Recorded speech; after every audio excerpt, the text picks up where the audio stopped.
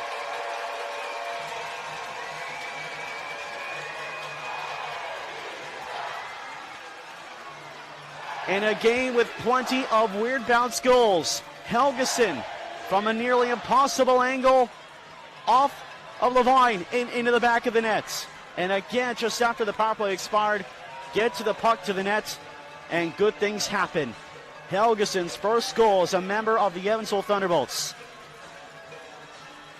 And they've come back from 2-0 down to take a 3-2 lead. Peoria's only trailed for 2:33. 2 minutes, 33 seconds this season. They trail right now. This will do it for the period. What a period for the Thunderbolts. Down 2-0. They have taken a 3-2 lead. Peoria has never trailed after a period this season. Until now. The Thunderbolts putting up quite the fight in this one. Can they hold it through one more period? It's going to be quite a spectacle. Peoria starts up once again. Back to 5 aside. Hamilton across the line. Moves up in the plane in the far corner. Try to bank it to the front. Good stick work by Gahagan. Nearly a chance. They score off a turnover in front. Peoria has tied it. It's Jacob Reichertz down ice. This one is going overtime. Helgeson tries to battle for Smith at center. Lost control.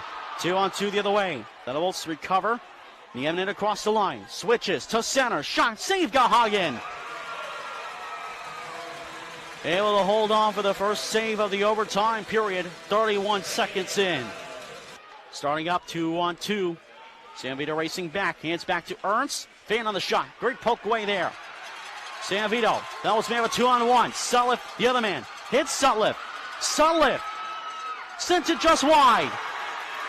And play whistle dead as he ran into Levine. It was forced in by the Peoria back checker. And they lose it. Plevy. Peoria's got 2 back. Smith and Plevy.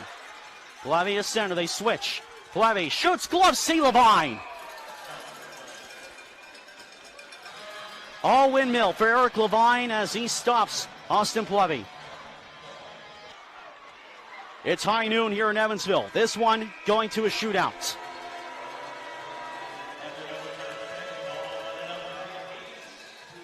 First shootout of the year for either side. Last season, Evansville went 2-1. Their last win against the Rivermen was in a shootout late March in Peoria. And their only win of the season against the Rivermen out of 11 meetings. Top of the first round. Here in the shootouts. Here comes Barnaby to start round 1. On Levine. Finn on the shots as he made one move too many. Here comes Darren McCormick. Save as he went for the Kasper Stogevens move. With a toe of the stick. And Gahagan made the same, and we're scoreless to round 1. Derek Sutliff Here he comes looking for the first goal of the shootouts. Sutliff scores!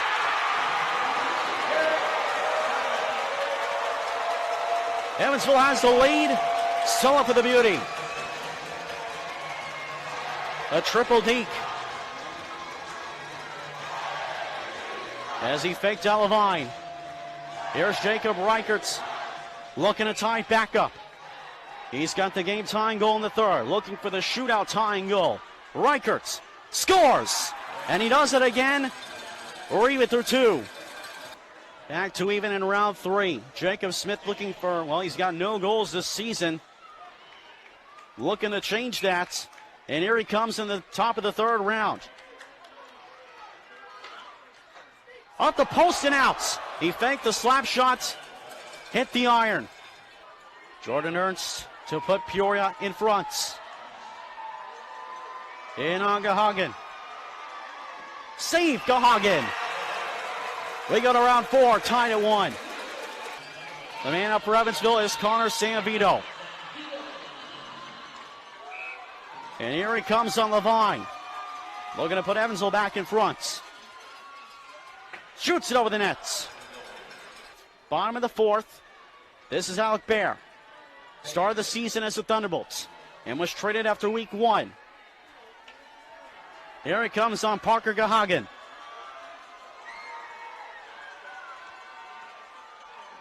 Save Gahagen as he fought it off. Puck was put in after on the rebound, so it doesn't count. Fifth round. It is now sudden death. Evansville could score and get a save. Austin Plevy scores!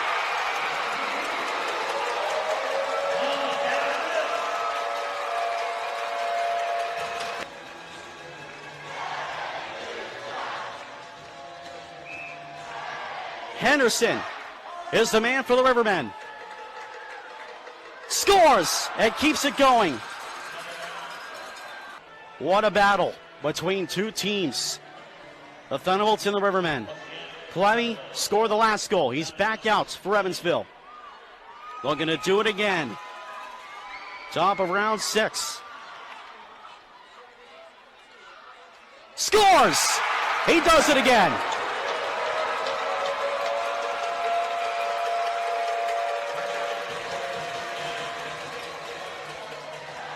And now, who else but Henderson again? Here he comes to keep it going. Save! The streak ends at 7. The Thunderbolts stun the Rivermen. Simply incredible.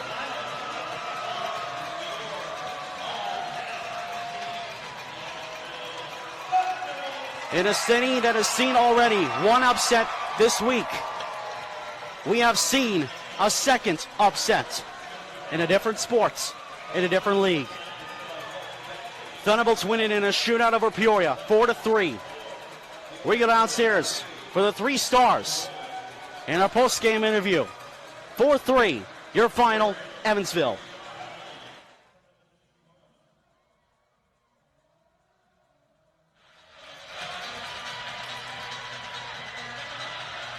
It was a major statement victory for the Thunderbolts, storming back from a 2-0 deficit to upset the Rivermen. The following night, the Thunderbolts would try to do it again. Very untypical of the Rivermen in this scenario. Galvis leads, and it's a break from McCormick. McCormick in, he scores!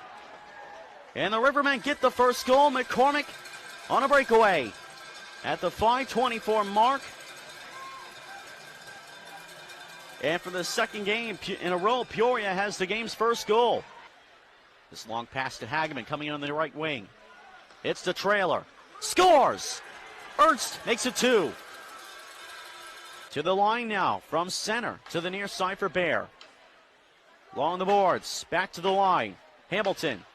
Holton 3 seconds from coming out. Bear looking, shooting him on, and he scores! Alec Bear makes it 3-0 in the last second of the power play. From center, the shot was deflected away. Sullivan in the near corner, banks it along to Holton. Holton batting go through the crease. Helgeson winds one, scores! In the final minute, the Thunderbolts are on the board.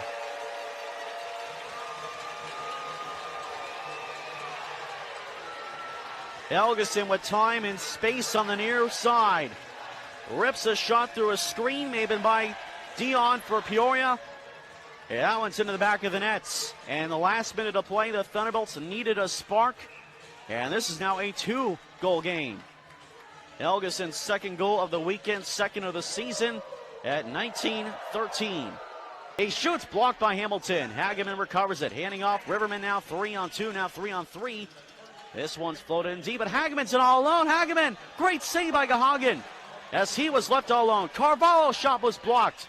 A dangerous moment there. And the Thunderbolts will survive it. Back to the neutral zone, played in by Neville and wide. 5 seconds to go. Butler has it as Peoria was out to do a delay offside. And thought the whistle had gone for a moment. Play expires here for the first period. An overall strong period for Peoria. They get 3. The Thunderbolts get a late one back. And just like last night, it's a 2-goal game going into the first intermission. There for the draw for Peoria. Off the draw to the point, Lubin.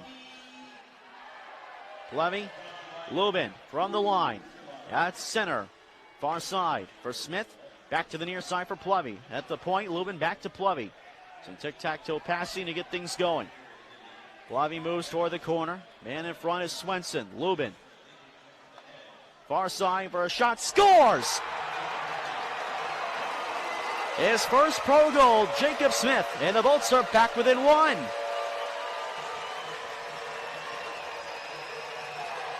A supreme snipe by Jacob Smith. Rifled upstairs. And the Thunderbolts, who are down 3-0, get a huge power play goal.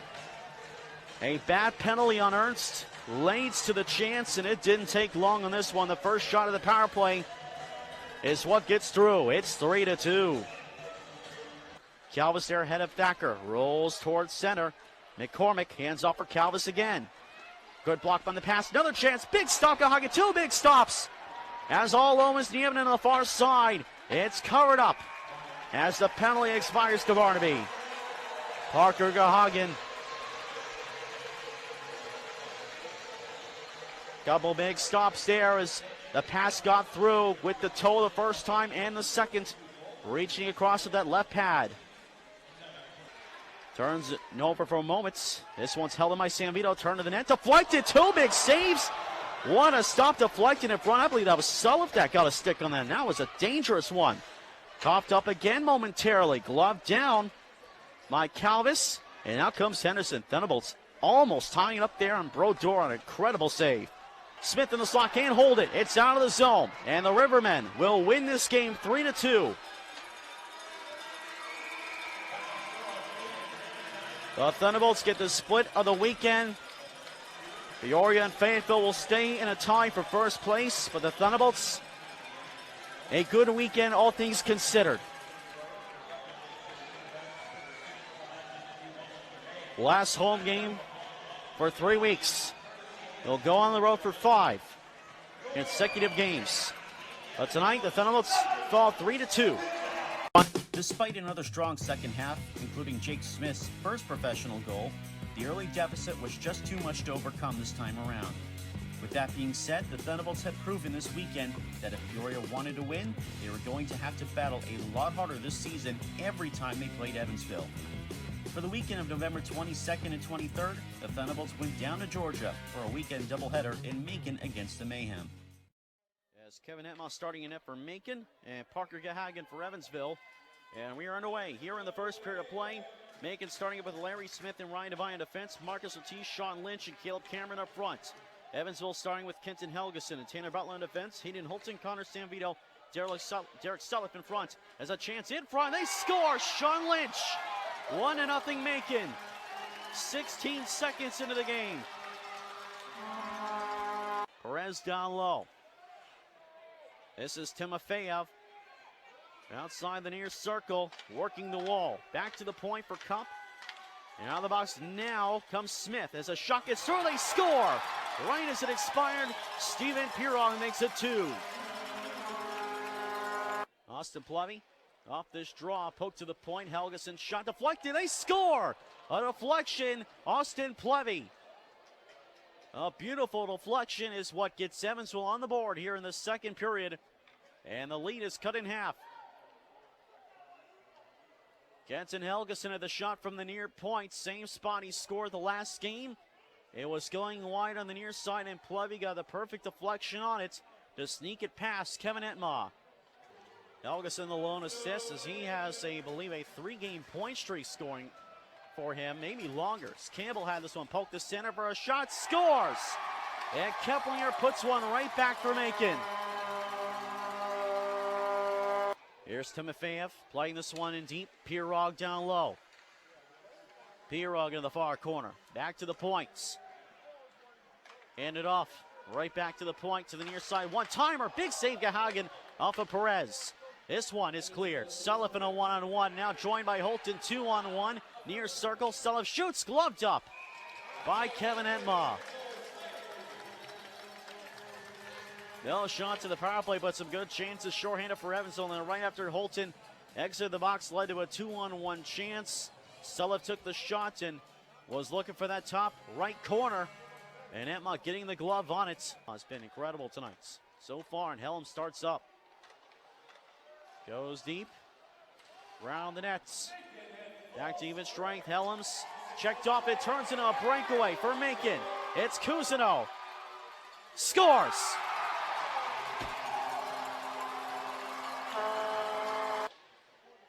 Barnaby able to pick this one away, but battle for in the far boards. Barnaby able to escape the zone with it. Trying to power through the neutral zone. Taken down cleanly. Draws a penalty actually, and a shot save. Rebound, scores! On the delayed penalty, Jacob Smith put it in. And the Thunderbolts are back within 2. Good rush to the net, and the play started by Matthew Barnaby, powering through the neutral zone and protecting the puck. Drew the delayed penalty that would have put Evansville in their 6th power play. Put it on goal. Edmund made a big save, and it went off the right pad, and it sat in the crease, and Jacob Smith powering to the nets. That's where you got to go to score goals. And that's a goal that puts Evansville back within 2 with still 15-12 to go in regulation. And the Mayhem will win this one 4-2 is your final. After opening up the weekend with a 4-2 loss against the Mayhem, Braden Osipchuk would start in net the following night, as the Thunderbolts ramped up the pressure on Macon as they aimed for the weekend split. For Sullivan, able to work it back to center ice. And a chance for Barnaby, 2-on-1. Swenson scores! The Thunderbolts get the first goal. Seth Swenson on a 2-on-1 chance. On the pass from Matthew Barnaby. And the Thunderbolts for the 3rd time this season have gotten the game's first goal. The Mayhem have had trouble with defending from their blue line down to their net front. Early in this game, as we mentioned, Macon only having 4 defensemen in this game. And Barnaby using his speed to get around the defense, and Swenson following with them on a 2-on-1. And into the back of the net, Kevin Etma did not have a chance. And has not yet returned, and we don't expect him to return, if anything, tonight until at least after the period is done.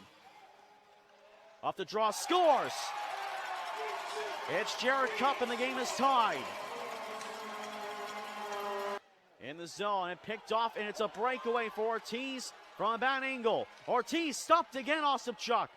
And he holds on. The Thunderbolts getting a little careless in the neutral zone. And Osipchuk bails them out twice.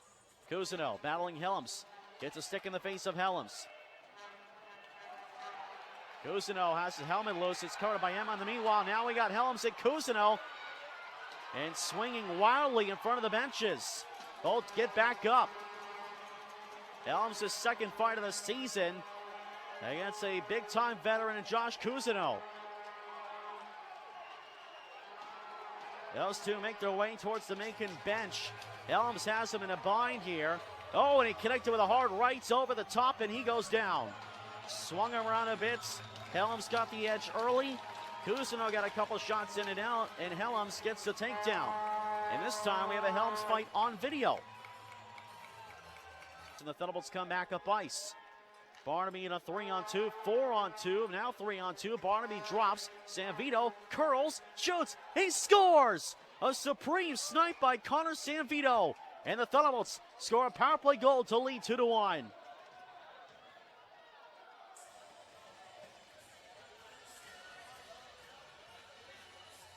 My goodness, a highlight reel goal for Connor Sanvito.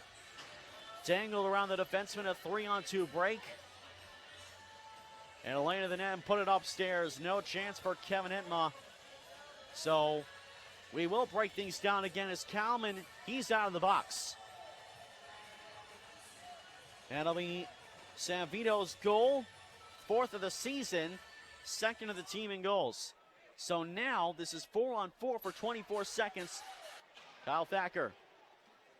And it lost it, and the Mayhem back to the way. Nice pass to Pirog on the near side. Breaks to the net. Pirog. It's underneath them, and he makes the save. And then a big pileup ensues as everyone crashed in on Ostapchuk. As I mentioned, has had plenty of chances these 2 weekends, just can't find the back of the nets. Puck pinned to the far boards, or the end boards rather. And the end with no seating. Turnaround shot, scores! And there it is, Stan Zykov gives Evansville a 3-1 lead. A wraparound to wrap the monkey off the back for Stan Zykov. And it's a 3-1 game. A big start to the period for the Thunderbolts.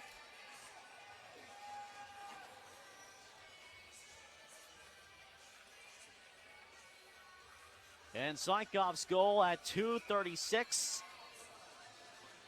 3rd of the season, all with Evansville. And Evansville has their 2-goal lead, 3-1. Almost with a very good 200-foot game tonight.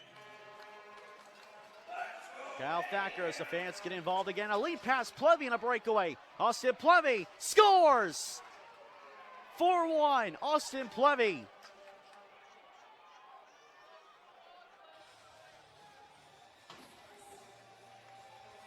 And what a way to get the 4th goal of the game. What Cousineau can do, Plevy can do just as good, if not better.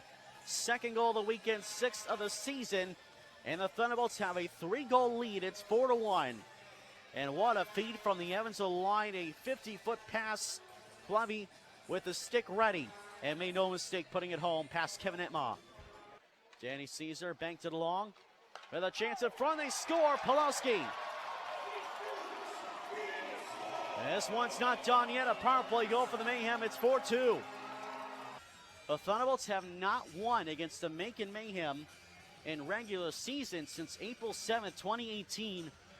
That was here in this building in overtime. And in total, game 1 of the playoffs that year on April 13th.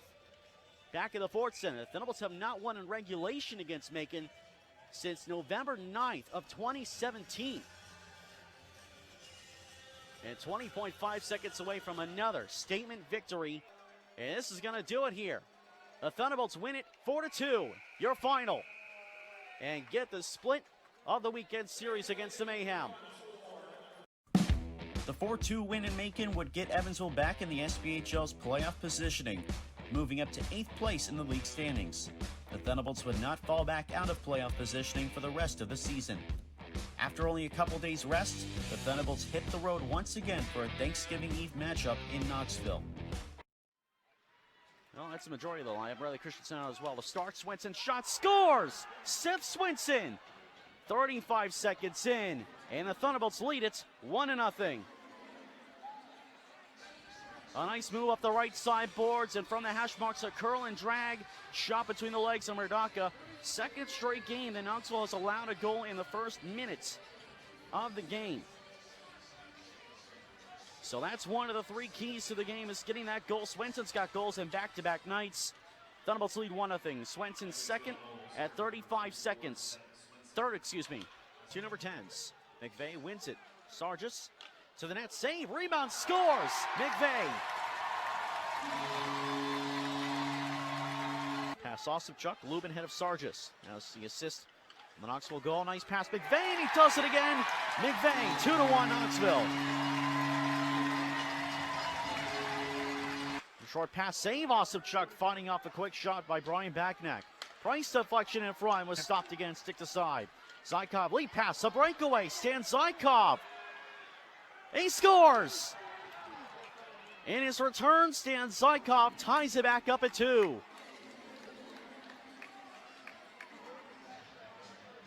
Forehand and backhand between the legs of Joseph Murdaka. Goals exactly 1 minute apart. Zykov goals in back-to-back games. And his 4th of the season ties it back up, a huge response goal. And a nice feed from the Evansville zone to lead the chance. Off this draw, Jones from the near point. Fakes, now he shoots, scores!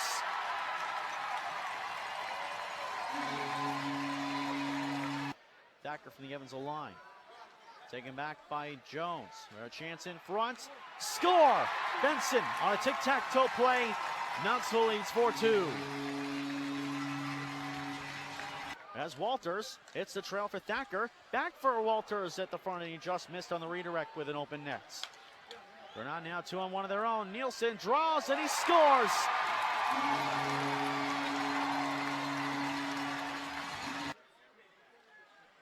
Left for Bricado from center into the Evansville zone. Going deep, curls it, goes to the net, save Osipchuk, rebound put in. And it's 6-2. Shoots it, same Murdaka with the toe. Rebound for Sutliff, can't put it on goal. And Jones lets it ahead.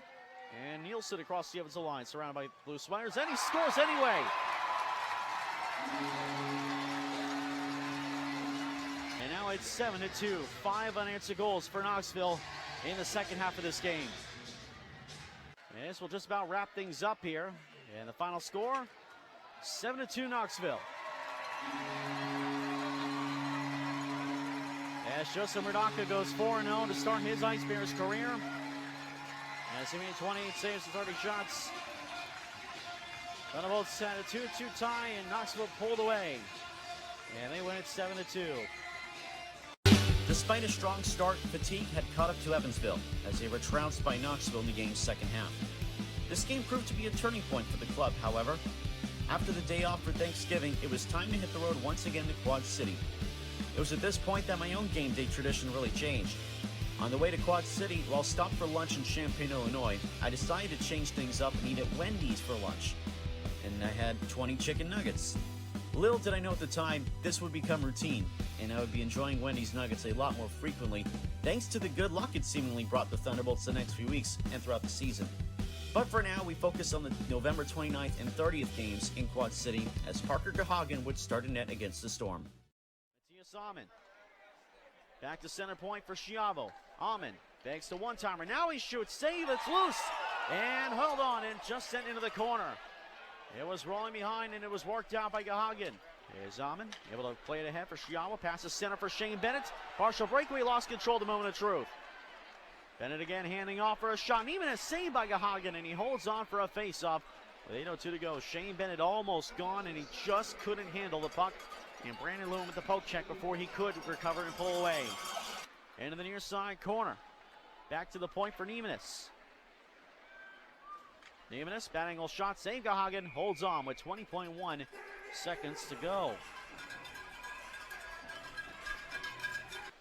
Swenson up the near side. Far side, rather. Nice handoff, Plevy for the middle, Macon, he scores! A supreme snipe for Taylor Macon. The Thunderbolts get the first goal.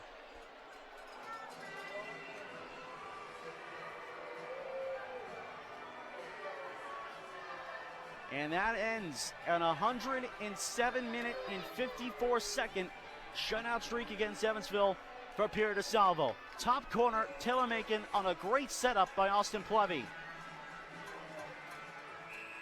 And the Thunderbolts get the first goal of the game on shot number 26. Boy, did Pierre DeSalvo fight oh so valiantly in this one. Still a one-shot game now that the floodgates have opened. We'll see where it goes from here. Still plenty of hockey left. Second of the season for Macon from Austin Plevy. Evansville cares, that's for sure.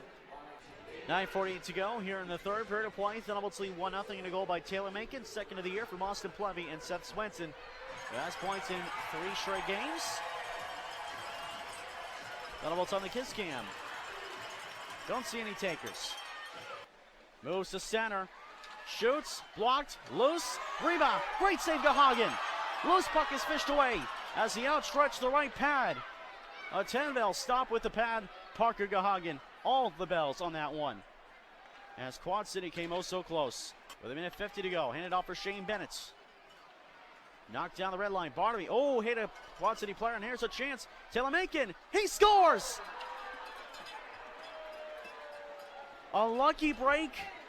And Taylor Macon, his second of the game. In the period. It's 2-0 with a minute 41 to go. And the fans will start to head for the exits. Here at TaxSlayer Center. Aaron Puck hit a Quad City defender and Macon with a breakaway off the glove of DeSalvo. After Plevy missed on the breakaway just a minute earlier. And that is a huge goal. 2-0 Macon, second of the game, third of the season. I believe that'll be unassisted. Barnaby may get an assist. We'll wait and find out. Time of the goal, 18-19. Up the near side with it, 20 seconds to go. Across the line. To the corner, pass intercepted. For Hanoun, Sanvito one-on-one. Makes a nice move. He's going to get to it. And he scores. From icing to icing on the cake, the Thunderbolts are going to win it. It's 3-0. And Sanvito gets credits. 7.4 seconds to go, Sanvito. Thunderbolts have never won in regulation in this building in the 2 years now that these two have battled each other. 7.4 seconds left. From the neutral zone, Sanvito. And the Thunderbolts shut out the Quad City Storm 3-0. Parker Gahagan, 34 saves for his first professional shutouts.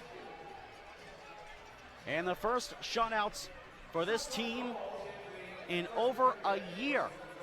November 3rd of 2018, a 5-0 win over Knoxville. That was the last time the Thunderbolts have shut out their opponent, only the 5th team shutout in franchise history. And now the ice being littered with socks. I guess this is like a sock and underwear drive. So they didn't get a chance to throw it on with a goal. They'll do it now. Led by Taylor Macon's 2 goals and Parker Gahagan's performance in net, the 3-0 shutout victory was a great turnaround for the Thunderbolts and a great start to the weekend series. The Thunderbolts would go for the sweep the following evening. Gahagan settles for Walters. Chasing Asicos, intercepted by Mills, and a big save by Gahagan. Puck still loose behind the net, says Gahagan got over in time. To the point now, on across to Neimanis. Quick wrister deflected wide. Boy, the Mills light up like a Christmas tree on that one. Holton and Mills mixing up in the far side corner. Now we get a fight, Holton and Mills. And Holton firing with the right hands. Mills connects with a couple as well. Oh, another left, 2 big lefts. And a couple more big rights. Oh, an uppercut, couple uppercuts for Holton. Linesman jumping immediately. Both were connecting, but Holton definitely got the majority of the shots in. A collision in the Evansville zone. Holton went to pick up a stick, and Mills challenged him. And Holton, no hesitation. And Holton, his second fight of the season. That ties him with Braden Helms. And he and Mills will get 5 minutes each for fighting time at 4:49. As on the Jumbotron, they play a clip from Happy Gilmore. Good old classic Adam Sandler film.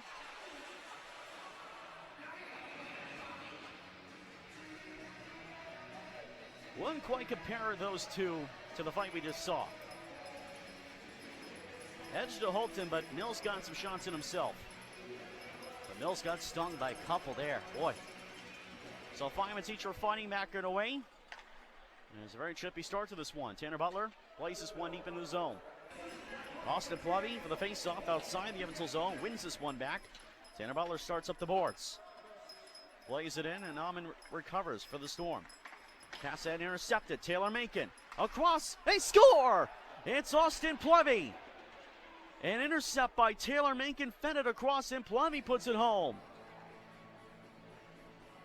And the Thunderbolts lead it 1-0.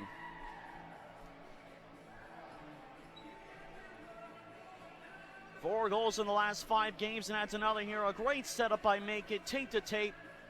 Nobody back as Macon intercepted the pass moments earlier, and Plumby making no mistake.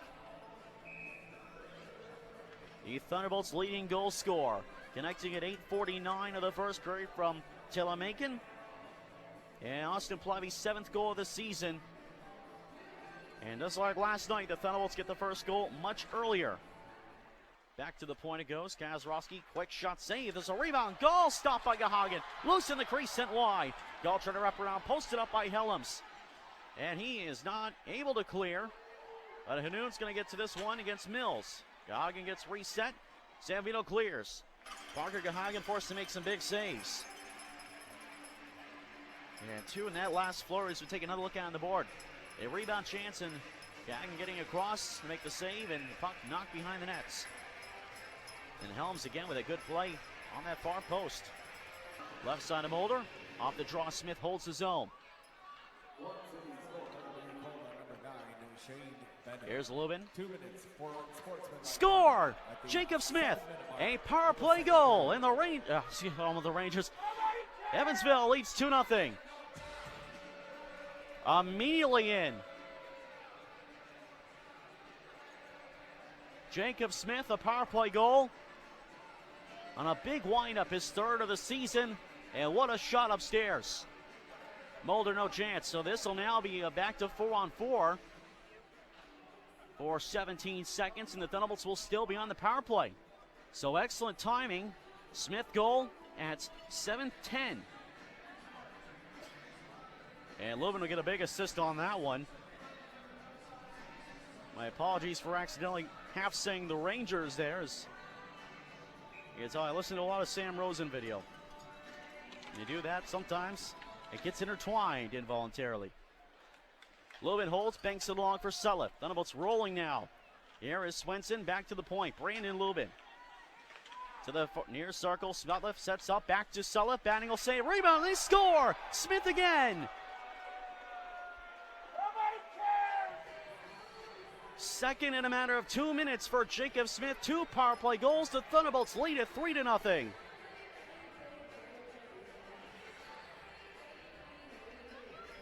And on a rebound, Mulder again, no chance. The Thunderbolts 2 for 3 as the power play has come alive.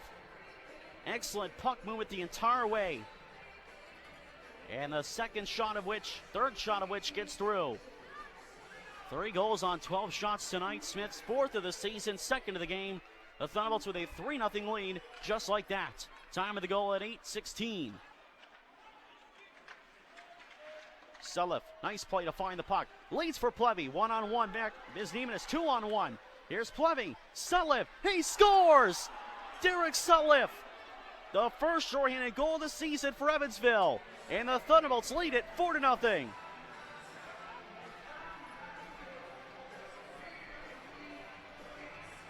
Three goals in under 3 minutes. Plumby across. It all started by Sulliff, and Sulliff ends it. It's 4-0 Bolts. My, oh my, what a period the Thunderbolts have put together here. And now we get a goaltending change, and Ryan Mulder, oh boy, was he barraged. He gets a standing O, or actually maybe Peter DeSalvo gets a standing O. Peter DeSalvo was strong in that last night, always is against Evansville, and tough night for Ryan Mulder. You have to feel for the Storm netminer that one, as he did not have much of a chance at all. So Mulder played valiantly, but is changed out for Peter DeSalvo. Tanner Butler. Swenson. Back to Butler. Helms. Quick shot. Saved DeSalvo, and he holds on. That earns a standing O from the fans here in Quad City. Not too many of them have left for the night. Certainly a lot of credit goes out to the fans here that are sticking around regardless. And of course, in this building, no lead is safe. We saw that last season, so the Thunderbolts, they still have 28 minutes and 47 seconds of work to do. This game by no means is over. And Plevy has the even strength goal. Off this draw, Price in a one-on-one shorthanded. Lubin stays back against him. Taylor Price on goal. Save Gahagan. Draws a penalty. And it's rolling goal. They score.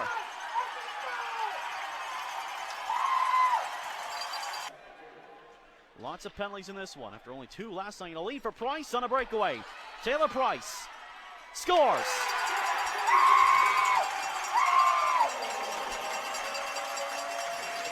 And that'll be Quad City's first power play goal of the night. A breakaway, and Price has his second. As Quad City has cut the lead in half, it's now 4-2. Where have we seen this before? Sell it there against Sova. Battle in the near side corner. This puck still sitting along the boards. Finally worked free. Smith against Yakura now. Still on the boards here. Not necessarily a bad thing for Evansville, trying to kill the clock. Play still going. Crowd getting reckless. And still going. And the puck is still just sitting on the boards. Silva. Look at Smith going for a line change here, and does. Sam Vito out. That puck sitting still along the board, still for over 20 seconds now. And play still going. My goodness. And still along the boards. I've never seen this before. For at least 30 seconds now. I mean, this is great for Evansville. But boy, are the fans getting restless here.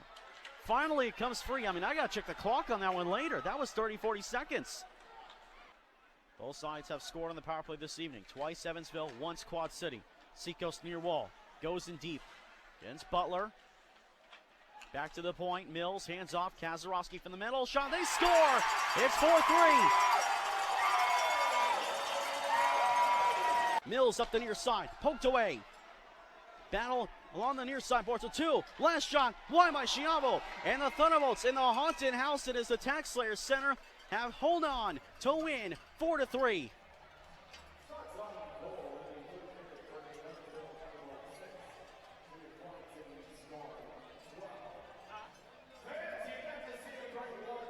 And that just about proves it.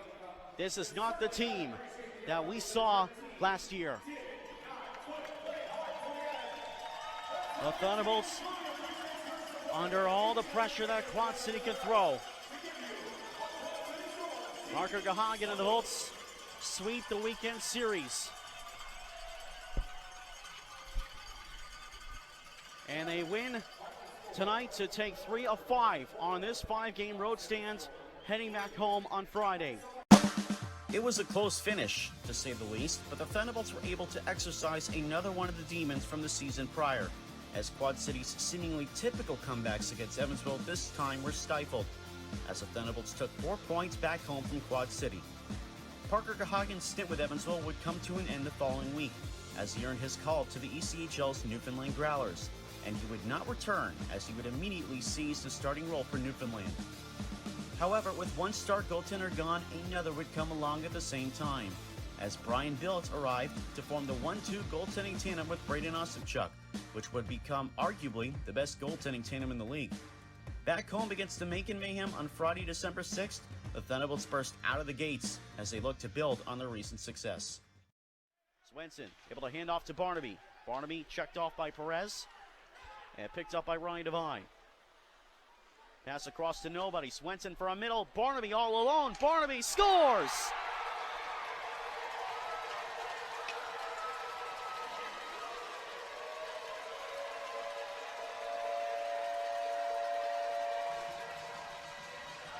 Matthew Barnaby gives Evansville a 1-0 lead.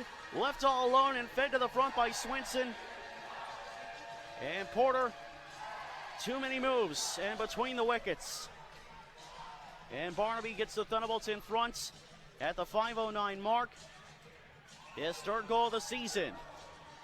Seth Swenson will get an assist on the play. A stick slam on the Macon bench. 5 seconds left for Zykov. Danny Caesar as Macon gets the change going. Across the line. Now a pass for a middle. Somalinas save Ostapchuk. Rebound battled and covered up as Somalinas broke in. And Ostapchuk making a great save. 4 saves on the power play in total, 3 on the first and 1 so far on the penalty to Sutliff. And that is already the save of the game as Sumalinas was looking 5-0. And keeps the Thunderbolts in front. 1:04 left in the penalty to Sutliff. 10-16 left to go. First period. Thunderbolts on their first power play of the game. Kepling in the box serving a 2-man penalty for the Mayhem. Levy places one deep in the Mayhem zone. Porter off the handoff. Sanvito forechecking. Finds the puck. Can't get it to the front of the net as Porter gets back in the crease. Lubin across to Smith. 2 power play goals in the last game. Feeds to Levy back to Smith. Looking and he scores!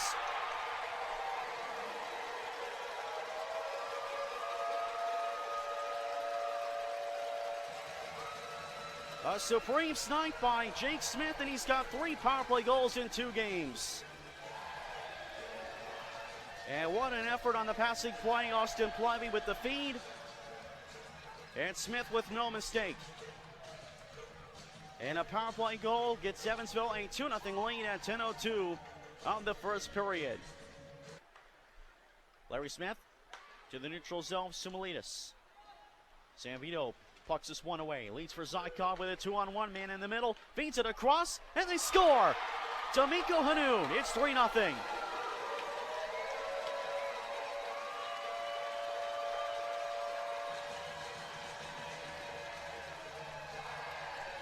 A turnover in the neutral zone by Connor, picked up by Connor Sanvinos, brings a 2-on-1. Zykov moving up the near boards and Hanoun in the middle, and he has his first goal as a member of the Evansville Thunderbolts. Time of the goal, 13:59. Hanoun's first, and we got a goaltending change for the Mayhem. Cody Porter out. 3 goals on 5 shots. A tough night for Cody Porter, and these were grade A scoring chances, and you certainly can't blame Porter, at least for the last one and at least for the first one. Kevin Emma goes into the cage now for the Mayhem. 3-0 Thunderbolts. 6 minutes left to go here in the opening period. Cousineau and Zach Urban. Thunderbolts control the draw. Brandon Lubin. Austin Plevy down low in the far corner for Sutliff. Back to Plevy. Plevy moves to the corner. Goes behind the net. Feeds to Smith on the near circle. Back to the point for Lubin. Feeds it back to Smith at the top of the near circle. Wrist deflected. Big save. Rebound. They score. Derek Sutliff.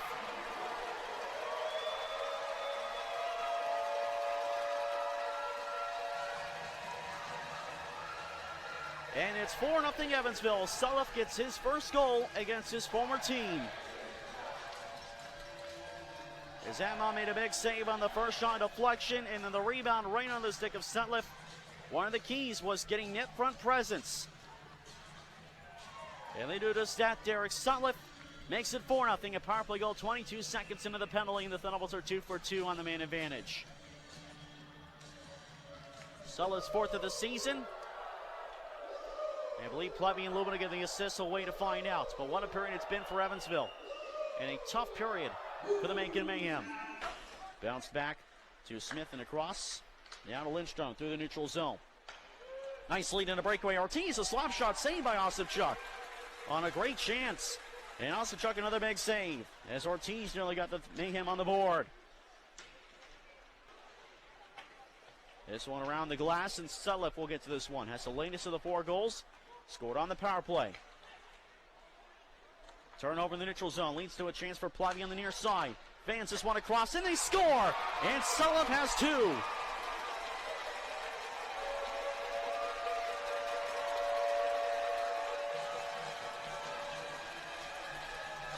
And another neutral zone turnover after some big saves by Osipchuk.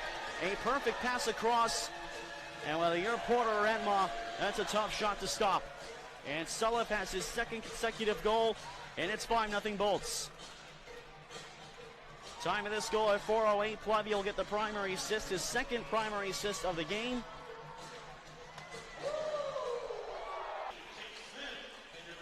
Smith gets an assist as well, so Smith and Plevy assisting just after the 4-minute mark on Sutliff's 2nd of the game, 5th of the season. Sanvito up ice for Holton. 5-0 Evansville to score. Holton plays it across for Zykov. Zykov batting to the front. Save Entma. Big save. Another chance. They score. It's Sanvito, and it's 6-0.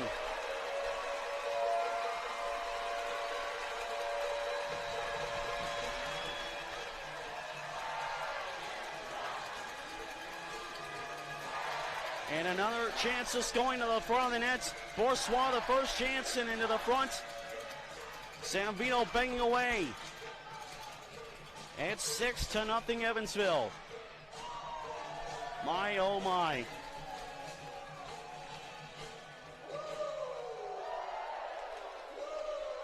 The goal by San Vito at 4:54. His 6th of the season. Devine nearly injured a couple minutes ago, and body's starting to fly here. Barnaby finds the puck. Feeds Swenson. Shot saved by Emma. Rebound. They score. And D'Amico Hanoun makes it 7-0.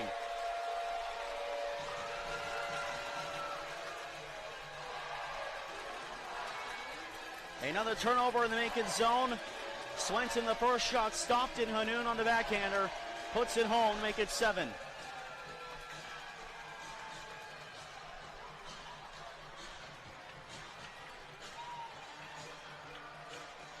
Time of the goal at 10:14. Hanoun's second of the game, second of the season. Swenson will get an assist.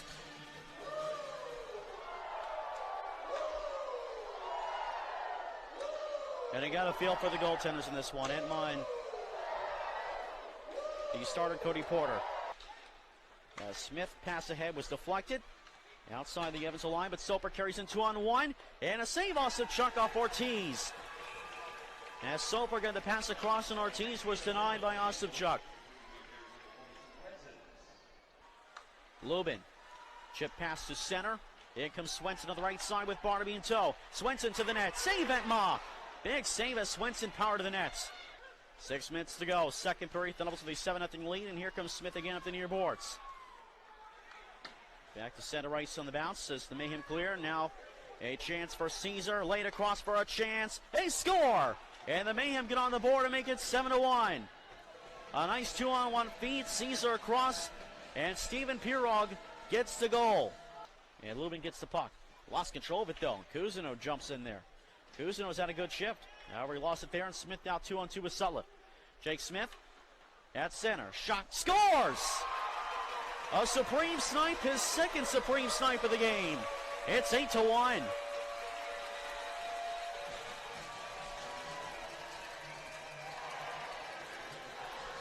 Coming up to the middle, use the defenseman as a screen over the glove of Entma.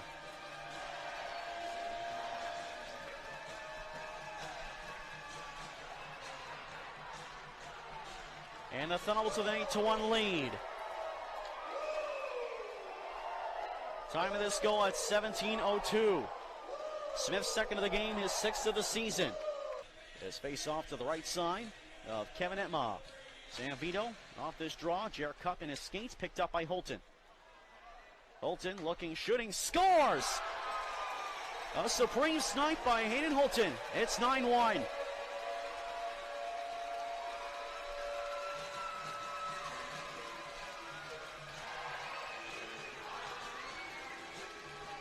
Off the face-off, Holton just finding a lane at the near hash marks and letting it go upstairs. Screen from Zykov. And that ties the Thunderbolts record for most goals in a game. Once again, December 9, 2017, a 9-3 win of the Mississippi River Kings. That is now a tie. Time of that goal just before the 9-minute mark. Hayden Holton's goal. His first of the season. First pro goal for Hayden Holton. Perez, 35 seconds into the double-minded power play. Perez in the middle. Nice move. He goes in. Big save. Osipchuk. Loose pucks into the boards. What a move by Perez. And what a save by Osipchuk. Cross the line is Soper with Ortiz. Near side boards against Cronwall. Goes to the corner. Helms taking a little cross check there. Battling in front of the net. And now Caesar's on the near boards. A 15 to go on the man advantage. Cross ice feet connecting shot. They score. Josh Cousineau. And they get back to 9-2, and they get a power play goal, 1 for 4 in the Knights. So a long season. Now the team really wants to get players who will miss time with injury in cases like this. Down low in the Macon zone, a turnover. Here's Zykov, and he scores! It's 10-2 and a new franchise record.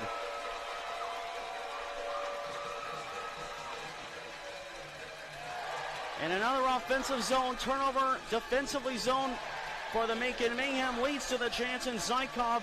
No chance for Kevin Etma. A new franchise record for the most goals scored in a single game in franchise history. Previously accomplished by 9 goals 2 seasons ago. The Thunderbolts, for the first time in their 4 seasons, now have double digits. And Zykov's goal, his 5th of the season. Just past the 15-minute mark. Macon back on the attack, camera down low. Shot deflected back to the boards. Ortiz off a stick of Lubin. Now back to the down low far corner. And despite the score, a much closer game than it has looked. Osipchuk has had to make some big saves. And there's a shot in front, save Osipchuk again. Make that save 44. Here's Pirog, high slot, nice redirection, back in, and they score. It's Sumalitas, and they get a 3rd goal in the game and a 2nd power play goal. And this goes to show the Thunderbolts, despite this 10-3 lead, there is stuff still to work on. Always is, and this team's still developing and still taking shape. So there will be positives for sure in this game. It's certainly stuff to work on. Off the near boards to the point, Campbell. Quick shot saved by Osipchuk. The rebound picked up by Osipchuk and by Selip. And the biggest win in franchise history, 10-3 Thunderbolts is your final. Simply put, everything the Thunderbolts touched turned into gold that night against the Mayhem in a historic 10-3 victory. Braden Osipchuk, who was an unsung hero in the midst of all the Thunderbolts offense, only allowed 3 goals on nearly 50 shots on goal. Following up on the huge victory, the Thunderbolts took on the Birmingham Bulls the following evening, looking to end an 11-game losing streak over the course of the past 2 years against the pesky Bulls. And the official Birmingham Bulls away game watch party. Special flow to all you as this one tried to stuff it in front was Golka, and he missed. Valamont shoots, and he scores! Lane Valamont, Birmingham leads 1-0. For Golka, across the line on the right side, drops for Stallard, into the hash marks, lets a shot go, then is wide. Race to the far boards, it's going to be a 2-on-1 short-handed. Sanvito with Smith, Jorat back. Sanvito scores!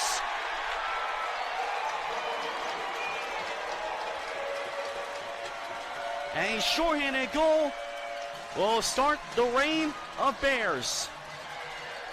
Here at the Ford Center, Teddy Bear Toss night. And a huge goal, the 2nd short-handed goal of the season for Evansville. And this one's tied.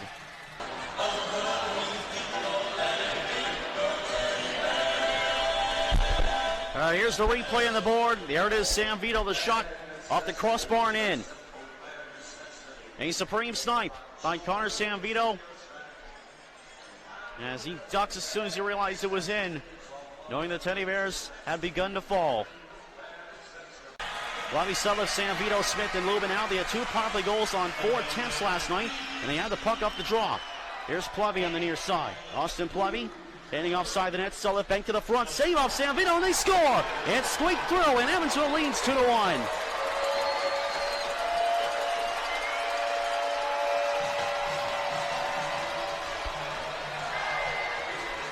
Art Bryan got a piece of it, but just not enough. Sanvito between the wickets puts it home for his 2nd of the game. And that is one that definitely rubs some salt into the wound if you're Birmingham. They were not at all happy about the call.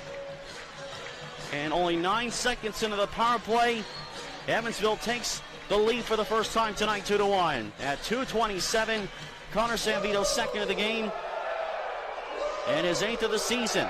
After a goal and 3 assists last night, he's got 6 points on the weekend. Gilzicki across the line near side. Back to the point for a quick shot. Save, rebound, they score! Pietrowski ties it up for Birmingham. On a quick shot from the line by Valamont, the rebound right onto the stick of Pietrowski. Levy trying to work it free. It's back to the line. Smith, nice feed across to Lubin. Keeps the play alive. Lubin up the near side and gets it right back to the point. Near half wall, Plevy. Side of the net, back to Plevy. Hash marks back, low to high. Lubin shot. Scores! A power play goal, and the Thunderbolts lead again, 3-2.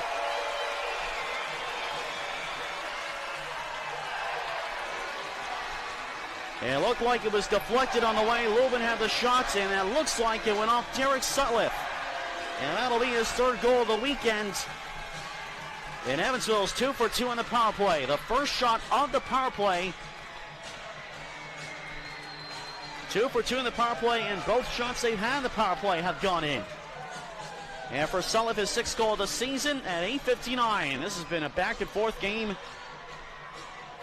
And for now, Evansville has the lead. Time of the goal once again, 8:59. Lubin will get a primary assist, and I believe Jake Smith, either he or Austin Plevy, will have the secondary. And Bourgeois hands off on the right wing. Smith tips it down ice. Thunderbolts very good at the dump at Chase Methan, and the forecheck, and they get another chance here, and they score! And it goes in. Jake Smith makes it 4-2.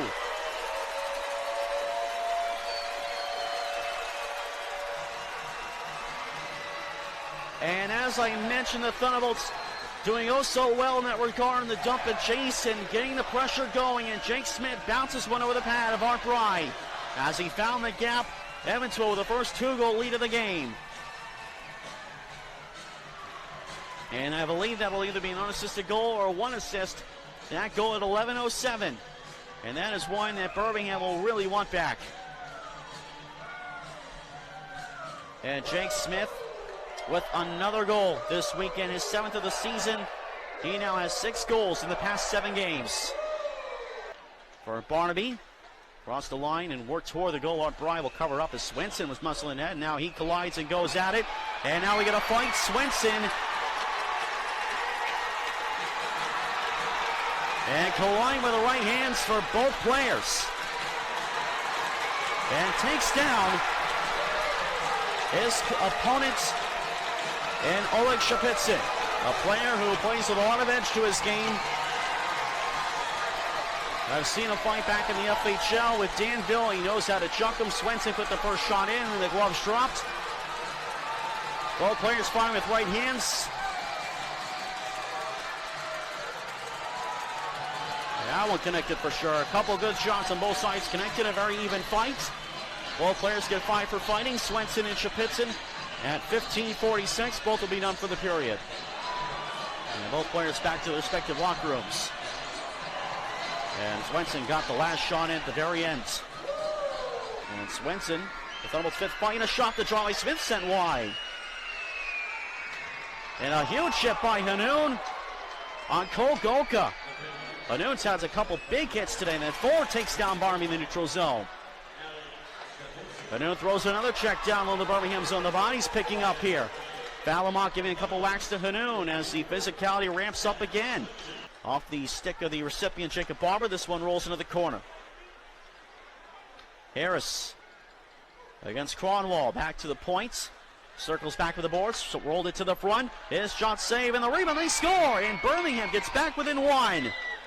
As Harris kept the play alive on the near side boards and sent it to the front, and a rebound chance gets through in Birmingham. A much-deserved goal gets them back within 1. Zykov went down from a Kurbitov, starts back again the far side. Last minute of play in the third period. Across the line, Piotrowski plays it deep right, goes to the bench. 6 attackers on for Birmingham. 55 seconds to go. Puck along the end boards. Finding this one, Holton worked to the front, threw everybody and out. It's off of Birmingham 6, so no icing. And the Thunderbolts get a change. 46 seconds to go. Fuller back for the puck as Helms and Smith race out and look to free up the puck. It's taken by Plevy at the line. He scores! From icing to icing on the cake, the Thunderbolts lead it 5-3.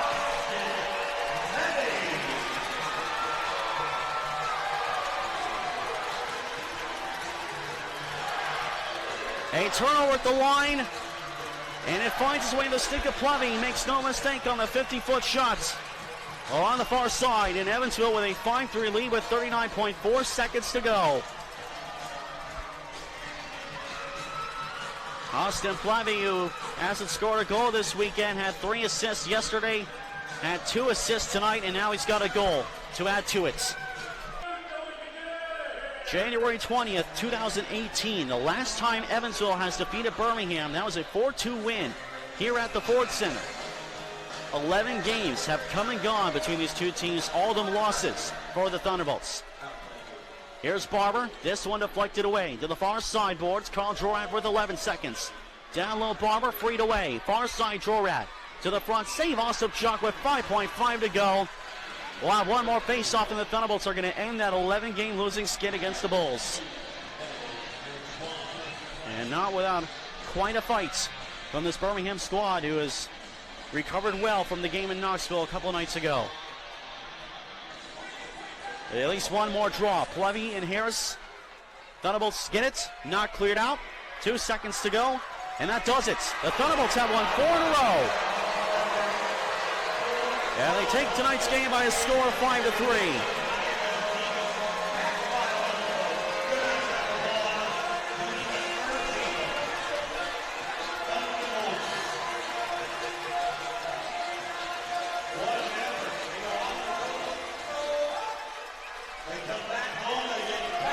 For a team that continues to pick up statement victories against some high-end teams, Huntsville, Peoria, Macon, Knoxville, and now Birmingham.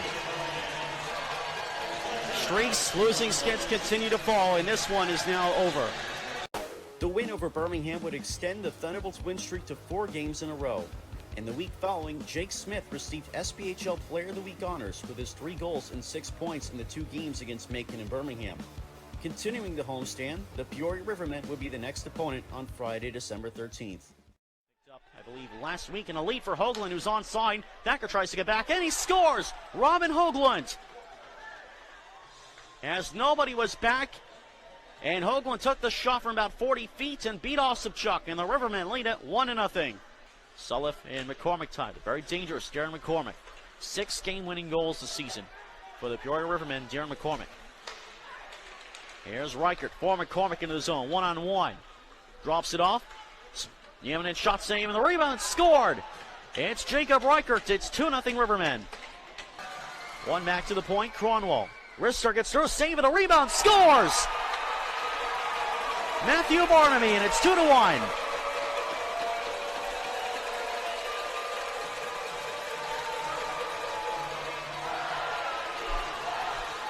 Well, he didn't put it home moments earlier, but this time no mistake on the rebounds.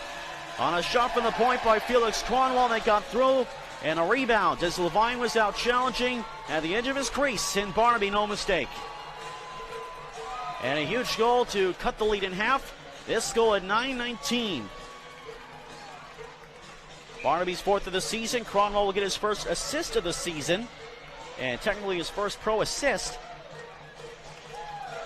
And we'll see where the secondary belongs to. Regardless, Evansville with a huge goal to cut the lead in half.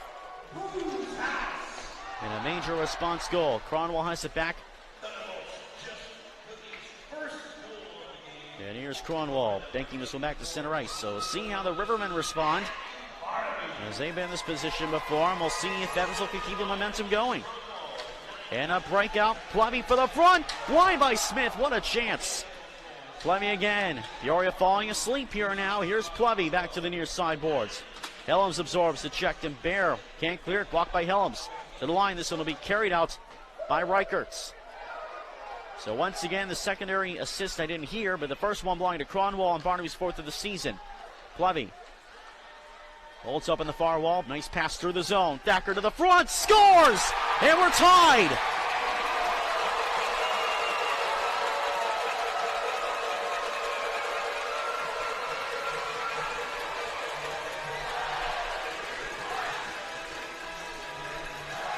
And I believe it's Derek Sulliff, as he was breaking right for the nets. Go to the net and good things happen. And again, Levine at the edge of his crease. Couldn't get there in time, and Sulliff with a perfect deflection.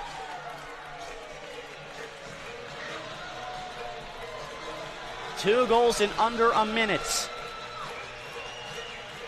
51 seconds to be precise. Actually, 49 seconds. Sulliff the goal. His 7th of the season, and just like that, it's a brand new game, as this one is deflected out of play on the Evansville ends. And we will go to timeout. 2 goals in less than a minute. Barnaby and Sulliff. It's 2-2 here at the Ford Center, halfway through. McCormick, kick pass to Reichert, places one in deep, and Borsoi throws a check on him.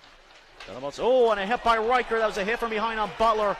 He will go for sure, and then we're going to see the gloves drop. Reichert and Borsoi going in, and Borsoi connecting with left hands.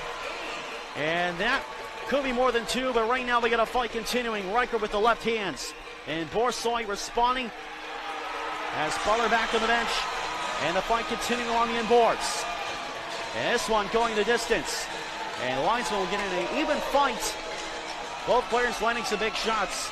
Reichert's with the penalty for a hit from behind, and it might be more than two, as it was a bad-looking hit.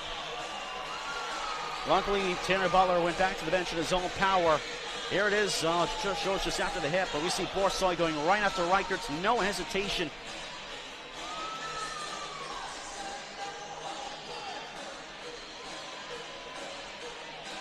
Yeah, they went shot for shot, those two, Reichert and Borsoi. And you know what? Good on Reichert to at least recognize that it was coming and not just turtle, but accept the challenge. Makes his way back to the Evansville line, turns it back to the corner for Sullivan. Back to Plevey. Short pass Swenson, tap to the point for Lubin. Lubin tees one up, deflected. Say Levine, rebound, scores! And Evansville leads it 3-2, another power play goal.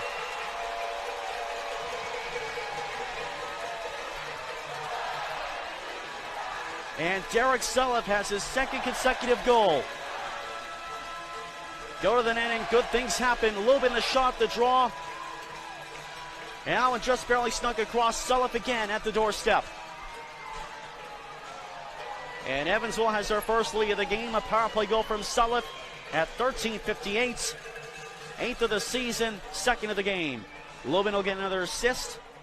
Lubin's had quite the assist streak going on weekend-wise. Last few weekends he's had at least one assist. And I believe Plevey will get the secondary assist. Thunderbolts lead 3-2. Power play goal for Derek Sullivan. McCormick on the near side. Through the crease, they score! A tap across by McCormick and put in. And Alec Bear ties it back up 3-3 after Evansville nearly took a 2-goal lead. Harvall can't clear, but they're going to run out of time. It is high noon here in Evansville. We are going to a shootouts.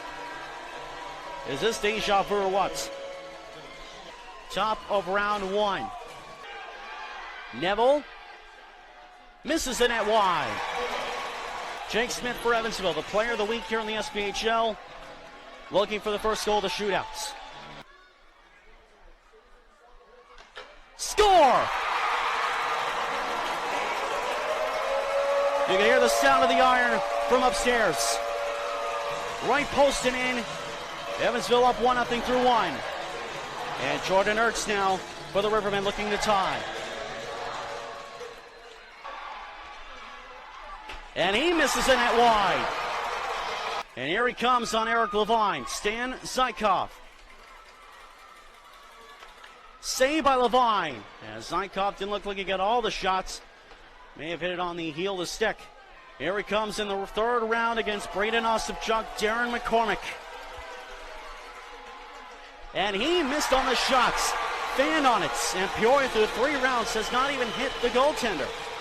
And here's a familiar sight. Austin Plevey, 2 goals, 2 for 2 in the last meeting. Here he comes on Eric Levine, looking to extend the lead into the bottom of round 3. Here comes Austin Plevey. And a great glove save by Eric Levine. Top of round 4, and this is Alec Bear, had the goal that tied it up in the seconds. And here he comes against his old comrade, Braden Ostapchuk. And he scores! And here's Derek Sullivan, 2 goals tonight for him. He still has a crack at that hat trick, and here he comes on Eric Levine. And he hits this side of the net. And we are tied through 4 rounds, and we go to sudden death mode. Winner of the round takes the second point. Jacob Reichertz will go for Peoria. And he missed the net wide.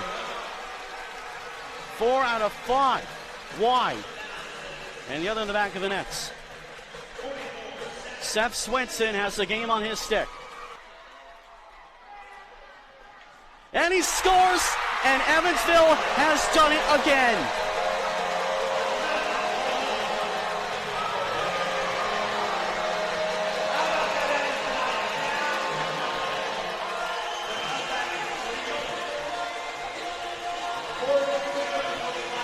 A clutch goal in round 5 seals it once again in another upset shootout victory over the Peoria Rivermen.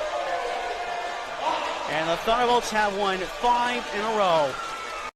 As the Thunderbolts once again managed to beat the Rivermen, Evansville suddenly found themselves having an opportunity for 2 franchise firsts in the following night's rematch with Peoria, as they have never beaten Peoria in back-to-back games and have never had a win streak go beyond 5 wins. Up the near side for Hanoun, tapped along, and now moving up is Barnaby. Barnaby up the near side with Swenson. Barnaby makes a move, can't get the move on the backhands. Both back to the inboards, Holton and Neville.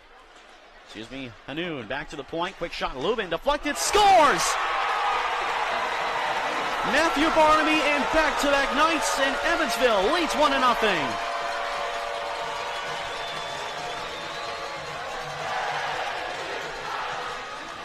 We've seen it often this weekend. Chances one way, gets stopped in the other way it goes, and it's in the back of the net. This time it happens for Evansville. Matthew Barnaby in a deflection went to the front of the net. The shot by Lubin was tipped on its way and just barely across the line, but it definitely went in and right back out off the iron. And Lubin gets another assist. And Matthew Barnaby will get credit for the goal at 8:01.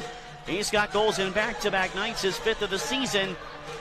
And I believe Hanoun will get the secondary assist. 8:01 time of the goal. Thunderbolts have the first goal of the game. McCormick in the right circle, played across for a chance. Blocked in, a save Ostapchuk as he somehow got with the pad.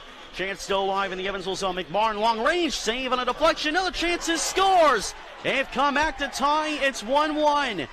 Another deflection, this time for the Rivermen, and a quick response.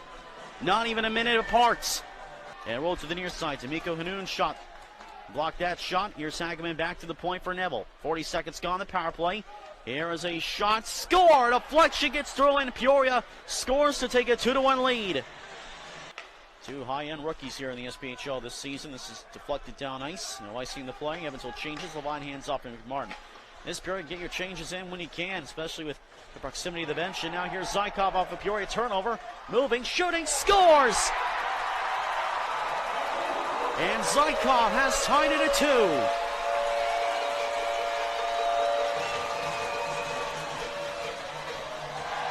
A collision in the Rivermen's zone leads to a turnover, and Zykov in front. And will they have plenty of time and space, and he puts it between the wickets. And Stan Zykov at 2:15 ties this game at 2. Levy turns. This shot was deflected away by McCormick, looking for a breakout pass. He's got a breakaway. Darren McCormick and Ostapchuk. Saved by Ostapchuk. And a loose puck taken back by Plevy. Darren McCormick, probably the most dangerous player in the league, denied by Ostapchuk on a breakaway. And Eric Levine making some big saves at the Peoria end. He's been tested often, especially in this second period. All right, Thunderbolts have the same amount of shots in this first half of the second they had in the whole first period. Here's Smith on the 3-on-2. Smith shooting, scores! A supreme snipe by Smith. Evansville leads 3-2.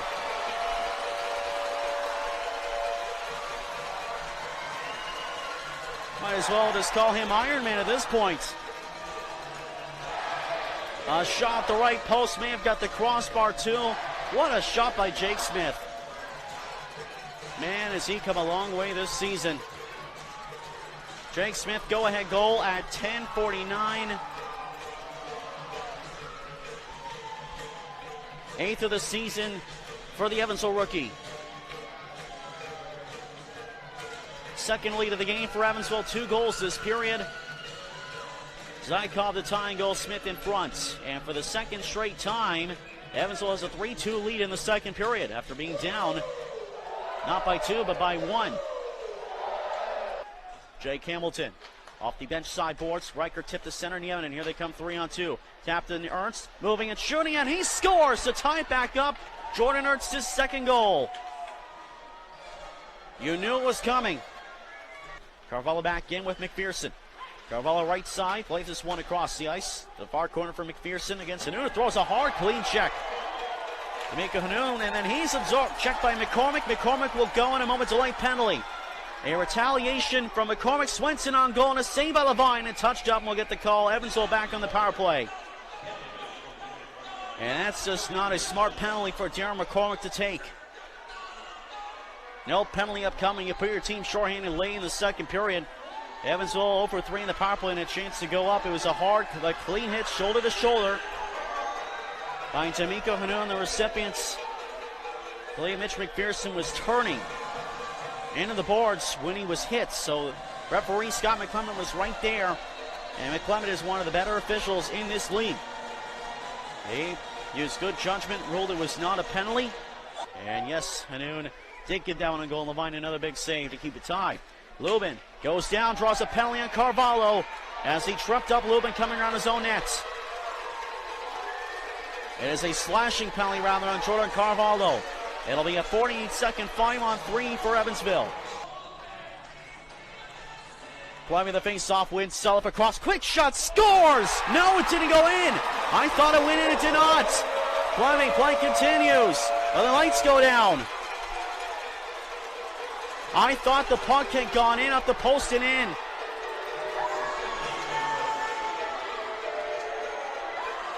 I don't know about this one. They're going to talk it over, but I thought that puck went in. And unfortunately, play stopped as the goal sequence went down. Here's a replay on the board. This will... And the players saw that was off the back of the net. That one is in. That one is in. That puck is in. Now, do they count it? Let's see.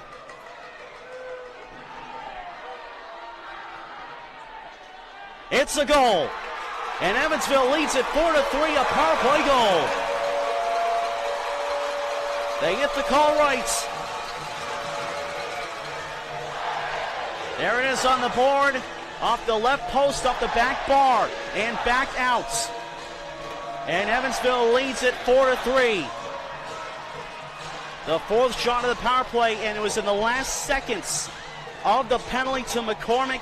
And Evansville's on the power play for another minute and 21 seconds. And that goal to Jacob Smith in 1906 from Sulliff and Plevey. And Smith's second goal of the game.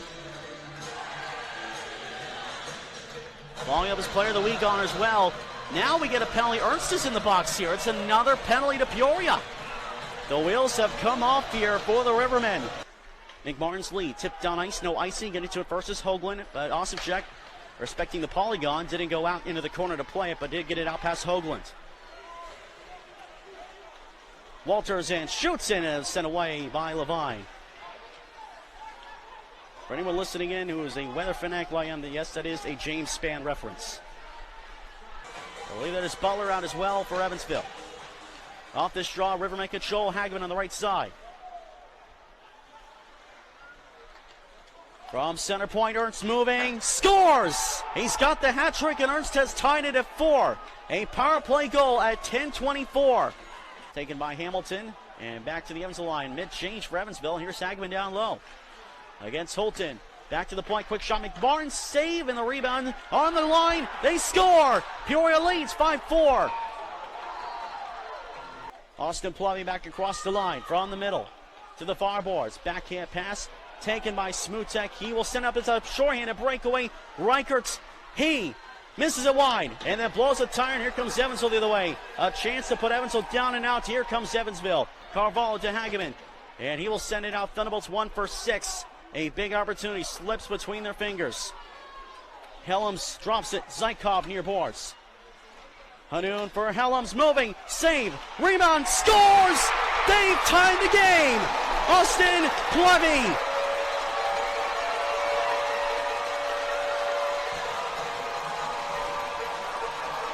They're not out of it yet. Go to the net, good things happen. Plummy on a rebound with 1:40 to go. The power play didn't work, but that sure did. And the roof just about got taken off this place. On a rebound, Austin Plevey, the SPHL's league leader in points among rookies, gets a big one there. We're tied at 5. Icing Peoria is waved off. Plevey can't clear the zone. Here is Nieminen. Shot, save, Osipchuk, no rebounds. The Thunderbolts will try to take to overtime. This one back. Hamilton from the red line plays this one for Reichertz. Holton clears. This one's going overtime. What drama here at the Ford Center. Peoria with a 5-4 lead and a late goal by Austin Plevy will force overtime. From center point, near side Hageman. Down low Bear. 28 seconds of power play time to go. Bear moving to center. Let's a quick shot. Save Osipchuk. Rebound not clear. And that one over the net by Hageman. Plevy on the far side with 3. Moves. Off the side of the net. And this one, it's high noon again. Back-to-back days. We are going to a shootout. And to begin the shootout, Alec Bear in the top of round 1. And here he comes on Braden Osipchuk to start the shootout. Alec Bear on Braden Osipchuk. Saved by Osipchuk. Jake Smith up for Evansville. 2 goals tonight for round 1. He's hit the post quite often. Did it last night, and here he comes. Saved this time by Levine. Reichert up for the Rivermen to start round 2 on Braden Osipchuk. And he is stopped by Osipchuk, who waited him out. Trying to go to the far side. Could have put it in. Stan Zykov up for Evansville. Scores!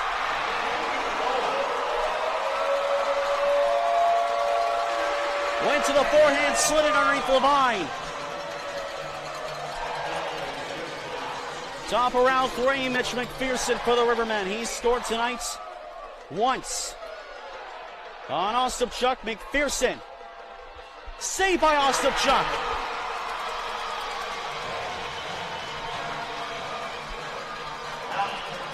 Austin Plevy for the Thunderbolts had the game-tying goal. We'll try to create a little more heroics. Here it comes, bottom of round 3. Austin Plevy and Eric Levine. Saved by Levine. Trying going top left. Levine got with the blocker. Darren McCormick is up for Peoria to start round 4. Here he comes on Braden Osipchuk.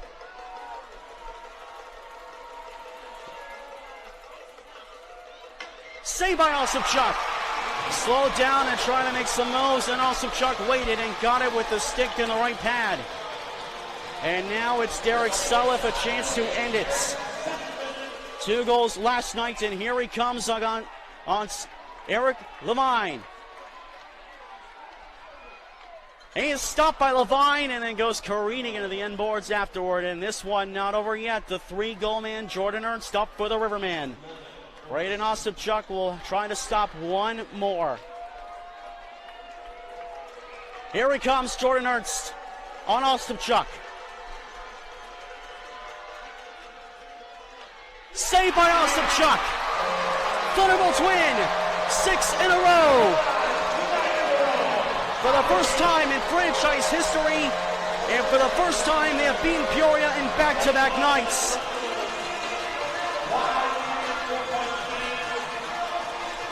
What a game. What a weekend. How about this team? This year, Evansville-Peoria, it is a rivalry.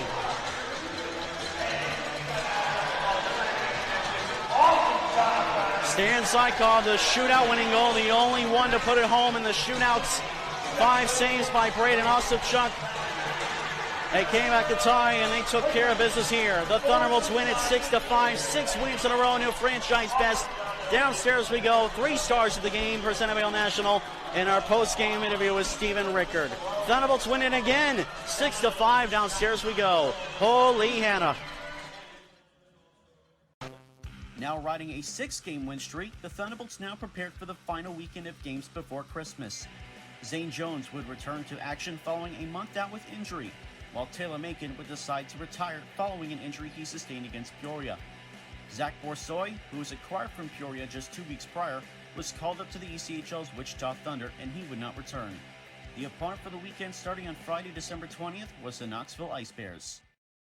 And we're underway here at the Ford Center. Thunderbolts starting out with Matthew Barnaby, Seth Swenson, Zane Jones up front, Felix Cronwall, Braden Helms on defense. Knoxville responding with Charlie Granate and Alex Carlson on defense.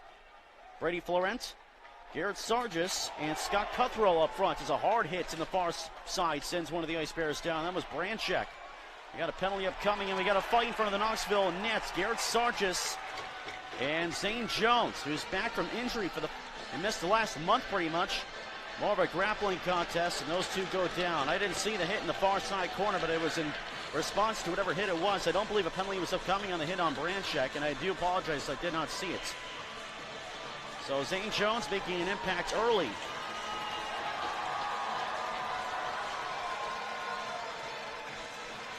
So Jones and Sargis to the box. Garrett Sargis, former Danville Dasher. He's been with Knoxville for a couple of years now, on and off. Brings a lot of grits to Knoxville as well. As there we see, I believe the extra penalty is going to go to Sargis in this. And it looks like it'll be an instigating or roughing penalty on Sargis in addition to the 5 minutes for fighting, or it might even just be 2 minutes for roughing aside in addition to the other penalty. 21 seconds in time of the penalties as we wait to get them sorted out. Farwell Lubin places back around. Sam Vito behind the net, back to the near point for Smith. Camping out in front is Selleff. Pass to the front. Here's Plevey looking. Can't get the shot away. Good play there by Knoxville's number 91, Ricky Kramer. One of the best young defensemen in the league this year. Smith in the near circle. Back across for Plevey. Tap to the front. Sam Vito. Another chance, and Selleff scores. Talk about some excellent tic-tac-toe passing. And the Thunderbolts lead it 1-0. A power play goal at 1:25, and Selleff continues his goal-scoring streak. Smith across to Sam Vito in front to Selleff. 3 perfect passes. This Thunderbolts team has really gotten good at finding each other on the ice, and this power play continues to improve. They've scored power play goals in 7 consecutive games now. Near corner for Anthony McVeigh. Drops it up for Florent. Cuthrell in the near side corner. Back to the point. Carlson shot deflection. Scores! It hopped off the man in front and between the legs of Ostapchuk, and this game is tied. On the near side, Selleff tapped to the point. Thacker's a good puck move with this shot on goal, saved by Stewart. Farboards with it is Selleff again. Here's Plevey off the handoff. Plevey from center. Selleff to the front. Scores! And the Selleff line spinning some magic again. Evansville with their second lead of the period. It's 2-1.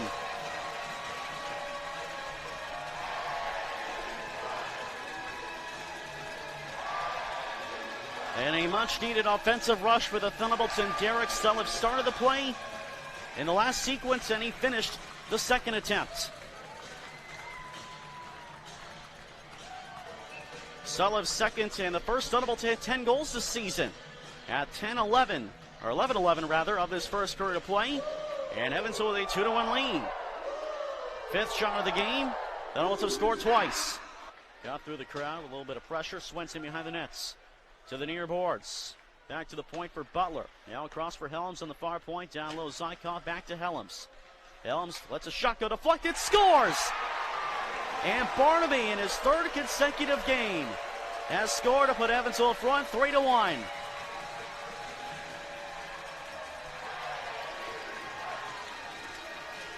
Much like he scored the opening goal on Saturday against Peoria, going to the net and getting a deflection. And this one just sneaks past Hayden Stewart. 3 goals on 6 shots. And with 19 seconds left in the first minor, Evansville still in the power play for another 2 minutes. This power play has been very impressive for Evansville. And I think we're going to get a goaltending change. Brody Clay's corralling his gear. He's got his helmet coming on. Well, he might start play first. Well, let's see. 3 goals and 6 shots. A tough return to the net for Hayden Stewart, and Brody Clays will enter for Knoxville. Off this draw, it's back to Kramer for Knoxville. Branchek on the far side. Back to center point for Kramer. The man in front is Benson. Here's Nielsen near circle. Side of the net. Benson to the front. They score! And David Branchek moving in from the blue line. Rifles one home. And Knoxville is back within 1. It is 3-2 Evansville. on the far boards. Carlson and Butler tied up to the point. Cuthrell lets a shot go deflected. Big save. What a deflection there. Garrett Sargis with a good tip. Couldn't put it in. Wraparound scores! And Garrett Sargis has tied the game for Knoxville. Seems like the third goal is always the hardest to get. And a giveaway to Sargis. Moves in. Save Osipchuk on the giveaway by Smith. And Osipchuk bails them out. Garrett Sargis' eyes lit up like a Christmas tree on that one. And he could have sworn he had that second goal of the night in hand. Big pad stop by Braden Osipchuk. Was looking mid-far side. Nielsen the other way for Knoxville. 3-on-3. Nielsen across the line. Fan on the shot, but hands off. And Benson to the front. They score. Anthony McVeigh. And Knoxville with their first lead of the game with 10:06 to go. Butler hands off for Braden Helms. And Swenson tipped along. Barnaby right again, back into the zone. Plays it to the near side. Hanoun had it deflected away. Has it again on the near side boards, though. Swenson down low. On his backhander. Scores! It bounced in. And I believe Barnaby has done it again.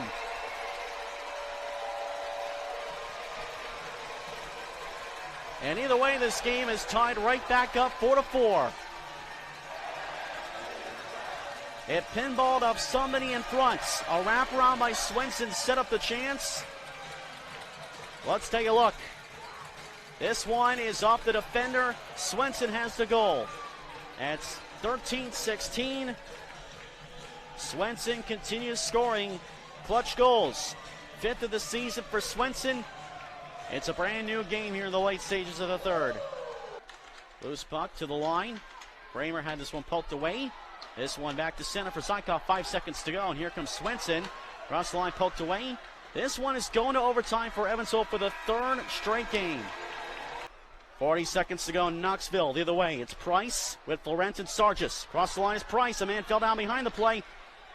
Here's Price. He missed with an open net. Price had an open net and he missed.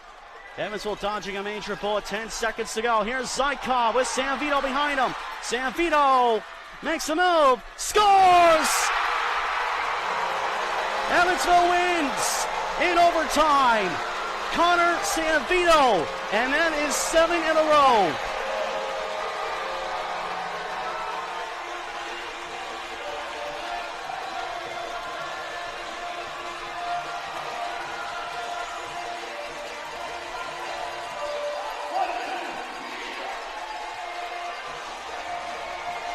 .4 seconds left in overtime. Zykov to Sanvino made a move to the inside on the backhander and roofed it upstairs. Glove side.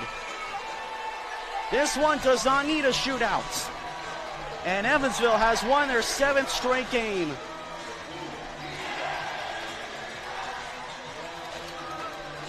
And again in comeback fashion.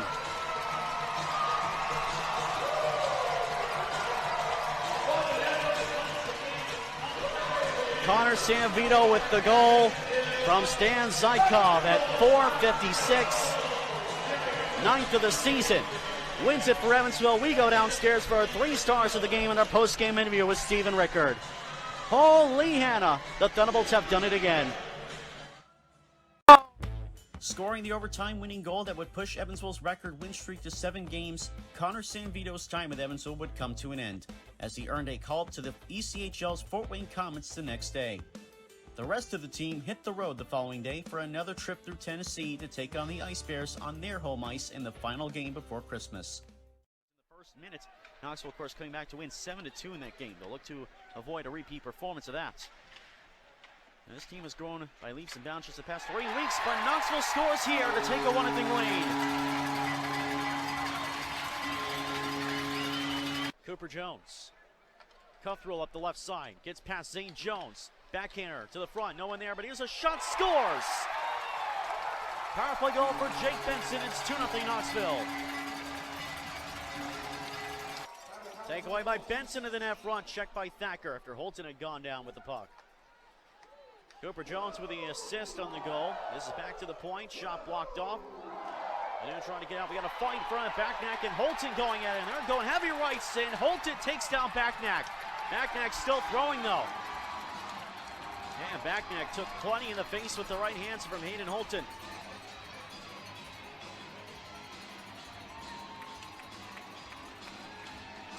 My goodness, not sure who started it, but certainly something the Thunderbolts need.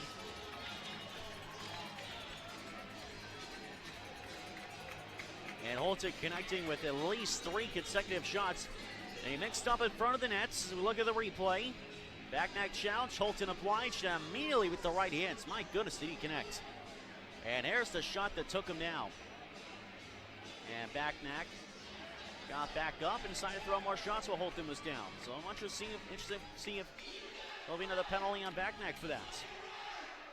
Cross the Knoxville line, drops up the near side for Helms. Helms to center point, back to Helms. And trouble, it's a short and a breakaway for Nielsen. Here's Bryce Nielsen. He's stopped and a rebound put in. And Knoxville leads at 3-0, a short and a goal. Down ice. Back for this one's Cooper Jones. Giveaway in front. Scores! Zane Jones off a Knoxville turnover. And just like that, Evansville has life. It's 3-1. Barnaby forcing the play. May have gotten the stick check right in the stick of Jones before Glaze can get set between the legs by Zane Jones. He's got his first goal as a member of the Evansville Thunderbolts. And first of the season in game number 10. And just like that, Evansville's back within 2. Side of the nets, sell it to the front. Swenson can't get a shot away, tied up. Keeps the play alive, loose puck, scores! Austin Plevy, a power play goal. Evansville's back within 1 with 28 seconds left in the 5-on-3. Brody Glaze did everything he could, but Austin Plevy at the doorstep. Swenson, what an effort to keep the play alive. Had trouble controlling the puck, was tied up, and still got the pass off to the front. Glaze couldn't cover up the puck.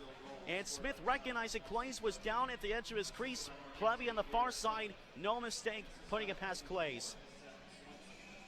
Austin Plevy's power play goal, his 10th of the season at 14-15. Thunderbolts have scored 2 unanswered. And still in the power play for another 45 seconds.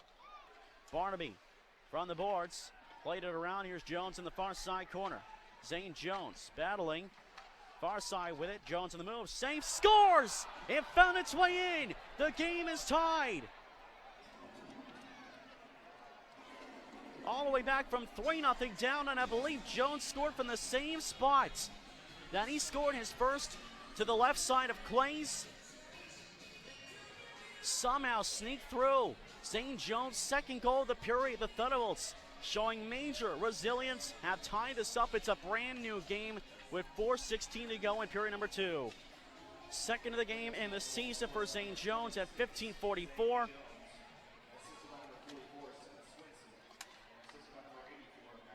Swenson and Barnaby again connecting for the 2 assists. Here comes Knoxville back to the way they respond. They score and they take the lead right back. Jake Benson.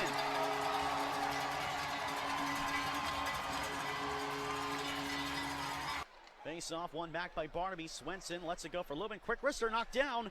And this one worked out by Knoxville again. Icing will not be called as it's loose. In the crease, they score. Kramer, a gimme by Billets. Back around the near side. This one is held in by Helms. Back across for Barnaby. Barnaby curls one to the net that was deflected. Taken back by Carlson. Will lock this one down ice. And in.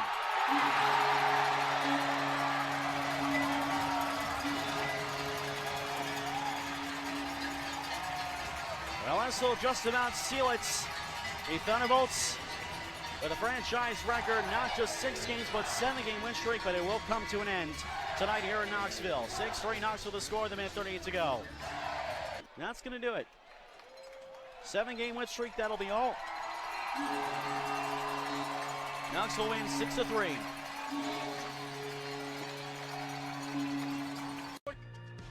All good things must come to an end, and the Thunderbolts' win streak ended at 7 games. Following a couple days off, the Thunderbolts returned to Quad City for another doubleheader against the Storm. I was not a part of this weekend's trip, as I had to return to Florida for the time being. However, my good friend Brian Rothenberger would handle broadcast duties for both teams' fans, as the Thunderbolts look to get back in the win column. Apologies for the late start, Storm fans and Thunderbolt fans joining us on tonight's broadcast on SPHL Live Quad City. And Evansville squaring off for the 5th time this season. Thanks very much for joining us on SBHL Live. I'm Brian Rothenberger. I want to welcome all Thunderbolts fans who may normally be listening to Evansville broadcaster Tommy Pecoraro. Tommy, not sure if you're listening tonight, but we're certainly thinking about you and what's been certainly a difficult holiday season for you. And we look forward to seeing you back soon. Sycom's move at the blue line didn't work. Cronwall takes the puck and it rolls under 3 different sticks, and he'll counter the other way for Holton. Whistles across ice, shot put on, they score. D'Amico Hanoun finds some space on the far side down low and snaps it past DeSalvo to make it 1-0 Evansville with 5:17 left to go in the second period.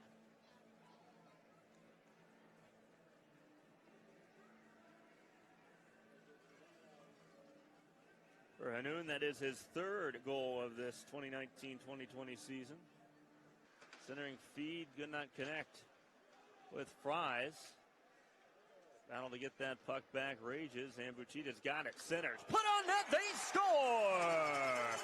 Vincent Beaudry picks up the goal on the first ever SPHL point for John Buchita, who did some outstanding work to make that play happen. Trying to center, and it was intercepted. Stephen Gall might have a step. If he can keep the puck, he does. Stephen Gall on the right wing side will open up, and boy, nice correction there by Helms coming over to help his partner. But now Junior Harris walks in, shoots, and sends it into the glove of a Stepchuk. Big save. Keeps us tied. Up the boards, but not out. Stephen Gall able to keep it. Went for a short pass, didn't work. Now Evansville on the counter. This is Smith laying it back. Move to the back door in front. They score. Rush the other way, and the Thunderbolts are able to capitalize. They retake the lead with 12:39 left to go. It's going to be Plevy leading the handshake line. I believe he was the one who finished that. We'll take a look here on the replay, and it was indeed cut to the backhand and was able to finish that into the open net. Lost his balance, but got a good stick on it. That'll move it up to Bennett on the left wing side. Flips it cross ice, and it's carried over the blue line by Casale. Now to Junior Harris, moves in front. Big save made by a Stepchuk. He got back to his right and was able to get a pad on that and shut the door on a grade A chance for Quad City. I certainly hope we get to see a replay of that. That looked like the equalizer off a nice feed from Casale. Harris came in. One short pass. Tommy Sikos just got robbed. Harris wanted to move it in front, couldn't. And he will go down. Looking for a high stick to be called, none made. And now here come the Thunderbolts the other way. Moved in front, they score. D'Amico Hanoun will tap that into the vacant net as Junior Harris is livid. He telling the official he was high stick. They missed a call that led to that chance the other way, and it is now 3-1 Thunderbolts with 8:29 to go in the third period.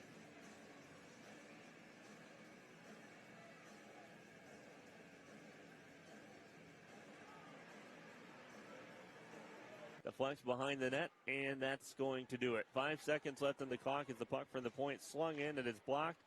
It'll be cleared down to the goal line, and your final score, 3-1. The Evansville Thunderbolts defeat the Quad City Storm. We will be back tomorrow night right here at the Tax Slayer Center for game number 6 between the two teams on the season. Matchup 2 on the weekend. Again, your final score, Evansville 3, Quad City 1.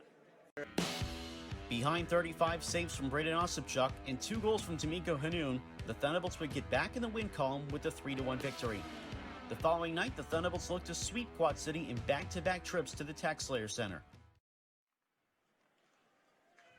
Now a chance the other way for Evansville. Backhand, forehand, and a goal. It is Derek Sutcliffe finishing it off.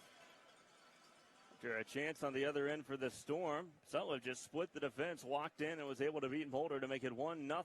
Thunderbolts with 11:20 to go in the period.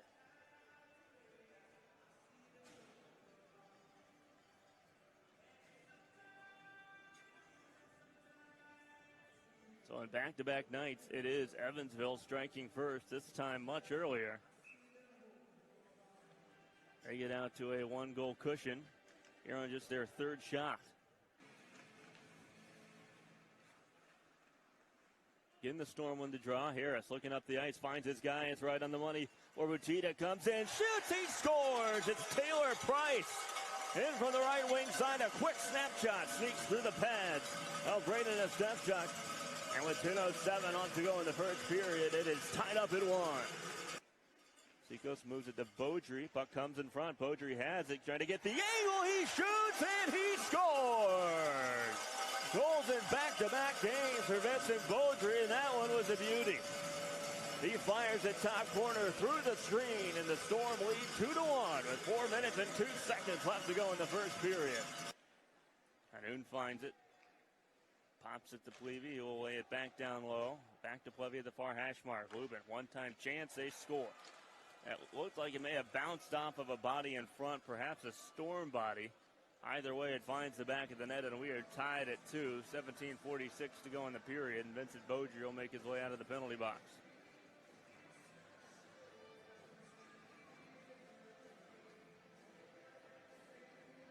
Doesn't leave the zone. He's back to his feet, cross-ice feet. It's a stick of Yakura. Price was looking to go the other way. They can't get the clear. Levy steps around him. One-time chance, bounces off the stick. A fortunate goal there. Sutcliffe in the right place at the right time. It just caught the toe of his stick and rolled into the net. The power play goal gave Evansville a 3-2 lead with 5:42 to go in regulation.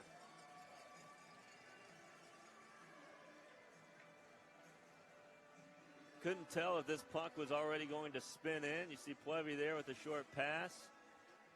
And it was just kind of a pass to the back door. Sutcliffe did not get much of it, but enough indeed to tap it home. Second power play goal of the night for the Thunderbolts.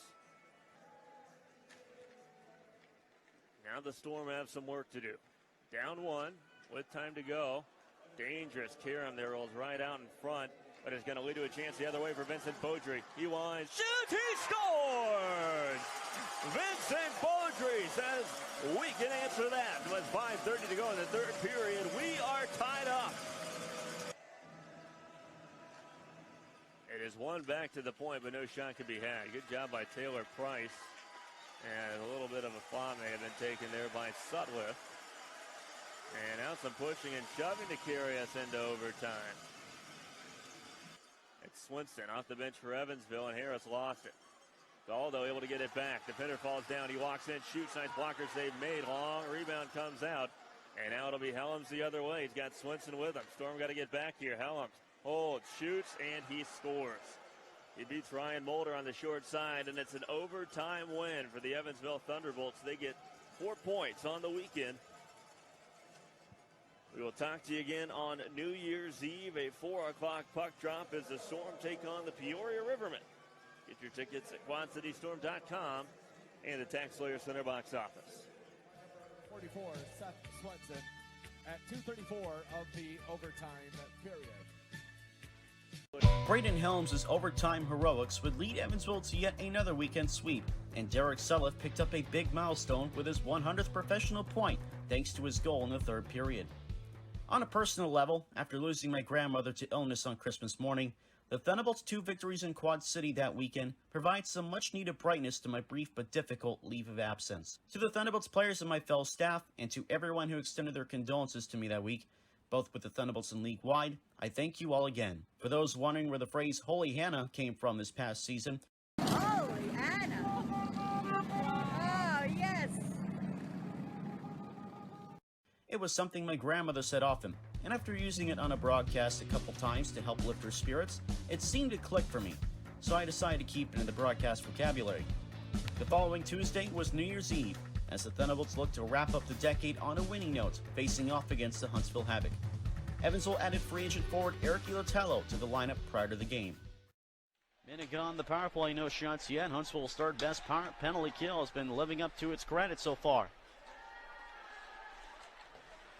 And Sean Baines jumping in shorthanded, finds the puck to Connon. Here's Connon on the move, on a backhander, save, and the rebound taken back by Evansville. And luckily for Evansville, they didn't take a penalty in the response. Good chance for Connon, but back the other way is Hanoun. Hanoun down low, playing for Plevy, scores!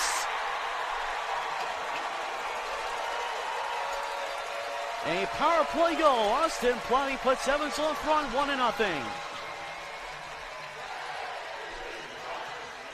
A good chance in one way for Huntsville. Shorthanded, and Evansville back to the way. D'Amico Hanoun, the feet to the front. Austin Plevy, the player to watch for Evansville, and he wires one to the back of the net. And Evansville has now scored power play goals in 12 consecutive games. The one shot of the power play. And Austin Plevy, just like that, has his 12th goal of the season. 6:58 time of the goal from D'Amico Hanoun. We'll see who gets the secondary, if anybody. And the Thunderbolts have the first goal of the game. Helms gloves it down on the far side corner, but taken back by the Havoc. It's Burmaster. Near side for Bates. Made a move to the middle, lost control of the puck in the process. Zykov spins it back to center. Brand drop in front of his own bench. Pinned by Hanoun, and now taken for a 2-on-1. Holton and Zykov. Holton shoots, scores! A supreme snipe by Hayden Holton. It's 2-0 Thunderbolts.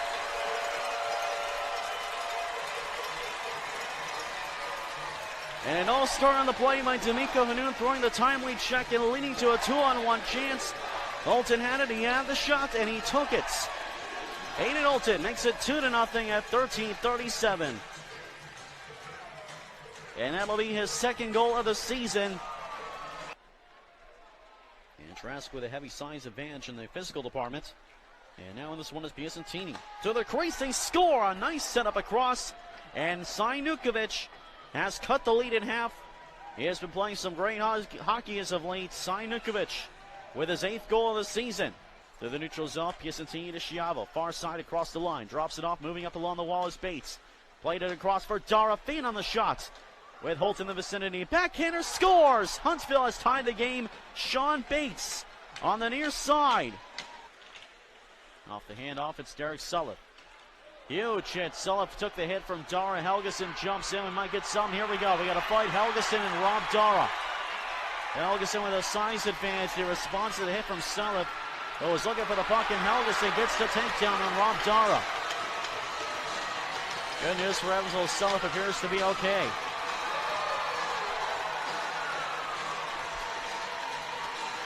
Well, it's a clean hit by Rob Dara, but Sulliff, one of your top goal scorers, goes down. You got to respond. Helgeson does just that, and he wears that A for a reason. Coming to the defense of his teammates, and more of a wrestling match than anything. And Helgeson gets the takedown with one decent shot there with the right hand towards the ends. And we'll see if we get any more other penalties. If the only other possible penalty you can see is maybe in an aggressor penalty on Helgeson. As it stands, it's 5 minutes each for fighting at 13:21. 3,657 in the house tonight here at the Ford Center. And that'll be the second best crowd of the season for Evansville behind Education Day, which drew just over 7,000. Bates to Brand over the Bates. Shot off the glass. Far side. Bates save Osipchuk. Holds on. Just barely. Outside the corner. Braden Osipchuk respecting the polygon. Had to throw that reference again in. You know, I love my James Spann references. And he was almost into that corner zone where the goaltender can't go into. And just able to hold on. 3.2 seconds to go in this one. I actually used that reference a few weeks ago, and James Spann actually retweeted it on Twitter. I was pretty pleased with that.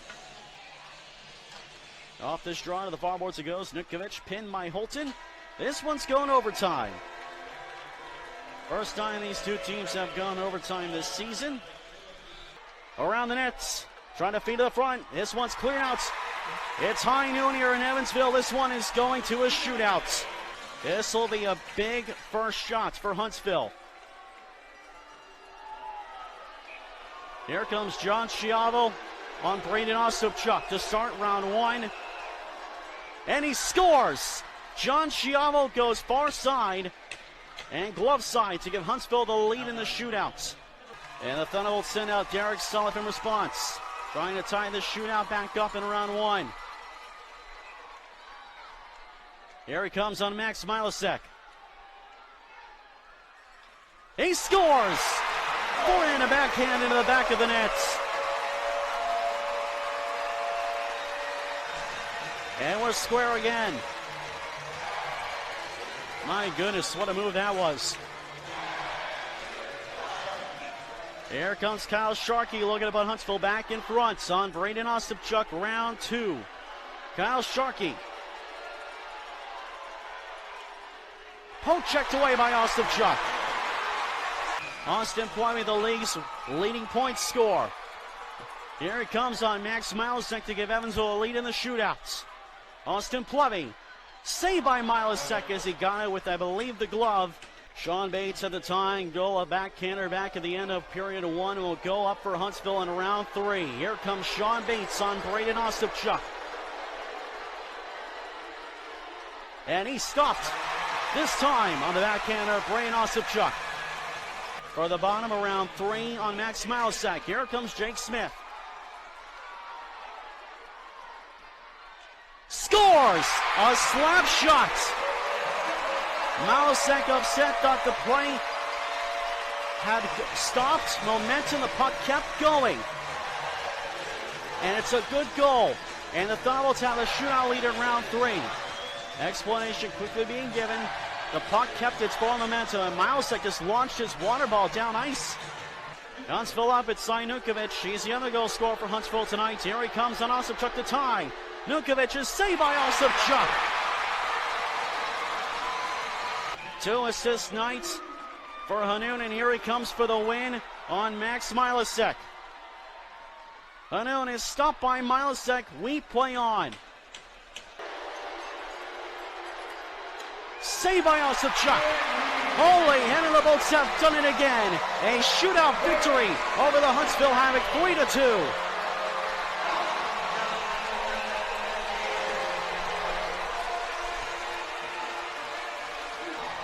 The Thunderbolts will win in front of a packed house of 3,657.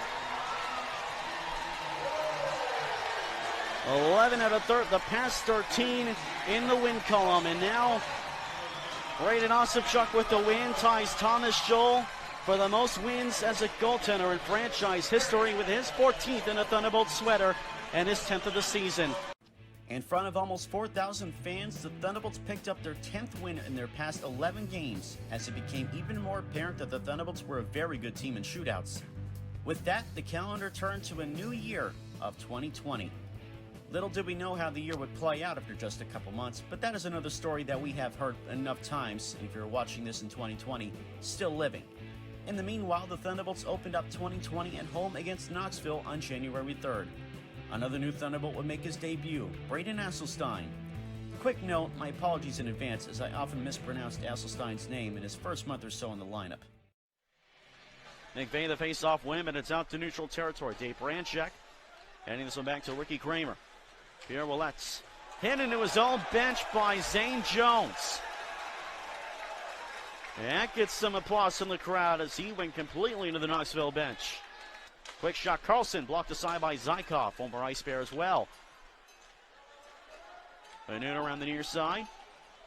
Zykov. Hanoun trying to clear, can't do it. We got a scrum going here. Asselstein drops the gloves. And the Knoxville opponent does not, but Carlson comes over to challenge. Asselstein dropped the gloves later in the tie-up and threw one shot, so we'll see what kind of penalties we have to this. Everyone has come again in the meanwhile. Hanoun and Carlson now in an exchange along the boards. Linesman not anywhere nearby. They might go at it. Hanoun is not afraid to drop him. Not sure about Carlson. They separate a bit and away from the crowd, and they're still again. Asselstein grabs on, and that might get him an extra penalty. And Hanoun takes Carlson down. So things getting quite chippy early in this one. Benson is off to the penalty box. Lionel Moron, and Asselstein will get sent off as well.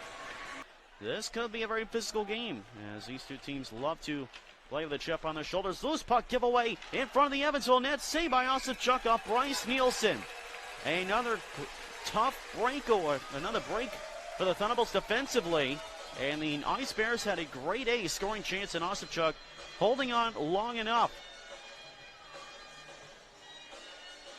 Good stop with the right pad and cut down the angle at the edge of the crease. And the defense got back just in time. Shots even at 2. Back to the points. This one's out of the zone. Lubin has it. Chance rejoins play. 1:10 to go. And the major penalty is Lubin plays it around the boards. 5-on-4 now for the duration. Loose puck. Plumey all alone. Plumey stopped by Murdaka. Another big save by the Knoxville goaltender. Back the other way is Shantz, short-handed, trying to spring a 2-on-1 with Branchek. Shantz to the backhander. Save by Osipchuk. No rebounds. My oh my, is Joseph Radaka been clutch in this one so far. Rather, Evansville goes for a change. Feed for a breakaway. Garrett Sargis with Lubin back. Sargis is stopped by Osipchuk, but a penalty upcoming on Lubin. Interference to call. It will not be a penalty shot, but it will be a power play for Knoxville. As Garrett Sargis had a clean-cut breakaway. Lubin did catch up to cut the distance and get there to at least prevent a high-quality shot. But Knoxville will get their first power play with 5:19 to go in the opening period. What a pass from Price to lead the rush. Yeah, hold on, it will be a penalty shot. All right, so it wasn't signaled at first, but it's a penalty shot for Garrett Sargis. I haven't seen one of those here in a while, but here is Garrett Sargis, a penalty shot against Brandon Osipchuk. 5:19 to go in the first period, and here comes Garrett Sargis. And saved by Osipchuk.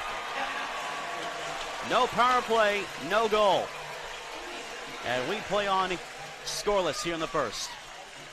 So mentioning Garrett Sargis, who leads all defensemen in goals with 6. Made a move to the backhand, then try to stuff it 5-hole. Also trying to get the guy with a stick or with just barely the high parts of that right pad. Back of the near side for Cuthrell. So mentioning he's been scoring goals often as of late. Here it comes along the near side. Feed to center. Nielsen, he scores! Bryce Nielsen off a deflection has put the Ice Bears in front.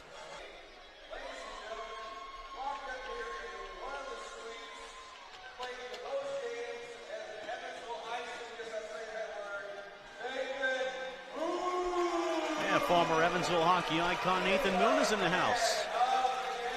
Had a long career with the Evansville Icemen here in this building, and a historical figure in the Thunderbolts, or rather in the city of Evansville's hockey history, which enters its 3rd decade tonight. Self on the side of the net tries to make a way to the front, blasted away by Bombardier. And this is the one that's sent back to center, one-on-one, shorthanded McVeigh against Helgeson. And has a 2-on-1 as a man joining with its Bombardier. McVeigh shoots, save, rebound, scores! A short-handed goal by Lucas Bombardier as the Thunderbolts got caught in the offensive zone. Hanoun, Asselstein, and Helms out. Asselstein's brought a lot of spark in the first period. Eric Latello, another former Ice Bear, the lineup for Evansville. Off the dry, Latello, shot, save, Murdoka, loose behind him off the post, and just wide. Thunderbolts nearly cutting the lead in half, and a huge check on Ouellette by Hanoun. And they need to find a way to score soon. Here's another chance. Oh my goodness. Murdoka again with the glove, this time on Zane Jones. How is he still in this league? It's beyond me. He made it look so easy.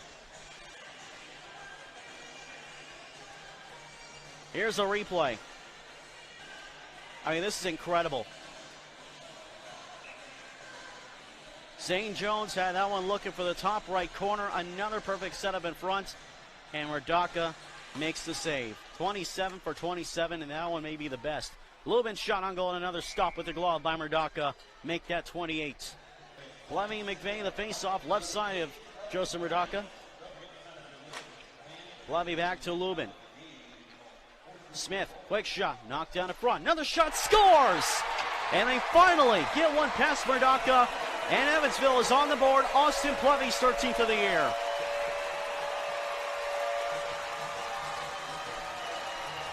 The first shot blocked in front of a Knoxville defender.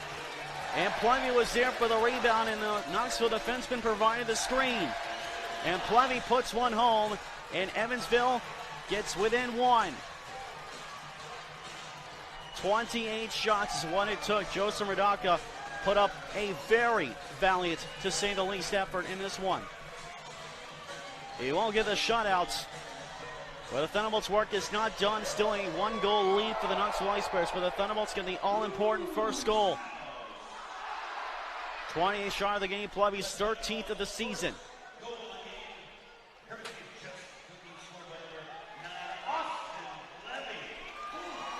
Here's a turnover. Jake Smith has a lane. He scores! It's tied. Jake Smith.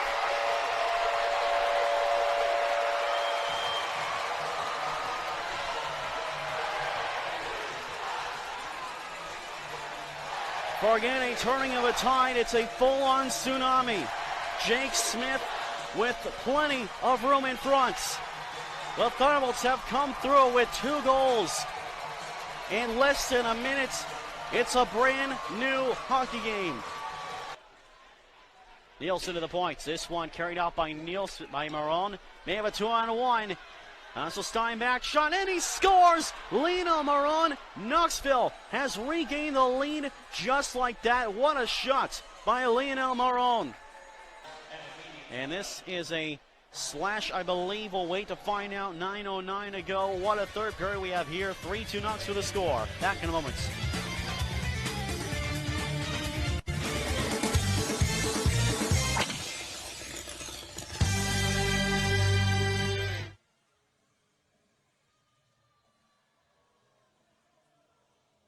Septic and drain problems can hit your home or business at any time. That's why Joe Beard & Sons Corp. is here for you 24/7.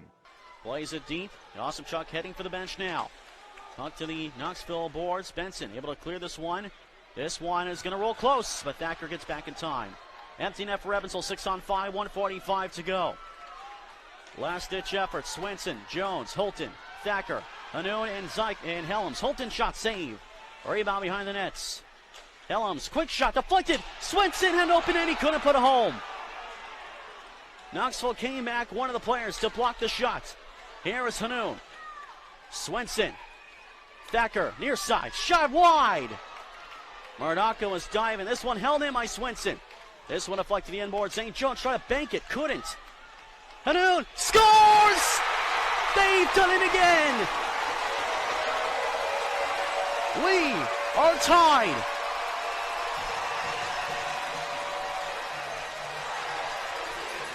The setup, D'Amico Hanoun, St. Jones.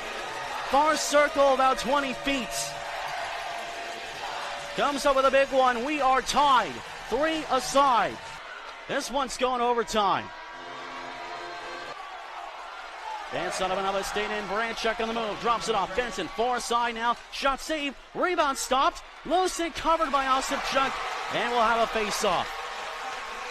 Barnaby back out. 4-on-4 for a brief moment. Now we go back to 3-on-3. 2 shots for Knoxville. 2 for Evansville. In the overtime, 1:33 to go. 2 big saves there. And Babardier couldn't get there for the shots. 2-on-2 to the Evansville zone. This is Cuthrell. Cuthrell trying to move to the middle. And he does, and a save, Osipchuk. Cuthrell got a good shot away and a save. Yes, it is. High noon again. We are going to a shootout yet again here in Evansville. Here comes Anthony McVeigh. Top of round 1 for Knoxville on Braden Osipchuk. He scores! Top right corner. Here comes Derek Sullivan on Joseph Murdaka. It's bottom of round 1. And he fanned on the shot as he went to the forehand. Here comes Cooper Jones on Braden Osipchuk, round 2. Jones is stopped by Osipchuk. Made a move to the backhand, and Osipchuk got with a pad and the stick. And the first of the 2 tying goals, Austin Plevy. 13 goals this season, and here he comes on Joseph Murdaka. He is stopped by the toe of the pad. Bryce Nielsen will try to extend it. Rather, the lead try to extend it. Bryce Nielsen and Osipchuk, round 3. And he scores between the wickets. Here comes Jake Smith on Joseph Murdaka. Stopped by Murdaka.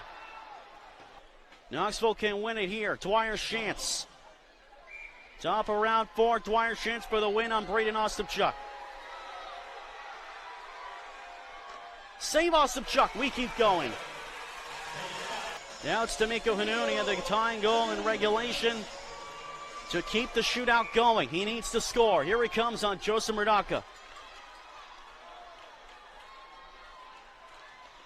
Glove save by Murdoka, and the Ice Bears have won it in a shootout, 4-3. So that'll end a 3-game win streak for the Thunderbolts. Knoxville has won 2 straight. And the Thunderbolts, at the very least, get a crucial point out of this game.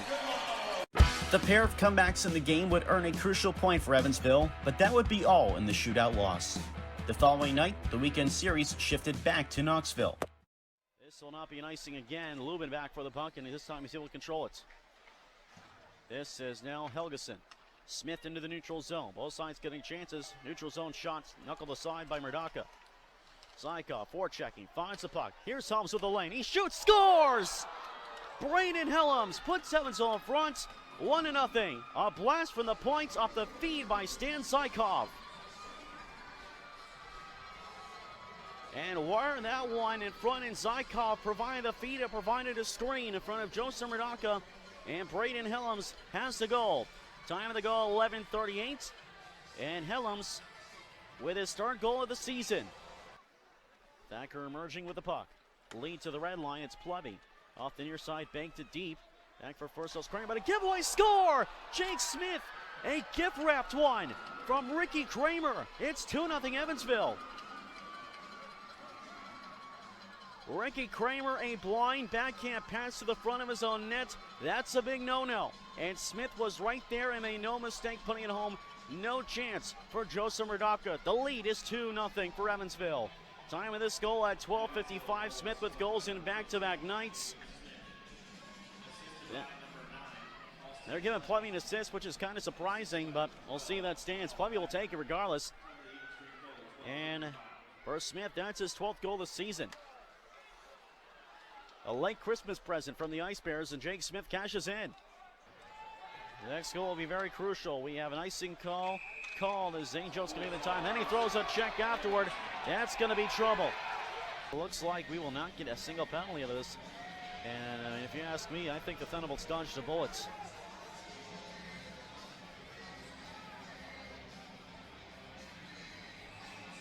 This game, which has not been as physical as last night's game, this could be a spark plug moment. Knoxville down 2-0, looking for something at the end of the game. This shot, the inboards, another hard hit. Zane Jones, there's another one. This time on Ricky Kramer. This one is clean. And the deflection scores, and Knoxville gets back within one.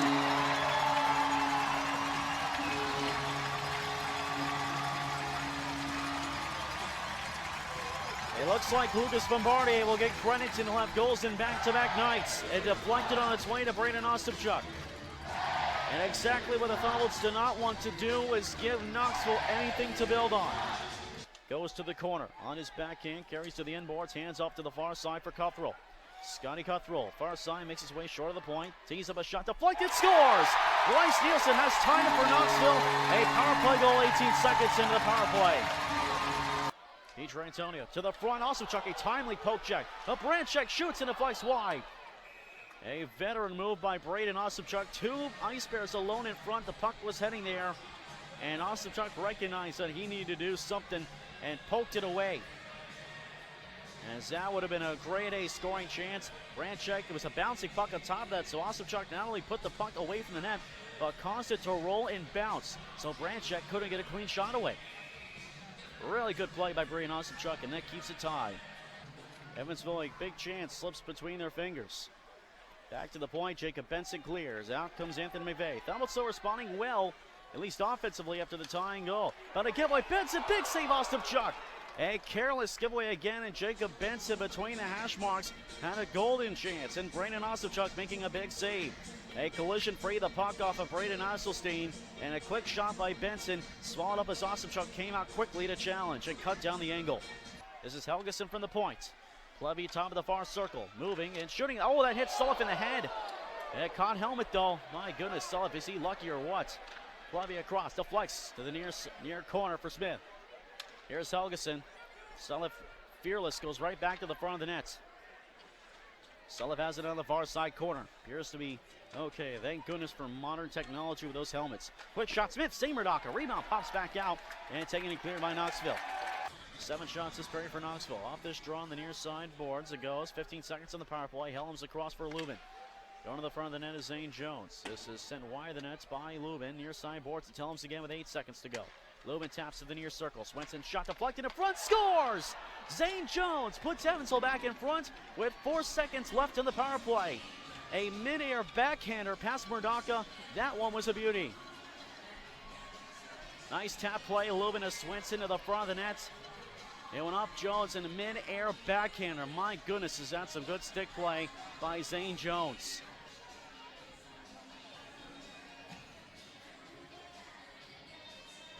And that right there is a short shot to first base there for Zane Jones, and he puts Evansville in front for the second time tonight. Jones at 11:43. A power play goal. His third of the season. Swenson and Lubin to get the assists on the goal, and the Thunderbolts are back in front 3-2. Garrett Sargis moving and shooting. That one hops wide. Deflects to the near side boards. Garrett Sargis again from the point. Sargis shooting. Scores! Deflected in. Sargis took the shot. Knoxville's tied it. And now he does go in the zone. Chance to the end boards with 4. Trying to play to the front. Kramer! Save Osipchuk, and we're going overtime again. Ricky Kramer had a chance, and he couldn't get all the shots. Evansville gets another crucial point. Knoxville gets another crucial point. Swenson will try to go up. He does. But a 3-on-1. Lubin. Bombardier cross. Big save. Osipchuk off Cooper Jones. Attack continues. Nielsen. Face Bombardier. Another save. Still those penalty upcoming. Back to the points. That one missed wide by Cooper Jones. 2 big saves. Penalty still upcoming. It'll be for the remainder of overtime. And touched up by Houghton. Braden Osipchuk saving the day with 2 big saves. It'll be a slash. Knoxville back on the power play with 1:32 left in overtime. Stan Zykov's third penalty of the game. Cutthrow again near hash marks. Fed across. Nielsen couldn't shoot it, but he has the puck and shoots. Glove save by Osipchuk. All the bells and whistles on that one, and Osipchuk another glorious save. Chance with 10. Back to Bombardier up high. Back to Chance, far hash marks. Moving. Sign that, Branchek, can't but over to save by Osipchuk again. Open end, Osipchuk got across. Unbelievable.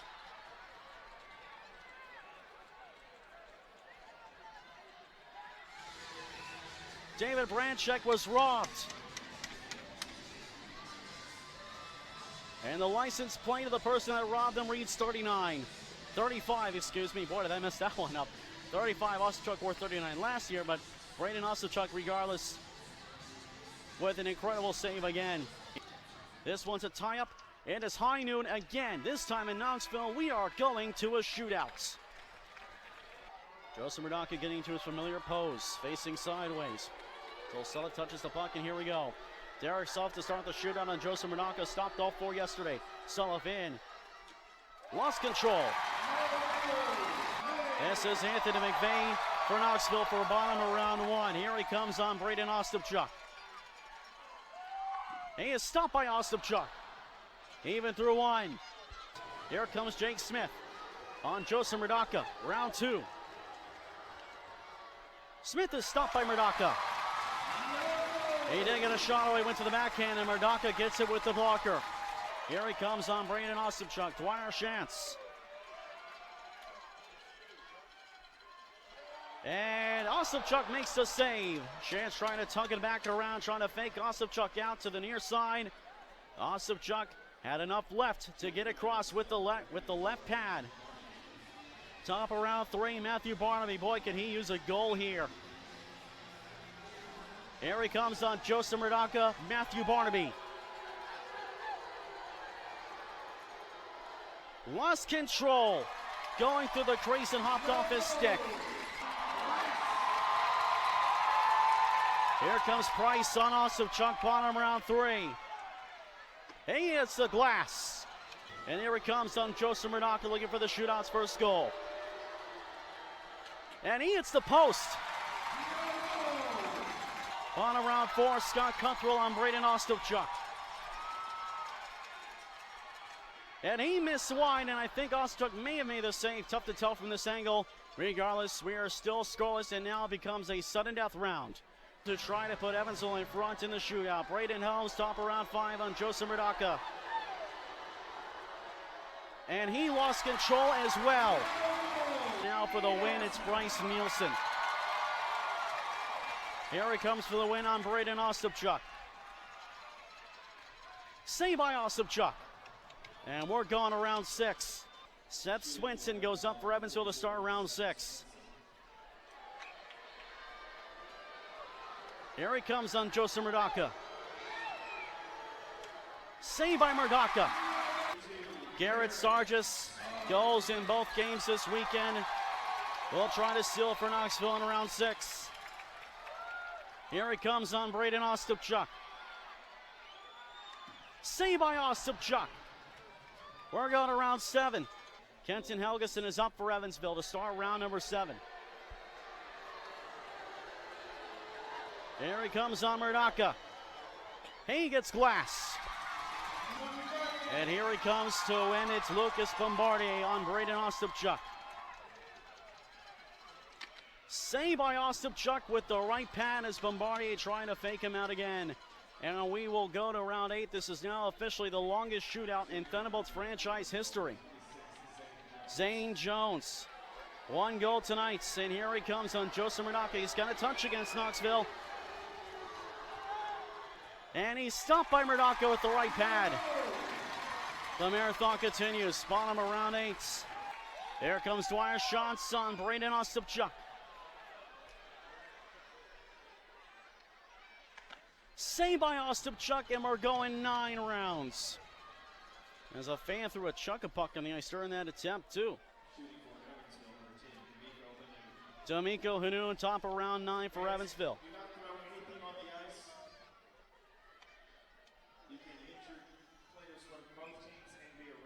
Here comes D'Amico Hanoun on Joseph Murdaka, round 9. He gets off the glass. He's had a good weekend for Knoxville, and here comes Bryce Nielsen against Braden Ostapchuk. He scores to win it.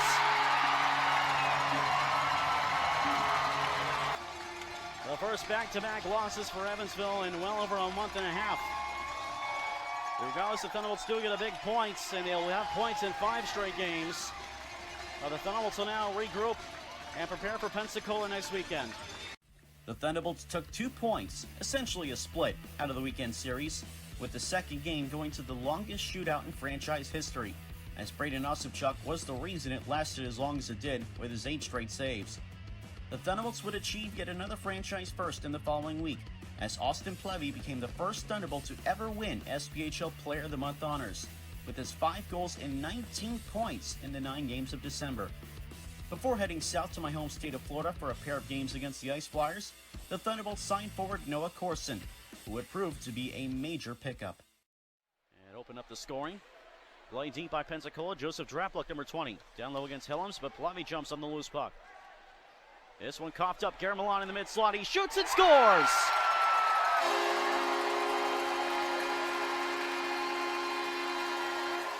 A turnover by the Thunderbolts forwards and turns into a chance for Garrett Milan.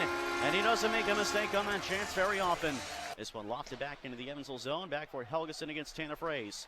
Fraze takes the puck away. Feeds to the middle. And they score!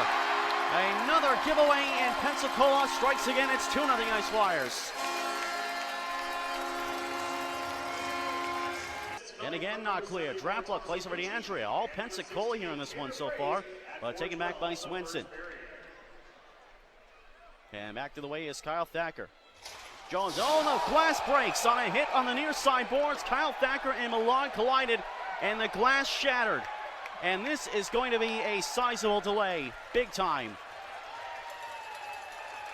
Well, folks, that is a first in my 7 years.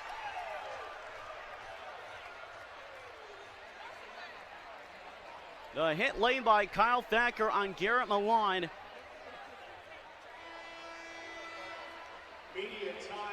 Well, we're going to get a media timeout and then some. This is going to be a sizable delay. 5:22 gone in this first period of play. Zykov, rather he goes back to the bench and led back from Marcuse, back from across the line for Pensacola. Marcuse, the wind-up, scores!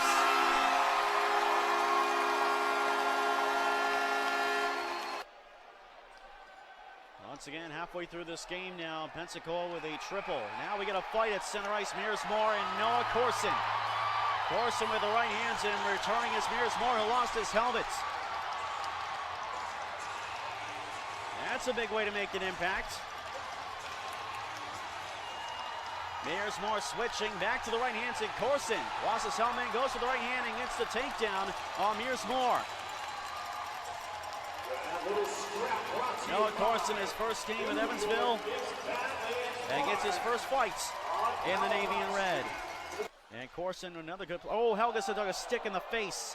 It was unintentional, I believe, so no call. And that shot hits the post from Marcuse. There was a jam up in the neutral zone. Oh, and Corson took a stick too, and we're going to get a call here.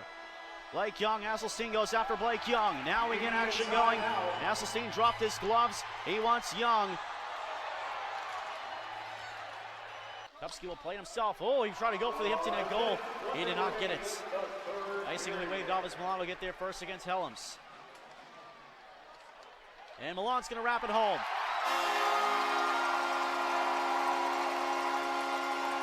The Thunderbolts a tough night and a long season. Thunderbolts will regroup and be back at it tomorrow night here at 7:05 Central. It was one of those unavoidable nights in a long season that nothing would seem to go right on the ice. Brian Billett got the start in net against his most recent former team the following nights as the Thunderbolts looked for the weekend split. Kyle Thacker there first, deep in Evansville territory. Kyle Thacker carrying up ice. Short pass over the stick of Holton. Around the red line, Andrews plays it ahead and it's a breakaway. Garrett Milan. Milan is in and he scores!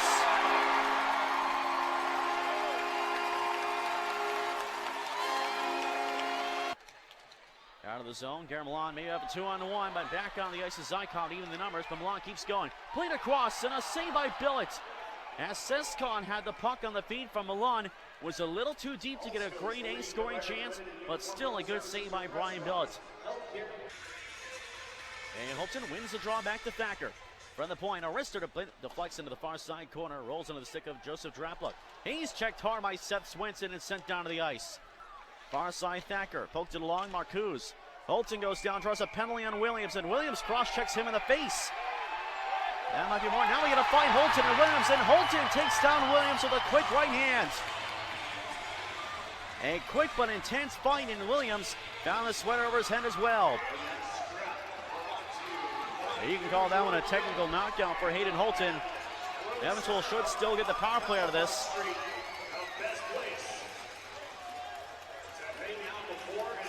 So Hayden Holton was tripped up on the way into the corner, well away from the play. And then after the whistle gun, Williams trying to draw Holton in with a penalty by cross-checking him in the face. And then Holton and Williams both drop the gloves. Now they get Smith, and now it's Milan the other way, short-handed with Kessler. Milan across, saved by Billett off of Jesse Kessler. Book will send it back to center. Loved up by Milan into one-on-one. The other way, Milan draws, but is poked off nicely by Thacker. Thacker sends it ahead, tipped along to Smith from Sulliff. Here's Sulliff across the line. Hand off for Plevy. Plevy moving to the front. Sulliff scores! And Evansville has finally got one past Jake Kupski, and this game is tied. At 8:28 of the second period, Derek Sulliff on a feed from Jake Smith. And that one is well earned for this Thunderbolts team. As they have played a much improved game, and finally they get something to show for it. And it's a brand new hockey game almost halfway through. So Derek Sulliff will get credit for the goal, and that will be his 13th of the season. That'll put him in a tie for first in the team with Austin Plevy. This goal at 8:28 from Smith, and I believe Kyle Thacker will get the secondary assist. And actually, they'll start to work their dump and chase game again. This is the first time we really see sustained in a huge hit by Ilatello. And it looks like that was on Mearsmore. Thunderbolts really lowering the boom in this game. Jones working it to the end boards. Zane Jones behind the net. Sorbs a check well against Kostikov and countered it. And Kostikov went down. Swenson to the net, sending it wide. 6 seconds to go. Quick shot again, he blocked off by Helms. Pin to the far boards. And this one is going to overtime. Austin Plevy, who was denied on a breakaway back in the third period early on. Off this draw, Thunderbolts take possession. Kenton Helgeson, overtime underway here at the base center, Pensacola. This is Smith across the line. Handing off Helgeson, far side. Helgeson around the nets. Down to the near side with it to the point. Jake Smith Moves up the points. Can't hold the zone. Goes back to center ice. Plumlee will go back as well to cancel out the offside. Smith across the line. Far side. Pass to Helgeson, top of the right circle. Retreats back to the points. Up the near side for Plumlee. Back for Helgeson as a lane. Feeds for Smith. He scores! Holy Hannah, the Bolts have won it in overtime.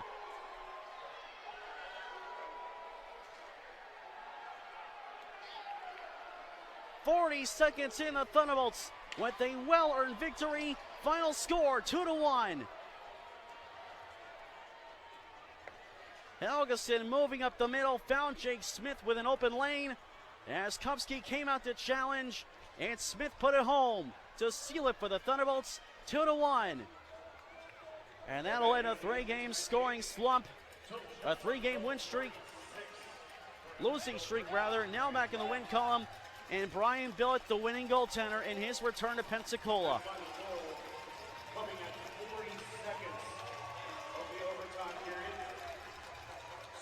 Smith from Helgeson and Plumlee at the 42nd mark of overtime. Jake Smith, his 13th goal this season. That means we have a three-way tie for the goal-scoring lead on the team. Smith, Sulliff, and Plumlee, all with 13 goals this season. Sulliff had the other goal tonight for Evansville. Garrett Milano the opening goal. The Thunderbolts tying it up in the second and winning it in overtime. Your final score 2-1. Brian Bill with his first win as a Thunderbolt. 30 saves on 31 shots.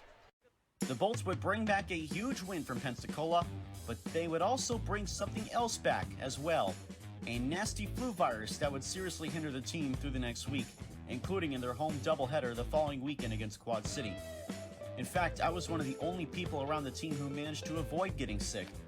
Needless to say, the $15 I spent on the flu shot before the season easily paid for itself.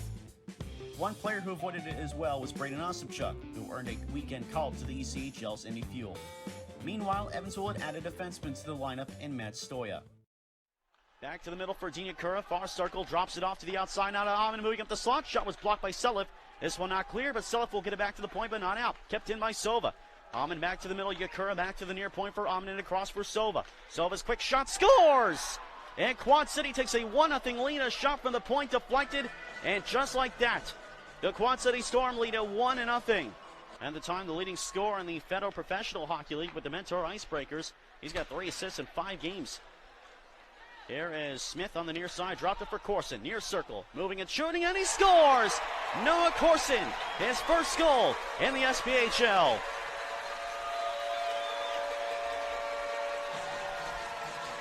And the responding goal just over a minute later. 3:01 in. The hand up to Corson, top of the near circle, made a draw. And quick shot in the process, glove side on Ryan Mulder. And this game is tied right back up at 1. Noah Corson's first goal of the Thunderbolts and first in the North American Pro ranks. And Corson's got it again. Side of the net, looking for a second. Nice feed up the slot for a little bit. He shoots. That one's blocked. Good block by Harrison. Blocked another one up in the face. Gets back up down low for Barnaby. Play continues. This is Corson now. All Evansville this shift. This is Corson. Dropped it back to Barnaby. Pass does not get through. Barnaby blocks the dumper out. Back to the far corner for Corson. Quad City in some trouble here. This is Sanu back down low for Barnaby. Total puck control here. He goes for the Michigan move. And did he score? He did! He pulled the Michigan move. And Evansville leads it 2-1. Hello, ESPN.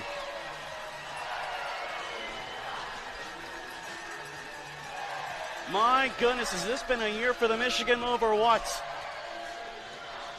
Moeller stopped it at first, but it trickled in.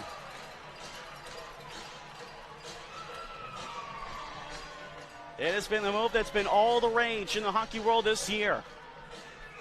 From the NHL all the way down to the lower A leagues.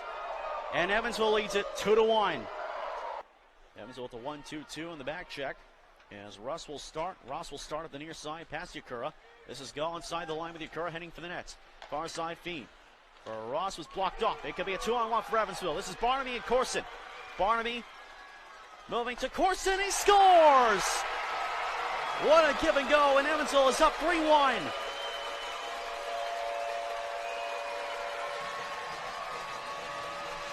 A turnover by Quad City off the stick of Tucker Ross brings a 2-on-1. Barnaby to Corson, a perfect pass. Corson making no mistake, and he's got his second of the game. This line has been excellent looking tonight. Corson, Barnaby, and Hanoun. And they combine once again to make it 3-1 Evansville. Matthew Barnaby taking the job of losing it to Tommy Sikos. This will be a challenge for Evansville not to get too cocky. And it has been a problem in the past occasionally. This is Barnaby into the zone. Far circle, holding, playing to the front. Corson scores! And he's got a hat trick. It's a River City hat trick for Noah Corson.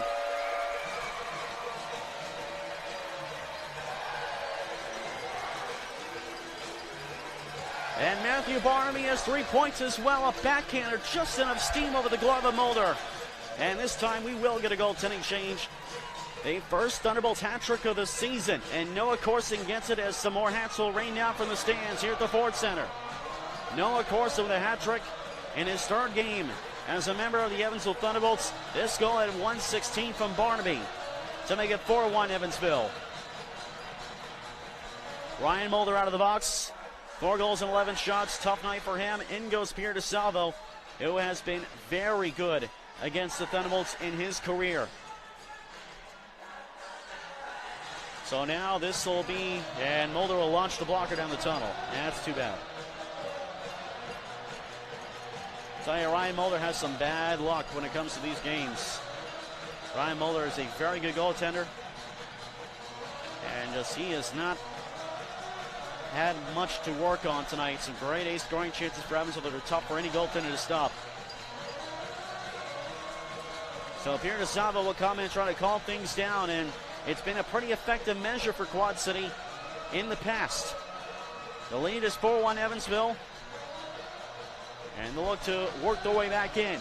Once again, Corson started the game at 1:16 of the second period. From Matthew Barnaby, it's 4-1 Evansville. First Thunderbolt shot of the period going in. This one's set aside by Bill from the neutral zone blast. Sikos into the Evansville zone, drops it off. Pass to the middle, blocked by Smith, taken back by Zykov. May have numbers the other way. Zykov with Smith and Plevy. Here's Smoot up the near side. He will can't get all the way. Now we got a fight back at the other end. It's Tommy Sikos and Matt Stoya. More of a grappling contest, and both players go down. That's another thing that the Quad City Storm can definitely use at this time is a response in the form of a fight. Matt Stoya, a fight in his first game with the Evansville Thunderbolts. Those two will sit for 5 aside. Didn't see any bona fide punches thrown. More of a grappling contest, but certainly well enough to earn 5 minutes each. And at this point, Quad City can only benefit from it. Trying to give your team any spark you can. And so far, Quad City has responded, playing some better hockey. I didn't see what started it all. But certainly Matt Stoya, not one to pass up an engagement. And Tommy Sikos plays with a bit of an edge himself. Not afraid to mix it up at his end. So 5 for fighting at 7:03 in the face-off in the Quad City zone. See, it's where the attack was, and the Thunderbolts were on the attack, but Smith had just missed an opportunity at the time the whistle was blown. This is Casali down low. Trying to work his way to the front, rejected by Plevy. Loose puck taken by Helgeson. Back up for Plevy. Ellie comes with Smith. Sulliff catching up as well. Smith to the right circle. Plays it for the man up front. They score! Derek Sulliff, it's 5-1.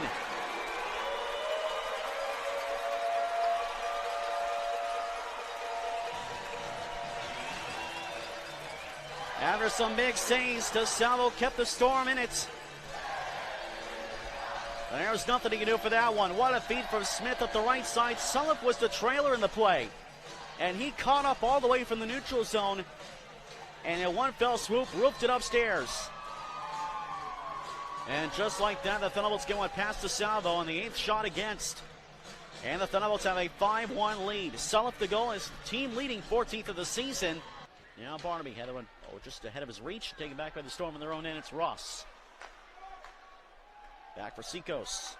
Across the Evansville line, Batita near side. John Batita at the hash marks. He scores! John Batita. His first SPHL goal to make it 5-2. Off the straw, taken by the Storm. This is back to the point for Walsh. This is Ross and Walsh. Now Fries on the right side. A man in front. Save on the front. And another loose puck tucked in by Vincent Beaudry. And it's a 5-3 game. By Sova. This one pinballs in front. Off of DeSalvo. Taken back by the Storm. Look out, may have a break. And it's Price on a partial breakaway. Helms comes back. And he scores. I think he did. He did. And Taylor Price makes it a 1-goal game. Third unanswered goal for the Quad City Storm. It's a 5-4 game, a breakaway goal for Taylor Price, his second goal of the game. But nonetheless, Quad City 3 goals in the third period. What resilience for this Quad City team. Now, is this deja vu or what? This seems to happen every other time the Thunderbolts and Quad City play each other. This game, I said it before, was far from over.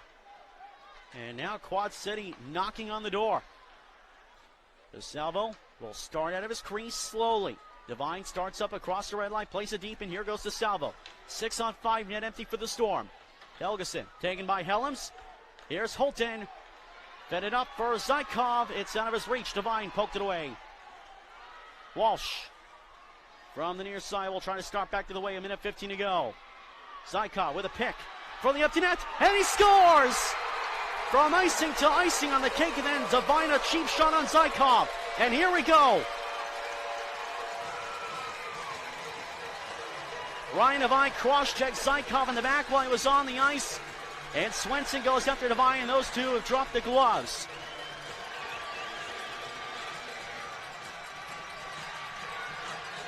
Those two, no shots yet between those two. Swenson, a very strong player. Now he gets some rights in. Devine lost his helmet. And still going at it inside the line. And Swenson goes down, a shot for Devine. And then Zykov was a little too close for comfort. And I'm going to upset a lot of Quad City fans. And I know Quad City's going to watch this tape. And they're probably not going to be happy for me for saying this. But Devine's got to be suspended for that. And Devine's a buddy of mine. I mean, I'm sorry, but why? What purpose does that serve? He throws a cheap shot on Stan Zykov after he scored to put it in. A dangerous cross-check into the boards. And then he goes after Seth Swenson and then celebrates when he wins the fights. And this only sets up a powder cake for tomorrow. It's not needed. It really isn't. The 6-4 game, 11 to go. Turn the page for tomorrow. Now it is hope that nothing more happens. This game is pretty much done over. Nasikos going after Corson. Those two talking about it. Hopefully they separate. And they do. Last minute of play in this game, 6-4 Evansville. Zykov is 8th of the season, and Hanoun throws a check. And that offensive man, no penalty. The play to Salvo was going to the bench for another chance with an extra man. Now we do get another fight. It's Helgeson and Sikos. And Helgeson this time gets the takedown on Tommy Sikos. Second fight of the night for Tommy Sikos, first for Helgeson. That'll be the gate for both of those two.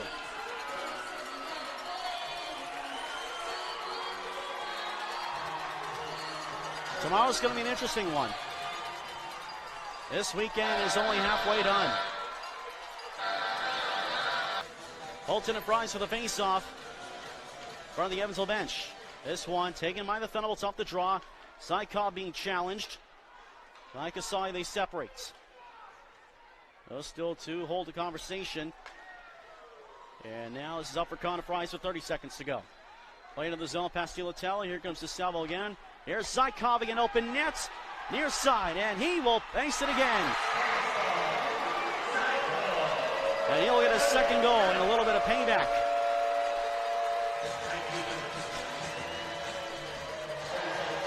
And that makes it a 7-4 game, and that will do it for sure this time. Empty net coming to the near side is DeSalvo left, only one man back in Zykov from about 30, 40 feet. That one's an easy one. 9th of the season, 2nd of the game, both empty netters. And Asselstein will take it, and that's it. And this one is over, officially. 7-4 Thunderbolts the final score. A big third period for Quad City. They got 3 unanswered, and certainly that'll be one to watch for tomorrow. but certainly a lot of unnecessary stuff in this game in the second half.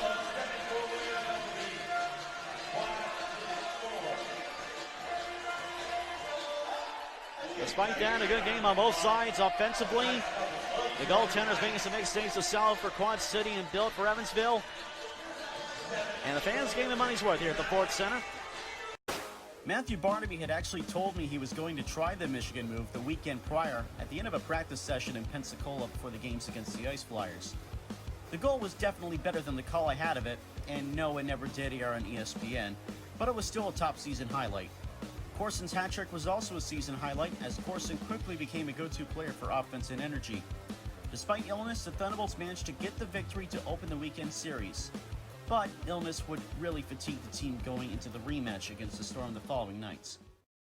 There is one part of the starting lineup I will discuss before we get underway, and usually I wait till after the opening puck drop. Starting for the Evansville Thunderbolts is defenseman Braden Esselstein. Starting for Quad City is Ryan Devine. These are two guys that know how to chuck them. They're not shy about it, and we could see fireworks off the opening draw. And here we go. We will have a fight off the face-off. Braden Esselstein, Ryan Devine. They'll get this squared away at 3 seconds of period number 1 at center ice. Right hand's cocked and low. Devine swung and missed. And then Esselstein goes in and goes with right hands and switches to the left.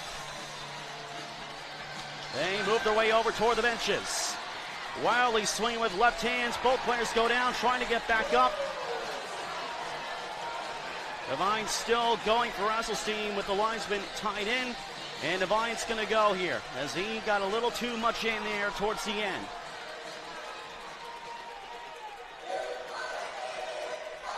A about even fight. Both will go to the penalty boxes for now. 5 minutes each for fighting at 3 seconds of the first period. And now we'll bring you the starting alliance presented by Orthopedic Associates. Braden Esselstein, Kenton Helgeson in the defense for Evansville. Stan Zykov, Hayne Holton, Zane Jones for the Thunderbolts. Cody Walsh and Ryan Devine were the starting defensemen. Dakota Clutcha, Vincent Beaudry, Tommy Seacos up front. And obviously we'll get some changes aside. But a spirit about 3 seconds in, and the crowd already into it. 3,000 plus in the house tonight. Waiting for the exact number. Neither one appeared to get any heavy shots in, but Devine, despite having Esselstein down, decided to keep on going. And usually don't see that. Back in Quad City. Already a fun one, 3 seconds in. This one out of the zone. It's going to be a short-handed breakaway for Taylor Price. He had 2 last night. Looking at shooting. Glove saved by Billett. Brian Billett in it immediately. Helgeson nearly came back, but Price nearly made Evansville pay the price. Early in this one, 13 seconds in. First shot on goal and the first save. Brian Billett with the glove. Showing why he was an SPHL All-Star goaltender last season. He's been great for the Thunderbolts in the games he's played so far. Sutliff for Smith in the slot. Getting a shot away. Bouncing puck. Gets it back to the point, but can't hold his own, and it's going to be another short-handed breakaway for Taylor Price. Here's Price moving in, and he's stopped by Billett again.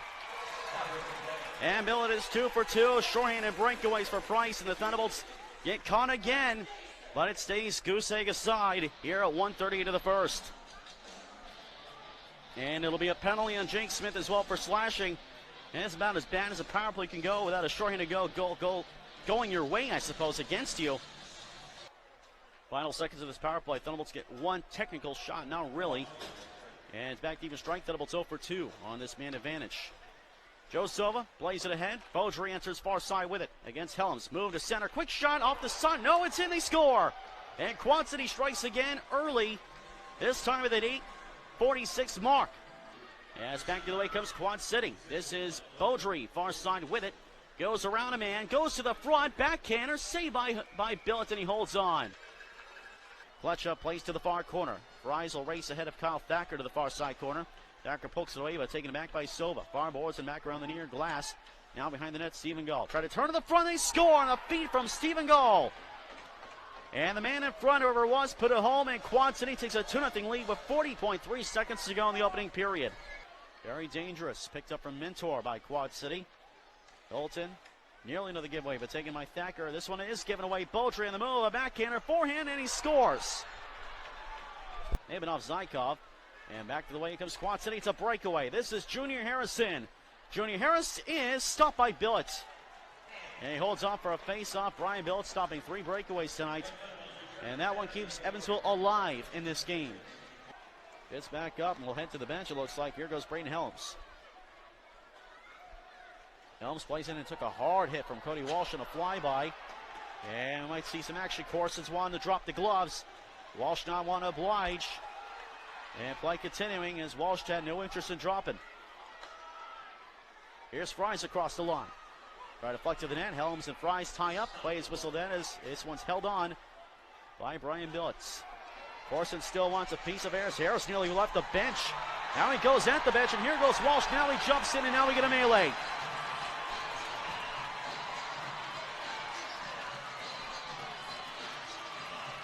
Nine of the 10 skaters are involved in this. Sasselstein are 8 of the 10.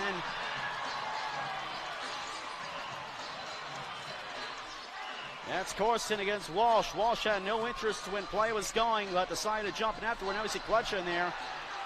And then looks like Corson's helmet was tossed by a Quad City player. Clutcher getting some shots in, and Walsh still trying to get involved with Corson. Lines would separate those two, and now we didn't have to wait much longer to see things boil over here. I give a lot of credit to the linesmen as they really jumped in quickly and kept this from turning to a full-on line brawl. This will do it for Noah Corson for the Knights. They still got Helms tied up. At center ice, this is Connor Fries for Quad City. Lines to move over and change their focus to those two.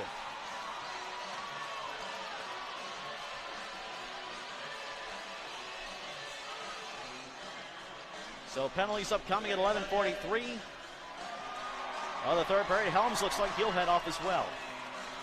We see Helms go down the tunnel. We saw Corson go down the tunnel for Evansville. Junior Harris nearly came out of the ice, and if he had successfully hit the ice, he would have been getting an automatic suspension. There we see Walsh jump in.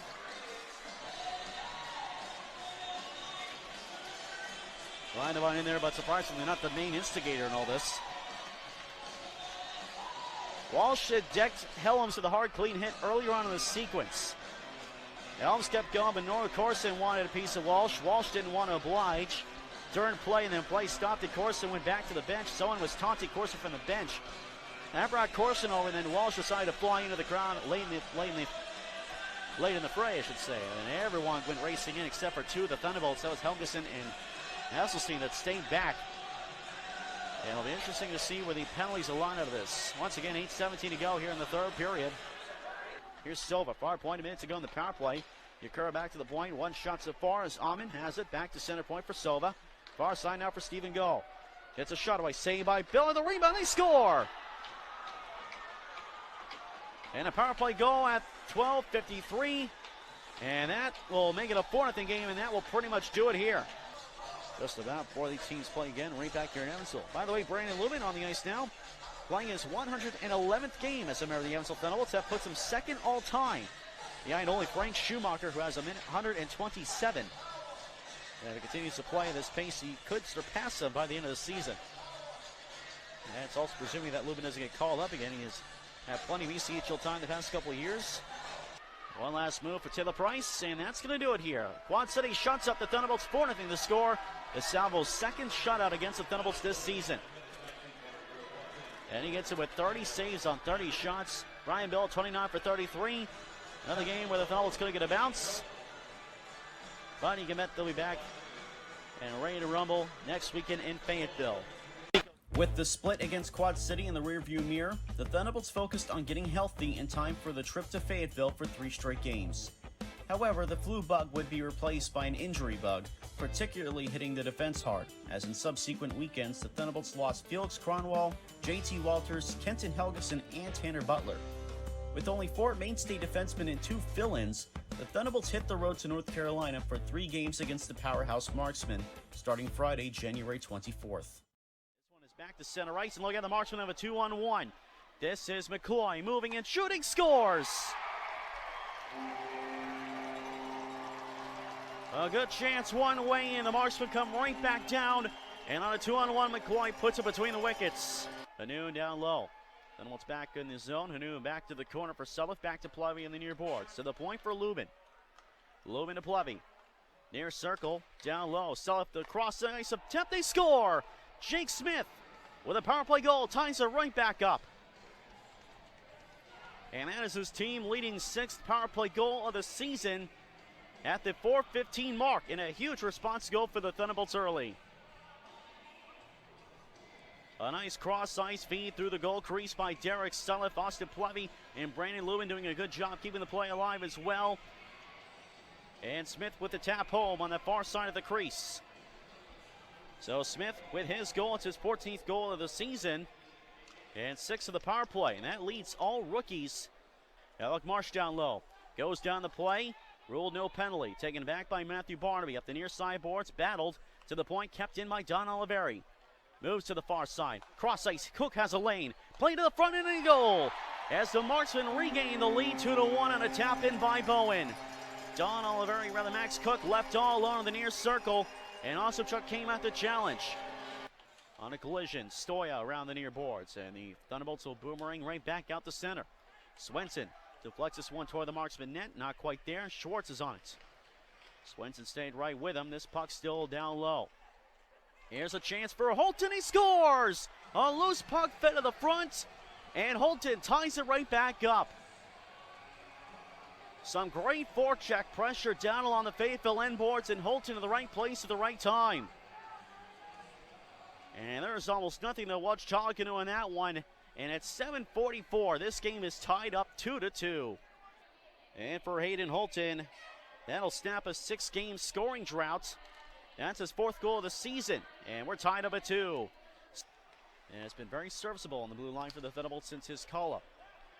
Max Cook, near side corner, going around the net to far side, looking for a handoff, shot up the side of the net.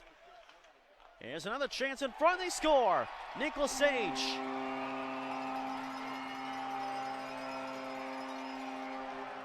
The first attempt by Lesage off the side of the net, he finds the puck again coming to the middle. And it's a case where the Thunderbolts fail to protect the center ice. And right now, if you're a Thunderbolts, you just want to pepper the goalie at this point. Matt Stoya, shot to the net, they score! And it's tied up again, the shot from the point by Matt Stoya. And that is his first SPHL goal. Stan Zykov gets the puck. And again, the Thunderbolts battle back to tie. Here's Corson, back to the point, Stoya. Now Swenson.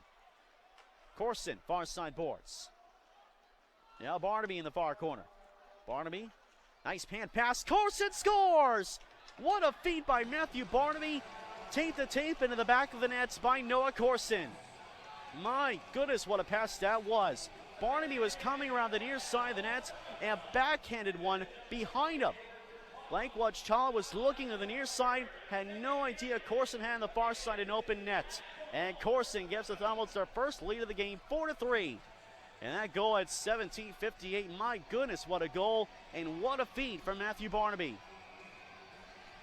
And you talk about some NHL bloodline connections there.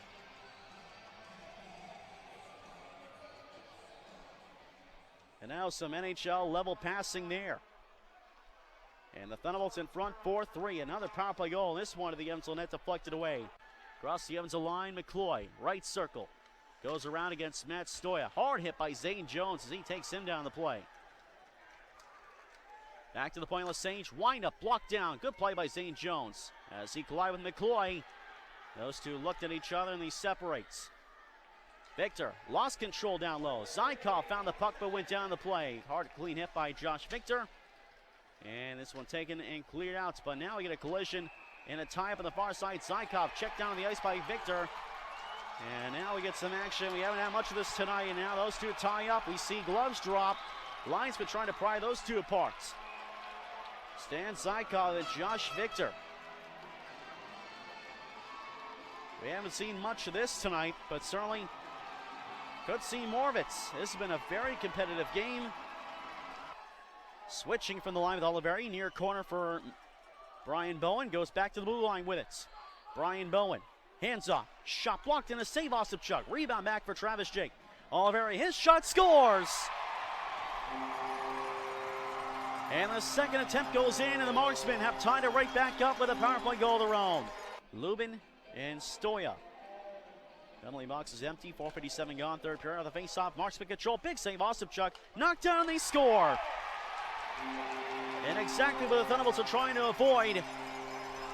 And the Marksmen take their fourth lead of the game. It's 5-4. Swenson kicking away, loose pass. Centers on the right side. Swenson to the circle. Holds up at the half wall. Collision playing and open, and they score! Braden Helms a shot for the points as a collision in the goal crease sent Watchtala down. And the shot by Helms went in, but the goal's been waved off. And look out, Fayetteville's numbers 3-on-2.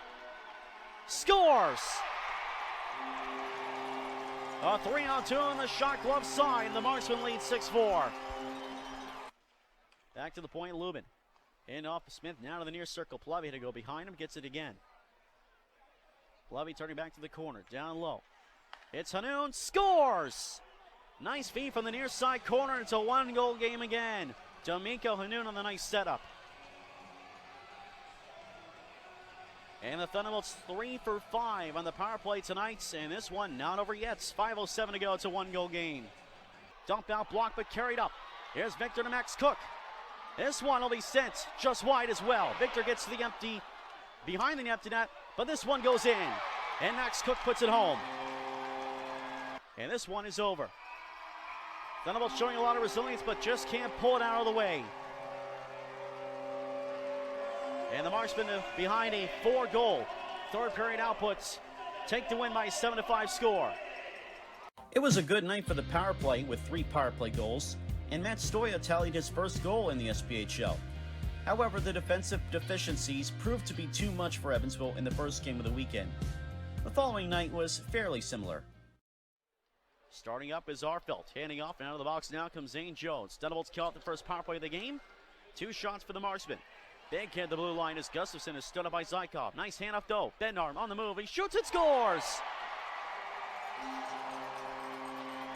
And Shane Bednar puts the Marksmen in front by a 1-0 score soon after the power play expired.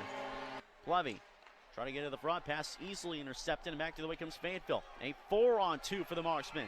Now we got a fight behind the play. It's Corson and Victor. They will settle things from earlier. Now the Fayetteville line. Noah Corson, Josh Victor. Right hands firing away on both sides. Victor a little bit of a size advantage in height. Helmet comes off on Corson.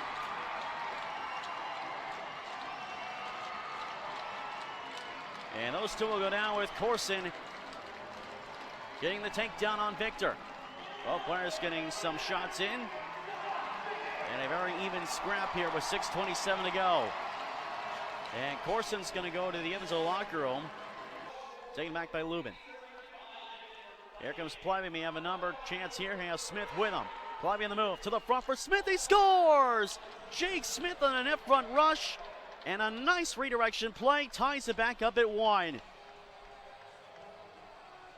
What a feed from Austin Plevy coming up the left side, just outside the hash marks, and Jake Smith going to the net. A perfect redirection as he was at the edge of the blue paint. And Jake Smith with goals in back-to-back games, and that is his 15th goal of the season. Ties it up at the 14:04 mark on the 4-on-4. Jake looking back to the corner. Marsh working up the boards. Again, Jake at the point.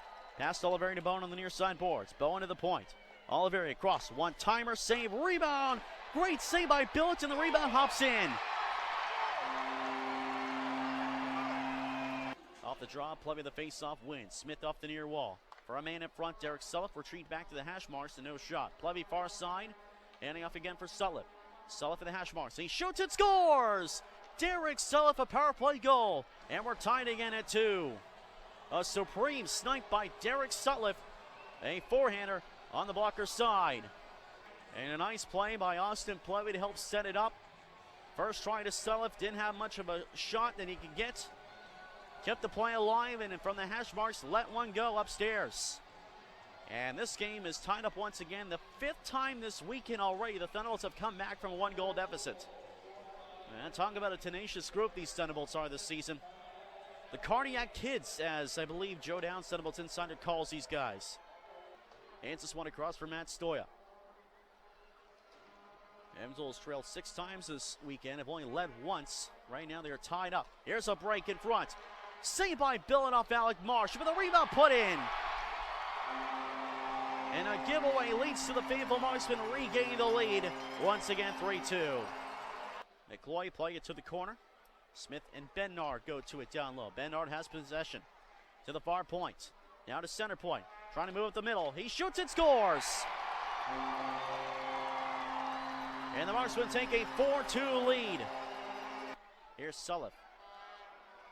1-on-2, places off the end boards, tries to get back to it and does. Sulliff moving and he scores! What a play by Derek Sulliff off the end board, carrying him to himself.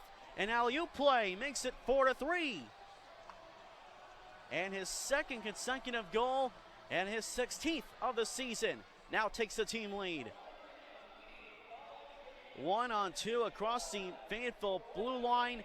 Bounced it off the end boards, got around the defenders as the defenseman can't touch him because it would have been interference. And able to power past the defenseman and get a shot away and roofed at the same spot he scored the second goal. That's certainly a big night. I don't recall Brandon Lubin ever having a 3-point game in his career with the Thunderbolts in the time that I've been with the team. But here's a chance the other way. Big save by Billett, puck sitting in the crease and poked in. And just as I mentioned, defense having to come first, and the Marksmen come right back and score. Drops it off for Swenson. Hands off behind to Brandon Lubin. 3 assists tonight for him. His pass blocked off, gets it right back. This is Swenson with a little bit of time and space. Goes to the net, goes to the wraparound. He scores! A backhander on the wraparound, and it's a 1-goal game. What a move by Seth Swenson. Didn't score in the second period, but this goal ends a 10-game scoring slump. And it's a 5-4 game, just like that. Seth Swenson had a little time and space. The Marksmen players went to the front of the net. Swenson went backhand from behind the net. That was a beautiful backhand shot to make it a 5-4 game. And again, the Thunderbolts staying resilient, still very much in this game. 5-4, just like that.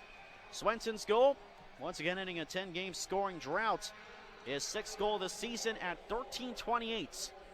That was by Schwartz. Bednard down low against Hayden Holton. Up the far side to the points. Bednard loves to use every inch of the ice. Now he plays it across. Schwartz looking. Great save by Billett as he sprawled across to make the save. Remember that one, folks. On the bench is Brian Billett for Evansville. 2:11 to go. The Thunderbolts will go all in here. Behind the net, Swenson. Here's side corner. Back to Sulliff. Last minute of play. Sulliff back for Swenson. Hits it back to the point. Shot by Helms. That one goes wide. Near side, Swenson. And the half wall 2-on-1 battle. Smith a shot. He scores! Jake Smith has tied the game. Jake Smith with 45.9 seconds to go. We are even at 5.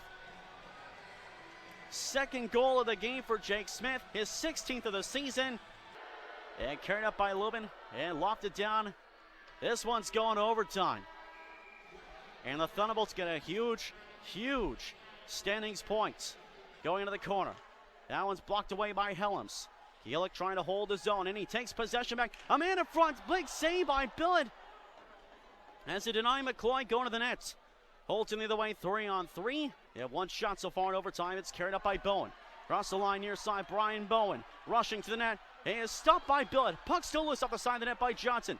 Taken back by Swenson. But taken back by Johnson around the far boards. Change in progress. This is Cook down low. Max Cook to the front. They score. Brett Johnson. And the Marksmen win in overtime 6-5. Jake Smith's late heroics forced overtime and helped the Thunderbolts pick up another big point despite the loss.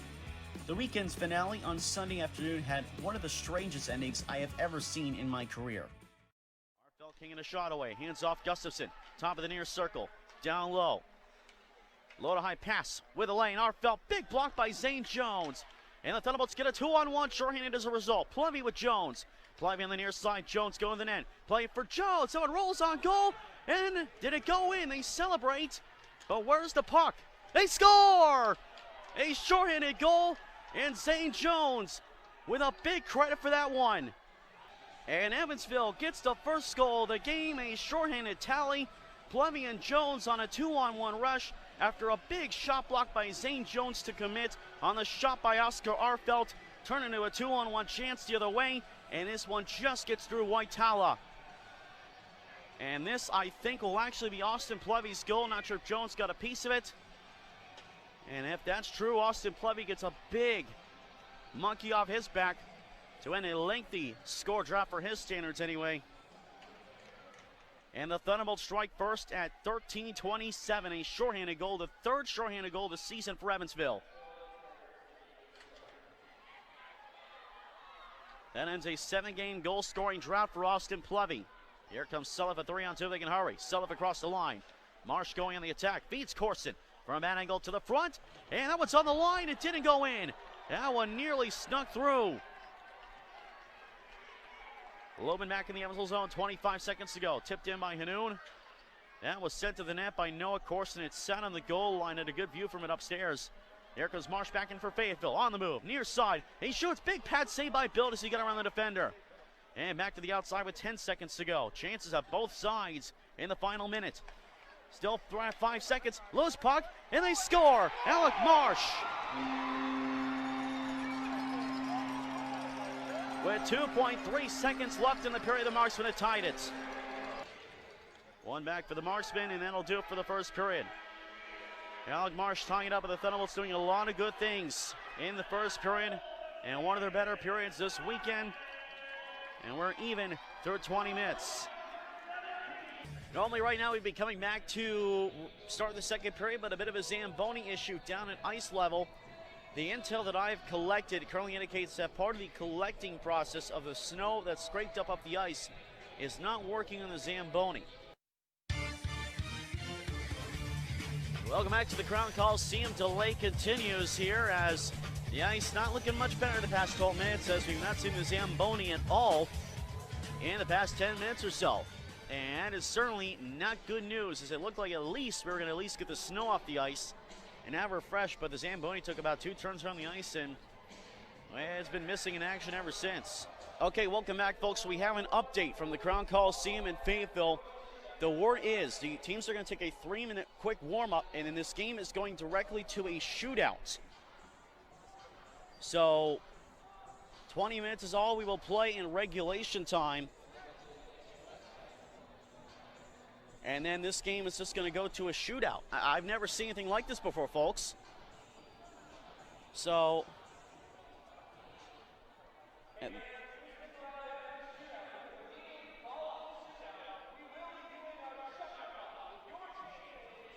okay, and I gotta say, folks, I'm a bit flabbergasted. The ice definitely is not in playable condition.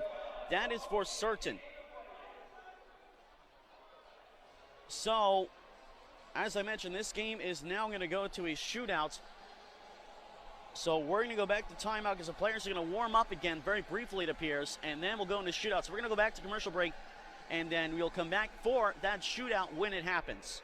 All right, here we go. Don Oliveri, round one of the shootouts. And here he comes on Brian Billett.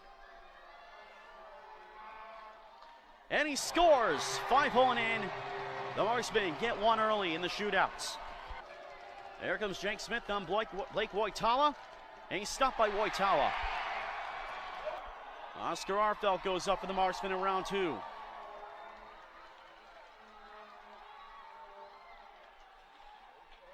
And he scores. Waked out the far side. It's 2-0 Marksmen in the shootout.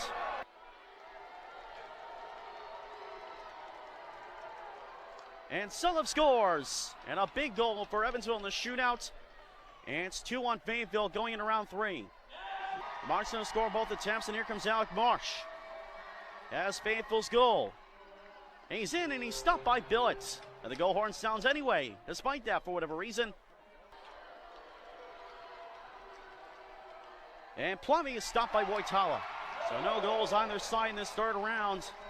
Going into round 4. And it's Shane Bednar for the Marksmen. And here it comes on Brian Billett. Saved by Billett. Big pad save with the left pad. Keeps this one going. All right, here comes Barnaby, bottom round 4 on Blake Wojtala. And he's stopped by Wojtala.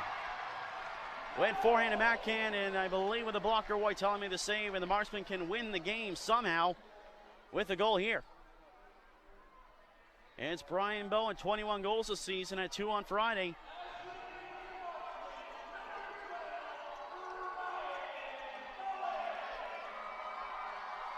All right, here he comes on Billets. Saved by Billett as he went for the slap shot. And so the Thunderbolts need to score here to keep things going. And Seth Swenson is the man going up. He scored clutch shootout goals this year against Peoria. And here he is in bottom round 5 to tie it up and force the 6th round.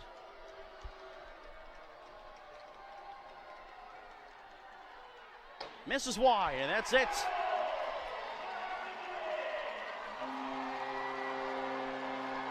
And the Marksmen win in a strange one, a shootout win, 2-1. And folks, I don't think I've ever seen a stranger ending to a game. So the Thunderbolts who score first and nearly held a 1-0 lead through 20 minutes. Zamboni issues cost the Thunderbolts big time and get a point, but that's it. Needless to say, I highly doubt I will ever see a game end like it did that day in Fayetteville. Regardless, the Thunderbolts, despite the remnants of illness and missing several key players, took 2 points out of Fayetteville, returning to friendly ice the following weekend against Birmingham to end January and start February. One Thunderbolt in particular would not take the ice, as standout rookie Jake Smith would lead the team to play in Germany for the remainder of the season. Noah Corson back to the point for Stoya. Stoya on the move. This one deflects to Helms on the near side. Rolls to center, far side again for Stoya. Off the wall, cross ice, Barnaby curls it. Open net, they score! Noah Corson, 1-0 Evansville.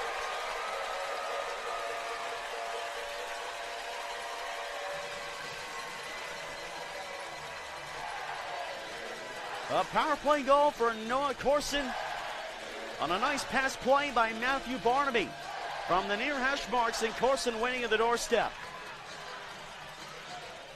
Some close calls for Birmingham, but the Thunderbolts get the first goal.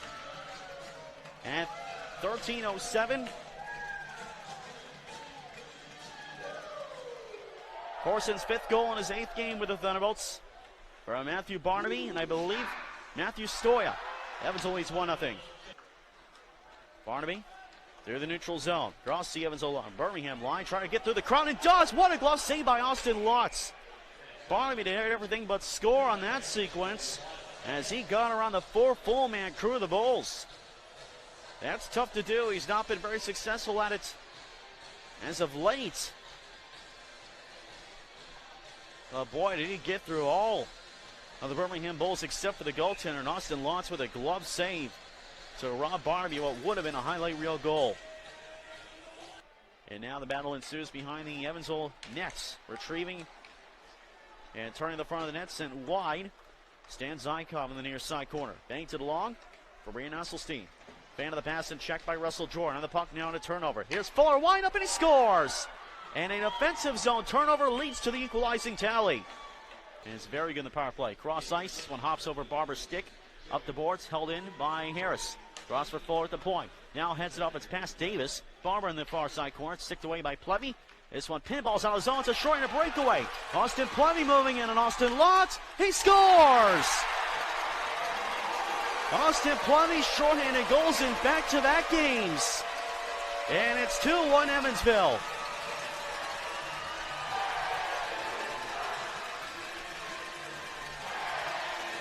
A deflection at the Evansville line led to a chance for Plevy. And no mistake on the breakaway. That'll be Plevy's 15th goal of the season at 8:59. Thunderbolts get their 2nd lead of the game and their 4th shorthanded goal of the season. And Austin Plevy is now the 2nd player in Thunderbolts history to get multiple shorthanded goals. He joins Eric Salzillo in that category and is the first to do so in back-to-back games. Huffnagel back to the way for Birmingham. A player fell down with the was Barnaby. Here comes a 3-on-2 for the Bulls. It's Pieper. This one redirects off the inboards. Hasselstein, a good play. You get around the near side, but held in by Maya. Pieper, worked away. Hanoun tries to feed it out. Here's Corson, a breakaway. Noah Corson in on Watts. He scores! Noah Corson, it's 3-1. And the Bulls in some trouble here in the second period. Thunderbolts capitalize again. A supreme snipe by Noah Corson makes it a 2-goal game. Second goal of the game and 6th of the season. And 7 games for Noah Corson. And Tamika Hanoun spraying the breakaway for Corson will get the assist. Another breakaway goal for Evansville. 2 goals this period, both in the breakaway, and it's 3-1 Evansville. Time of the goal at 12:21. Corson 6 from Tamika Hanoun. We'll see if anyone gets a secondary. Thunderbolts with a very, very good second period so far. Take a 3-1 lead, but of course still plenty of hockey to play. And yep, there's that hashtag, Plevy for MVP. I like it. Player of the month for December. Has put on some good point totals. Not as good as December, but still having a relatively decent month. And he can't argue with 2 shorthanded goals. Down low for Harris in the far corner.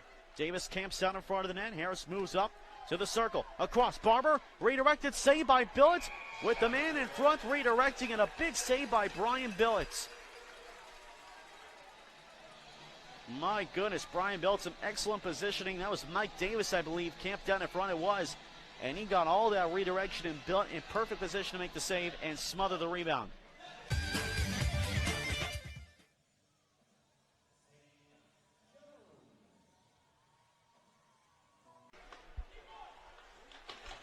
Near side board, Swanson, a hard hit on Valamots. Bulls start back up, minute 44 to go, and here goes Austin Lutz. Josh Harris, intercepted by Sulliff, though. Lutz is on the bench, 6 on 5. Here's Plevy from the near side. He shoots and scores! From icing to icing on the cake, it's 4-1 Evansville.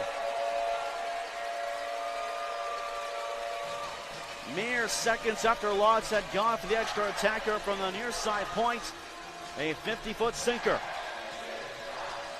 And that'll be his second goal of the game. That'll put him in a tie for the team lead with 16 goals this season. That goal at 18:26 will put this one away.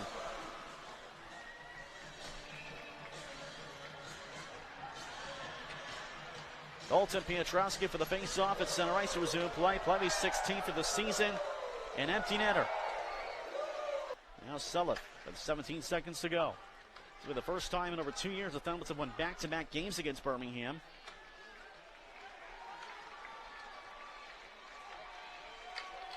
Let the crowd count it down.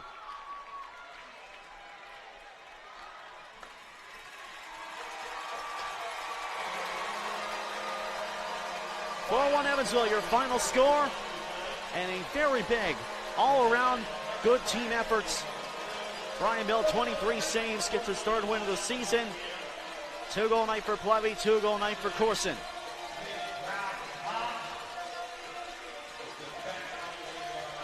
And that'll end a 4-game losing skid against a team that's been really high-flying as of late. Rematch tomorrow night at 7:15 Central, right back here at the Ford Center.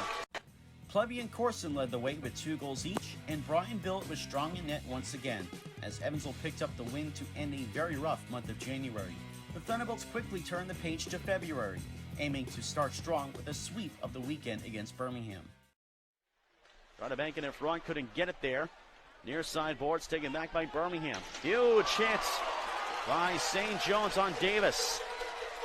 Good shoulder-to-shoulder check on that one. It'll be Kolzicki and Plevy for the draw. Plevy 2 goals last night. 1 shorthanded, 1 even strength. Off the draw, Swenson back to the point from Plevy. Lubin from the far point. Now Plevy. Down low, far side corner, Derek Sulliff. Cycling him back halfway to the point. Plevy side of the net. Through the crease for Hanoun. He scores! A supreme snipe from D'Amico Hanoun. And the Thunderbolts lead at 1-0.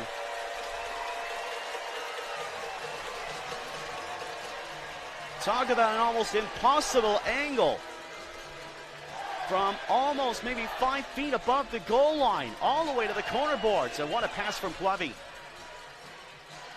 What a shot upstairs to D'Amico Hanoun. First shot of the game, 12 seconds into the power play. The Thunderbolts lead, it's 1-0.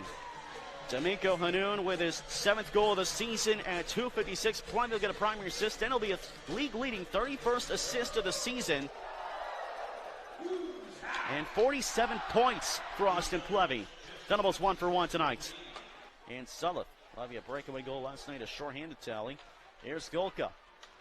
Feeds for Stollard up the right side. He goes to the net. Stollard, he scores! And the Bulls have tied it up. Cole Stollard with his 9th of the season. Here comes Birmingham again. Barber in the middle. Drops it off. Jorat shot save. A rebound hops free in the near side. Taken back by Matthew Barnaby. Barnaby through the neutral zone with Hanoun. Far side. Gets around everyone. Goes around the net. Wraparound. It's in the crease. They score! Matthew Barnaby and the Thunderbolts lead it again.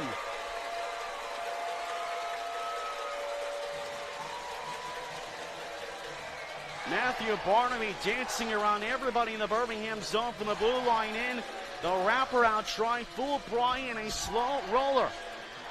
Finds its way across the goal line, and Evansville has their 2nd lead of the period. By the way, Brandon Lubin playing his 116th game as a member of the Evansville Thunderbolts and his 2nd all-time. And his current pace could surpass Frank Schumacher, who at 127 is the all-time leader in the franchise history. Williams trying to move it along and does, but intercepted by Plevy. Here he comes into the zone, 3-on-1. Plevy near side. Swenson to the net. Shot gets through, and a save by Bry. Rebound poked into the corner. Swenson back for Selliff and along for Helms.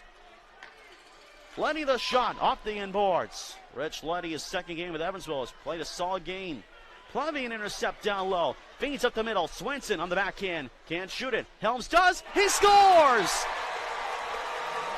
Braden Helms, it's 3-1 Evansville.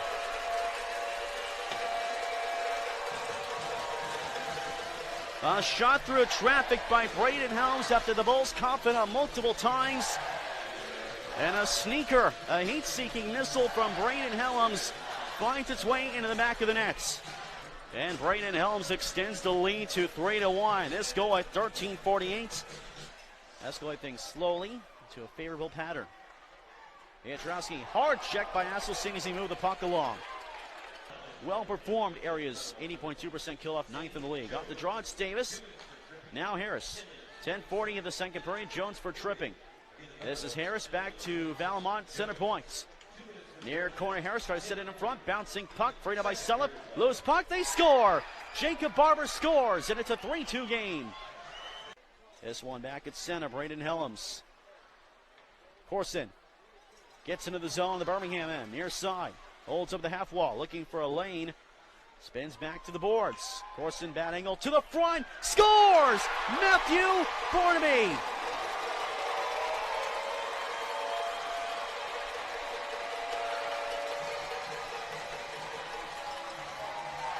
A huge goal to bring back the 2-goal lead. Barnaby all alone.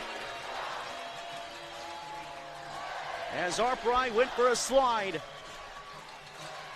As Barnaby was unopposed the whole way. Corson with a great feed. Working the near side boards. And Matthew Barnaby gets the goal. And it's a 2-goal game again with 11:05 to go. Off the draw, taken by Zykov in the zone, far side. Barber rounds up the penalty kill unit as Zykov shoots well wide. Zykov near side with it again, dropping off for Helms. Holding it. Retreats to the line. 28 seconds, power play time. Shot, score! Stan Zykov! With a bullet that goes 5-hole, makes it 5-2.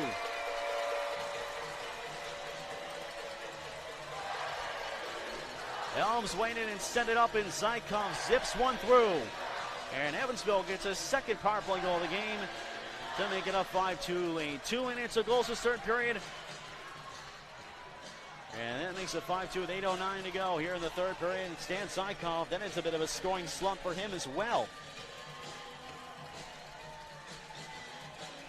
Zykov's 10th of the season from Helms at 11:51. 5-2 for the Thunderbolts. Happened in a Nashville Predators game not too long ago. And of course, happened to Craig Smith, back to the Edmonton North. Steve Smith, rally here, stall in the move, he scores! Cole Stallard.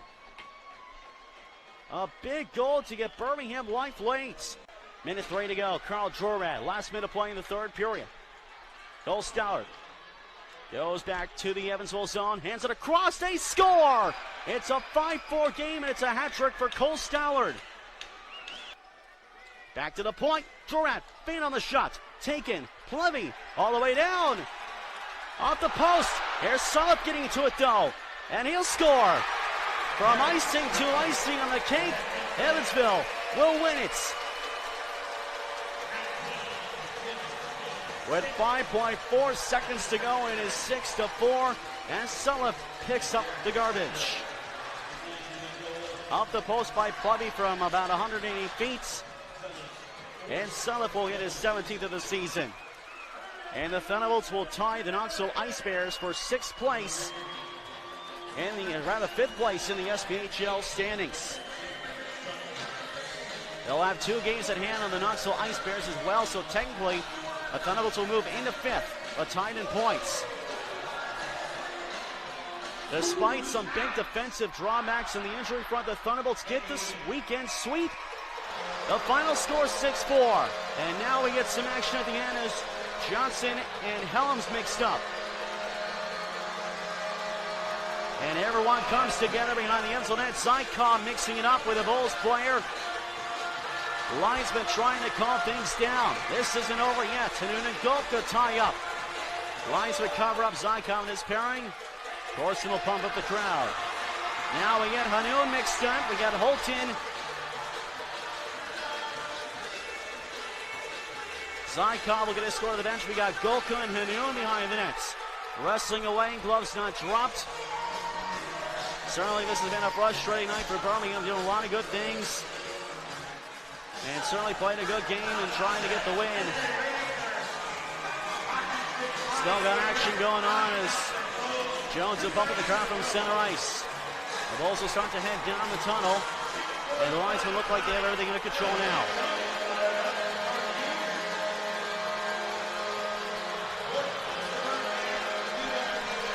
(6-4) final score. Thunderbolts winning and get the sweep on this weekend series. Derek Sullivan and Matthew Barnaby were the stars of the evening with their 2-goal nights as the Thunderbolts completed the weekend sweep. The following weekend at home, the opponent was a team they had strangely not seen in a month and a half, the Peoria Rivermen. The Thunderbolts would bolster their defense as Tanner Butler returned from injury, and the Thunderbolts acquired Cooper Jones from Knoxville in a trade. Players jump in. Swenson with a steal. Back to the far corner, Swenson. Back to Plevy, able to move along against Carvalho. Lubin from the point with time and space. Hands it back across for Plevy. 43 seconds to go. Lubin shot off the post. They score! Off the post, off the back of Levine, and into the back of the nets. The Thunderbolts lead. It's 1-0.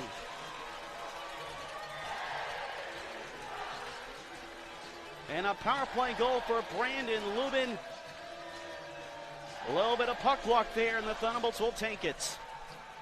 Just a full windup off the sidebar. It carried right off Levine, who tried to reach back to grab it. He couldn't. 7:28 into this first period. Thunderbolts take a 1-0 lead off a power play goal by Brandon Lubin. His second goal of the season. And for Lubin, that ends in a 10-game goalless streak. Last goal was in Quad City back on December 27th. So a big goal for Brandon Lubin, and the Thunderbolts lead it early. Glove down by Barnaby. As Corson with him, those two have built a lot of offensive chemistry in their short time together. Huge chip by Zane Jones on Frazier. As he lowered the boom on the Peoria defender. Taken by Nick Neville for Peoria. Looks for a pass ahead, gets it up the far side into his own bench. Heads up. He'll get some chirps for that one for sure. Sent that one clear into his own bench. Nearly hit head coach Jean-Guy Truel. Everyone looked like the parting of the Red Sea on the Peoria bench. Of course, wearing red sweaters. As one side went one way, one side went another. And the puck went between, luckily, as everyone had their heads up on the bench.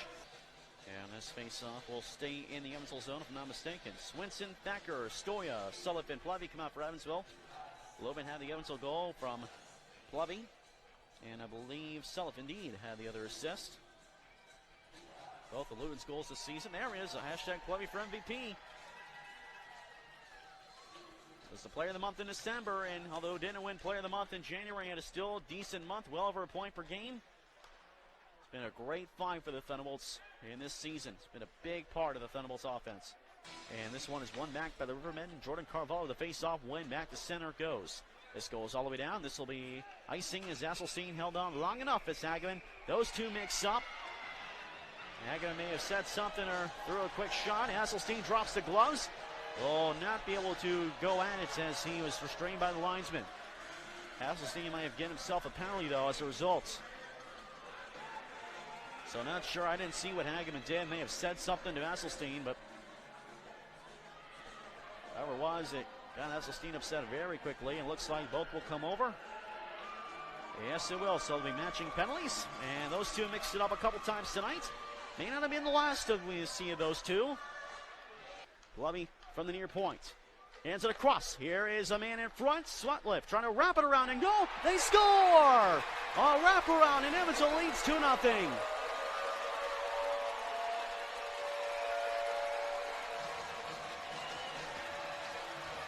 And the Thunderbolts get the inevitable goal the way things were going. A wraparound by Derek Sulliff.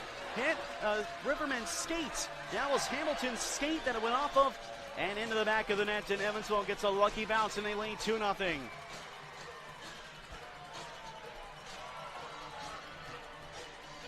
So Sulliff gets credit for the goal. That'll be his team-leading 19th goal of the season. And the 16:36 mark of this second period of play. And the Thunderbolts take a 2-0 lead. 14 shots this period to 9 in favor of Evansville. End-to-end action. The Thunderbolts get a huge goal. Cooper Jones in race for it against Drake Hunter. Jones throws to check, rolls free for Helms. Off the end glass, bank to the near side. St. Jones will get to this one. He throws a check on Smoothang, who backed into him. Looking to keep the puck in. Redirected front, saved by Bill at the rebound. Doesn't go in. Nick Martin down low in the far side corner. Had it worked away by Zykov. What a sequence at two different areas. Zykov can't clear it. St. Jones will poke it out. And there's Braden Helms up ice on the near side. Braden Helms on the right side. He shoots. Say Levine. Rebound. Barnaby. He can't shoot. A good tie by Smoothang. To the point for Hanu, minute 45 to go. Crazy action after a mostly quiet period. Stoyef moving in from the near side. He shoots. Say Levine. Whistle goes. With a minute and 40 seconds to go. In the second period, a little extra though. Hageman to Corson. Corson dropped the gloves. Hanoun going at it. A little bit of stick work with McMorrin. Lights go down. Now Hanoun is mixing up with someone to the line. Now we get gloves dropped. It's Hanoun for Evansville. The camera's not going now. It's Smoothtek for Peoria, and Hanoun takes down Smoothtek. Those two still want a piece of each other, and we get our first scrap of the night.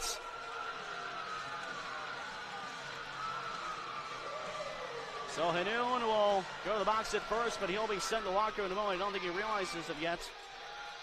Minute 40 to go, and Smoothtek and Hanoun are our first scrap of the night. Those two swung each other around a bit, and Hanoun ended up the man on top. So there we see the replay of it, and we see the end where Hanoun got a good right in. After a couple close calls, the linesmen did their best to keep things civil, but ultimately these two teams wanted to go. So I'm sure it's not the last we'll see of it. We will go to timeout very quickly. Thunderbolts lead 2-0. Derek Sulliff gets the goal. For Nagy, Regan Nagy against two Thunderbolts. Now Ernst in the near side corner. Banningle shot at the helmet of Brian Billett. Loose puck. Butler trying to clear. Can't do it. To the point it goes for Hamilton. Now Neville from the point. Rister blocked in a save. And the rebound on the line. It stayed out. Somehow didn't go in. And the Thunderbolts clear. And then Ernst and Zykov mixing up for a moment. And this will be an icing on Evansville regardless. But they will take it. As I believe it was McPherson trying to stuff it in on the right post. And it run over the goal line and didn't go in. I had a great view of it up here. It didn't cross the goal line, and the Thunderbolts get lucky. And Brian Billett made a save in that as well, so certainly not all luck. There's a replay on the board as that at the post and bounced, and Lubin with a great defensive play. Brandon Lubin was right there in the goal crease and made sure it didn't bounce in. Great play by Brandon Lubin off a big save by Billett to start it off. 2 minutes to go in regulation. 2-0 Evansville power play coming to an end as of right now. And we got a delay, and now Smoothtek and Corson drop the gloves. At least Smoothtek didn't know if Corson did in a short but intense fight. Right hands from Smoothtek. With a minute 50 to go, lines begin there, and referee Scott McClellan even hit by a stick. And then the fight ensued, and Corson and Smutek went at it. So both sides did drop the gloves, and this we'll see a replay on the board. Yeah, the referee, he caught a stick in the head. Stick right in the face. Oof. Now we see Smutek go at it with Corson. Gloves drop, right hands from both players. So it should be 5 for fighting at 18-10 of the third period. And luckily, Braden and Scott McClement may have been cut a little bit. Gets a towel from the penalty box. Slowly hits it to the right side for Bear. Bear back to Rumble. Rumble switching with Ernst. Ernst, he shoots, save Billett. Rebound is covered. What a save by Brian Billett, and great rebound control. 21.2 seconds to go.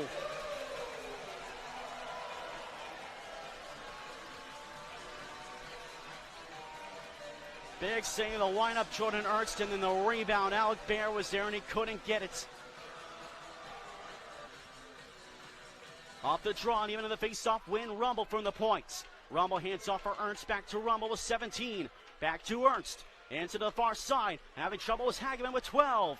Hageman to the far side, boards. Goes back to the line with 9. Hands off, shot Rumble off the end glass. 5 seconds to go. Here is Ernst moving and shooting up the glass. Holy Hannah, the Thunderbolts have shut out Peoria.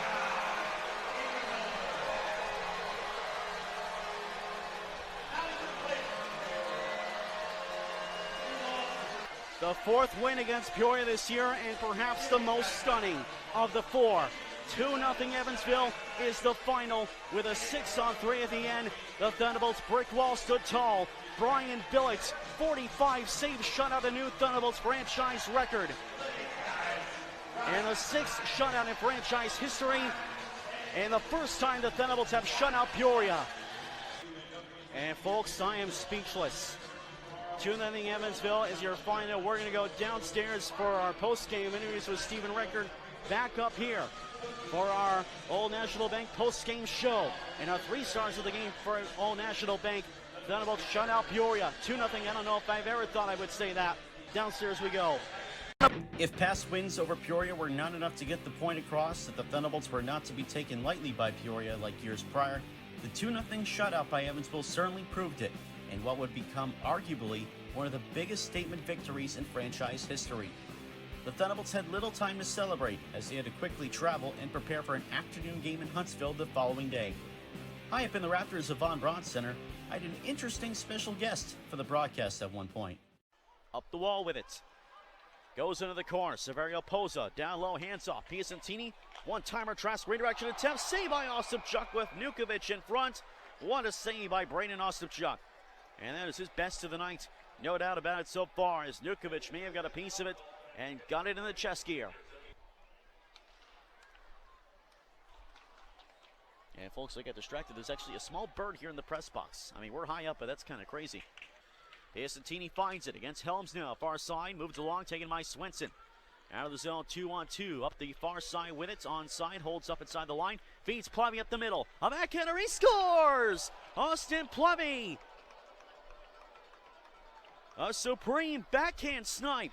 And Plevy puts the Thunderbolts in front 1-0 on a great feed from Swenson, moving up the far boards. A 2-on-2 rush. Swenson waited for Plevy. It was the trailer in the play, and no Havoc players on him. And a backhander right in the top corner, and the Thunderbolts get the all-important first goal. Lead 1-0. This goal at 12:30 of the first period, and Austin Plevy gets credits, and that will be goal number 17 of the season for the outstanding Thunderbolts rookie. Big save by Malasek. This one's play back, and a big hit by Baxter Cantor on Braden Helms. Those two jostling. Corson goes in. We got a penalty upcoming, and play is whistled dead, and we got Cantor and Corson. Now we got multiple players involved in this one in front of the Evansville bench. Helmet flies off. The penalty was upcoming on the play. Helms and Baxter Cantor were the first 2 in the sequence, and then Corson came crashing in after the penalty call was underway. After referee Jason Lorty had already raised his arm. We'll see what happens out of this. Penalties will be upcoming at the 16:10 mark of the opening period. Baxter Cantor will be going to the Huntsville box. 2.5 minutes to go in the first period. Thunderbolts with a 1-0 lead, looking to defend it. Piacentini to the middle for Bates. Goes behind the net, drops it off. Piacentini scores! And the Havoc tied up with a power play goal. Kaiser, nice sleeve off the skate of Bates. Gets back to it. Play to the front. Big save, Osipchuk. That was off of Ryan Verbeek, looking for the go-ahead goal, and that will do it for the period. And Lubin mixing it up with Sean Bates, and gets jumped by 2 Havoc players. Braid is one of them, but drops the gloves. Lubin got the first penalty, but no doubt Huntsville will take a penalty as well. Now we got Kaiser and Zane Jones. Lines were trying to pry them apart. Either way, Chiava controls is still 5-on-4, whatever it was. Here's Dara far side. Brandrup shoots, save, rebound, score. Nukovic on a carom on the near side. Also chunk at the edge of the crease, and Nukovic doesn't make a mistake in that situation. And Havoc take a 2-1 lead. The puck really bouncing out here. Lubin the keep in. Near side, moving, shooting. Pad saved by Max Milesek. Lubin again the hold in. From the point, Lubin. Hands off, shot, score! And the Thunderbolts respond. They don't need a power play. Braden Helms ties it up at 2. A ripper from the far side blue line. Braden Helms on the one-time set up by Brandon Lubin. And it's a great shot. Not sure if it was deflected or not. We'll wait and see.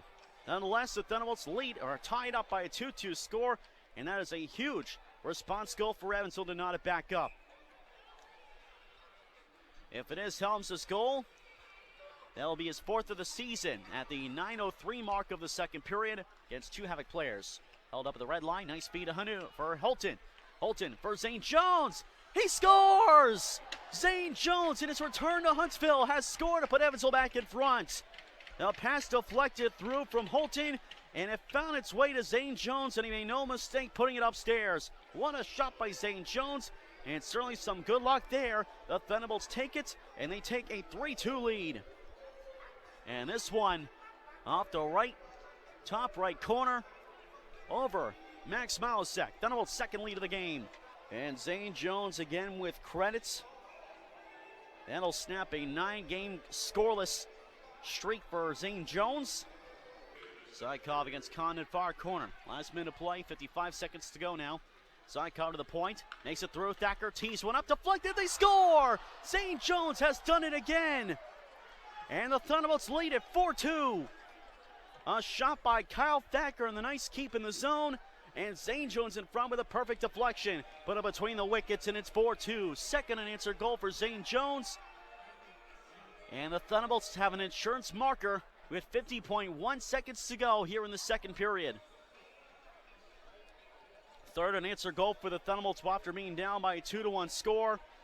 Jones will be it from Thacker. Jones second of the game, 5th of the season. And Kyle Thacker will get his 6th assist of the season. We'll wait and see who gets a secondary, but that's a huge goal for Evansville before the end of the second period. Stoya races it ahead of Sharkey. Thacker back as well. Turns back to the outside. Now pass it up to Hanoun. It was lost in his skates. Played back in deep as Hanoun hit hard into the boards. Rolled a clean hit. Hanoun slow to get back up. Now we got Cantor going. It's Corson with him. And Corson takes it down initially. They'll get back up. Corson right hands. Baxter Cantor lost his helmet. And now Cantor will get the second takedown. They get right back up. And they keep going at it. They tie up along the far corner boards. A very even fight so far. And Corson now getting a couple uppercuts in. And Cantor gets the third takedown taken against him. So I'd have to give the edge to Corson in that one. Not only just an even standpoint, but Corson was at a major size advantage in that fight. And yet Corson got 2 takedowns versus Baxter Cantor's 1 initial takedown. Noah Corson, 5'11", 185. He gives up 4 inches of height and about 40 pounds in weight to the 228-pound Baxter Cantor. And Corson won that fight. But again, Esselstyn didn't exactly win his fights, and Evansville got the momentum. We'll see who does at this point. 9:11 to go. There was no penalty that hit on Hanoun. Nukovic goes back to the blue line. Thunderbolts covering well. Nukovic to center point. Now goes at the far half. Now Kaiser. He shoots. Blocked off by his own man, Piacentini. Here's Bates shooting, and he scores. And Sean Bates makes it a 1-goal game. Braden Ostapchuk had 4 wins last season and kept Evansville in a lot of games last year. He has 10 wins this season. He enters tonight tied with Thomas Scholl for the most wins in goal in franchise history. He is 3.4 seconds away from being the new winningest goaltender in Thunderbolts history. One last face-off, 3.4 seconds to go. Taken by the Havoc. Holy Hannah, the Thunderbolts have won 4 in a row. Braden Ostapchuk, the winningest goaltender in Thunderbolts franchise history. 4-3 Evansville is your final score. And a crowd silenced here at the Von Braun Center. The Thunderbolts get their 3rd win of the season against the Huntsville Havoc. Lead this season series 3-1. And they get a huge statement victory, one after another. After a stunning 2-0 win over Peoria last night, they hold on to win 4-3 over Huntsville here in a very hostile building. 4-3 Evansville, the final score. Zane Jones made the most of his first game in Huntsville since being picked up by the Thunderbolts from the Havoc, with his 2 goals, including the game winner. Braden Ostapchuk played very well in nets as he became the winningest goaltender in franchise history. The Thunderbolts were beginning to become a target of more physicality in other teams' efforts in slowing them down. That would become ever more apparent the following weekend in Peoria, as the rivalry against the Rivermen would reach the boiling point, starting on Thursday, February 13th, in the first of 3 games in 4 days in Peoria. The Thunderbolts would be without Seth Swenson for the weekend, as he earned a call-up to the Norfolk Admirals of the ECHL. Taken back by Evansville off the draw, Tanner Butler. This one up the near side, Linesman takes a spill. This one stopped down. Plavy McPherson for the draw. Plavy with Thacker, Stoya, Sullivan Zykov. Off the draw, taken by Stoya. He's able to move it along. Sullivan poked along the line, but not out. Carvalho holds his own. Turns it back in deep. Alec Hageman try to send to the front. Does score! McPherson!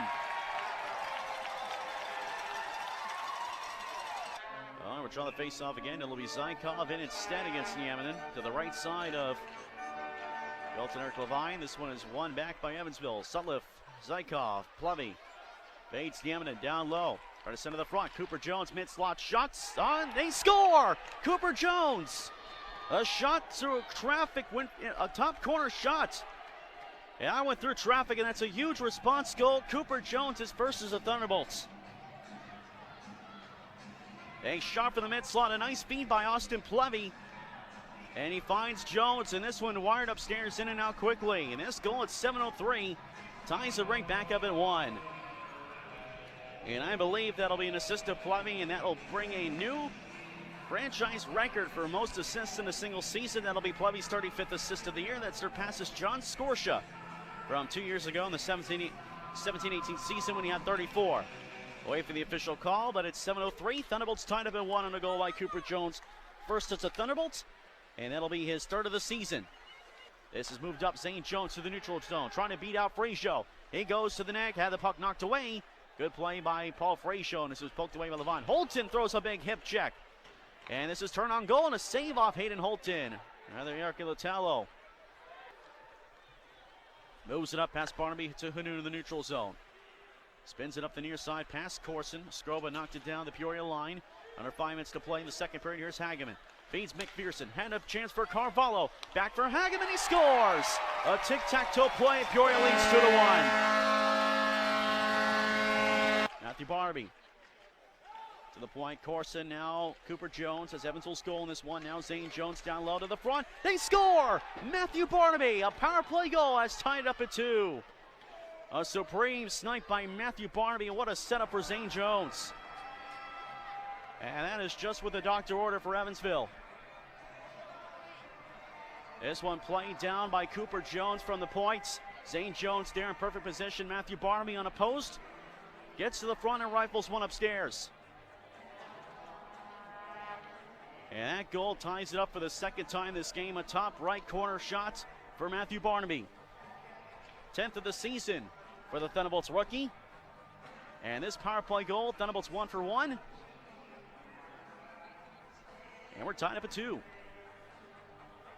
So a big goal for Evansville. Time of that goal at 10:34. And we'll see who scores next against Knoxville. Besides Fayetteville, that's the one season series Thunderbolts have had a lot of trouble with at times. Hageman near side corner. Now wraparound attempt. Where is it? No goal. As Billett had it between the pads, and it scored it out. No goal on the ice. I didn't see it from here as it was behind Billett. Referee Ian McCambridge had a good view of it, and the goal judge ruled it no goal. And there was the replay on the board, and yep, they didn't go in. Brian Billett makes a save. Al Kagman arguing, but not much of an argument there. Off the draw, it's uncontrolled, and this one is going to overtime. Fourth time this season, the Thunderbolts and Rivermen go to overtime. As this one ends in 60 minutes, a 2-2 tie score. Overtime presented by Deaconess is coming up next. Once again, overtime records this season. Thunderbolts are 3-2. Peoria is 4-0 in games decided in overtime. Thunderbolts are 4-3 in the shootouts, 3 of which were against Peoria. And Peoria, after losing 3 shootouts to Evansville, have won their last 3. So we'll see if it gets that far. It's anyone's game at this point. Thunderbolts and Rivermen both get a big point. This will put Peoria uncontested in first place with 56 points to Fayetteville's 55. The Marksmen will have a game in hand regardless. Evansville will now tie Pensacola in points with 46. Neville up ice as well with Nagy. Nagy moving, Nagy going to the net, poked away, but there's a loose puck and a save off of Neville by Brian Billett. Tied up with Rumble. Plevy has Sullivan fall alone. He shoots, save Levine. Loose puck. This one is cleared. It's a breakaway. Alec Hageman on Brian Billett. The game on his stick. Hageman is robbed by Brian Billett. And he holds on. What a glove save by Brian Billett on Alec Hageman. Keeps this one going. My goodness, what a save. The best of the night, bar none. Forehand, and Billett got it. It was labeled for the top right corner. Holds on for a face-off, and this one keeps going. 51.8 seconds to go in overtime. Barnaby, Corson, and Thacker out for Evansville. Carvalho, Rumble, and Robin Hoagland for the Rivermen. We'll hand this one off to Corson. Final 5 seconds of overtime. And this one is going to overtime. It is going to a shootout. It is high noon here in Peoria. Well, last time the Thunderbolts won here in this building was a shootout back in late March of the 18-19 season. A 6-5, I believe, shootout win over the Rivermen. That was when I had Nick Wright doing color commentary. And Shane Morrissey scored in that shootout as well. That was the last time the Thunderbolts have won this building. They've not won in regulation in this building in almost 2 years. Fourth time this season, these two teams go to a shootout. As I mentioned, Evansville winning all 3 against Peoria this season. And here he'll go to start the shootout, top of round 1, Robin Hoagland. He moves, and a big save by Brian Billett. Trying to go 5-hole, and Billett makes the save. And here he goes on Eric Levine to give Evansville a lead in the shootout. Zane Jones on Eric Levine. He scores! It snuck through Levine as he stopped it with the right pad, but it kept going. And Evansville leads the shootout 1-0. Zane Jones backhand to forehand and in. All right, so Peoria sends up Jordan Ernst in round 2. Here he comes in round 2 against Brian Billett. Jordan Ernst. Poke check by Brian Billett. Matthew Barnaby will go for Evansville. Barnaby is 0 for 3 in his career with Evansville. Here he comes in Eric Levine. You know he's due for one. And where is it? It's squared between the 5-hole, but where's the puck? It's out. All right. Here goes Regan Aggie to start round 3 on Brian Billett. Big pad save with the left pad by Brian Billett. Derek Sutliff will go for Evansville. 19-goal man this year. He is 3 for 7 this year with Evansville. And here comes Sutliff on Eric Levine. And a big save by Levine. Top of round 4, Alec Hageman for Peoria. Here he comes on Brian Billett. And he doesn't find the room. And Alec Hageman unable to put it home. Austin Plevy can win it if he scores. Austin Plevy is 2 for 8. The Thunderbolts' outstanding rookie forward, Austin Plevy. They have a discussion, though, as Hageman causing a little chaos. And there we go, Austin Plevey for the win on Eric Levine. And he scores! Holy Hannah, the Thunderbolts have beaten Peoria in a shootout again. Final score, 3-2. Austin Plevey, the shootout winning tally in round number 4. The Thunderbolts a come-from-behind victory tonight here in Peoria, their 5th win of the season against the Rivermen. Brian Billets, no doubt a big performer tonight, kept the Thunderbolts in this game when they were down twice in this one. I would be surprised if he's not named a 3rd star or 2nd star of the game, if not the 1st. Once again, it was Brian Billett's brilliance in net that would play a major factor in Evansville's 5th win of the season against Peoria. The following night, the Thunderbolts went for the season series victory. It's a shot up quickly that deflects wide off of Zane Jones.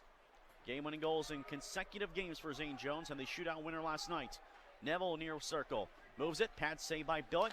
Belting one is Frazier, he scores! And Paul Frazier scores to give the Rivermen a 1-0 lead. Darius Davidson gains the Peoria line. Try to feed to the front, Holton couldn't get a good enough tip on it as it went wide. Zykov with a huge check as this one is cleared out, and Zykov's going to go. Not sure who it is that he's paired up with, but feeding uppercuts on the Rivermen player, and linesmen jump in quickly. Zykov with a big hit. That was on Paul Frazier, and Frazier, those two just exchanged some words, some friendly words at the end of the period, and that's the end of it. So that'll be 5 for fighting at 6:04, and could be the spark Thunderbolts needed. Zykov, not a noted fighter. Muscled on by Smutek, puck up the boards, hard hit by Davidson. It's going to be a penalty on Darius Davidson, and gets jumped by Smutek as well. Smutek's been given the gates. Now we got Hammond and Holton. Holding a conversation, lines and break those two up. Well, you know, in a 3-game series that we were going to see some of this. Didn't have any fights last night. We had one tonight and a second technical fight here, although it was a definitely one-sided. Initial penalty was to Darius Davidson for a hit on behind, from behind, on one of the Rivermen players who turned his back on the play right as Davidson checked him. So no doubt it was a hit from behind, but one of those flash moment kind of things where it was far from intentional on Davidson's part. Had a good view of it from here in the Bros box right above where it happened. So the penalties are coming at 16:53. Davidson, I believe, will get 2, and Smutek will get at least 5. So this should amount to a Thunderbolts power play. May not be right away. It may be one of those situations where it's a 4-on-4 for 2 minutes and then a 3-minute major power play. As Davidson did not drop his gloves at all and did a good job to just absorb the shots right at the back of the helmet. Get a good view of it on the screen for those watching online. That one, though, did connect. A right at the very end got Davidson on the chin. So it's 4 players aside on the ice, and yep, exactly how I thought it would go. Smutek will get a 5-minute major, Davidson a 2-minute minor, and the Thunderbolts will have a 3-minute major power play that will start with 1:07 to go in the period. So this will be 4-on-4 for 2 minutes of play, and Frazier will go back for it. Hard hit by Zane Jones on Frazier. As right as he moved the puck, Frazier rejoins the play. This is a shot off the post and in. Zach Nieminen.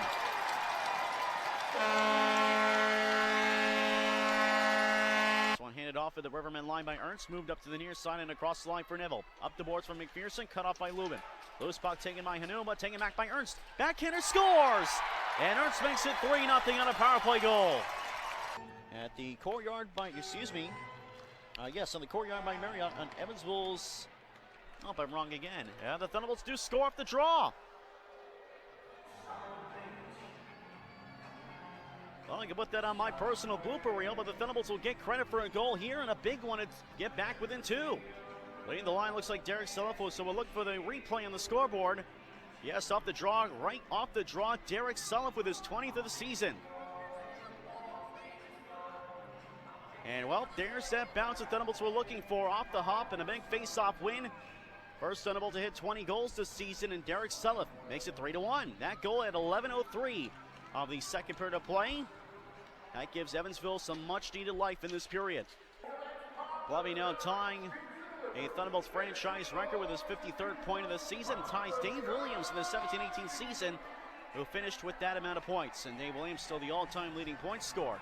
in Thunderbolts franchise history with 91 points. Pearson, this one deflected to the corner. Fanun and Pregame coming back together again. Hageman to the near side boards. Back low to high. Neville. He shoots. Someone deflects. Hits Bill in the mask. Blows puck in the crease. Taken by Evansville. This one is cleared back to center. Close call there. Brian Bill making a big save. That one hit his mask and hopped down the crease. And the defenseman doing a very good job here. A look at it again on the board. As the Thunderbolts tied up, there's a man in front. That was Ernst. And Stoya coming back in quickly to find the puck and clear it. With 10:50 to go in regulation. Thacker, stretch pass, cut off. Haas, a big save by Billett. And that one's not wide. That one was gift wrapped for Connor Haas by Kyle Thacker. And Thacker gets bailed out by Brian Billett. This one is back to center. Remember that save by Brian Billett off Connor Haas. This looks like a Peoria power play here. It's Carvalho again down low.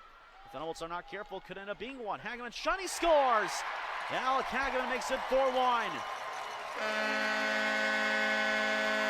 Holton for Zykov, near side, back to the point, Helms. His shot blocked off halfway there by Nieminen.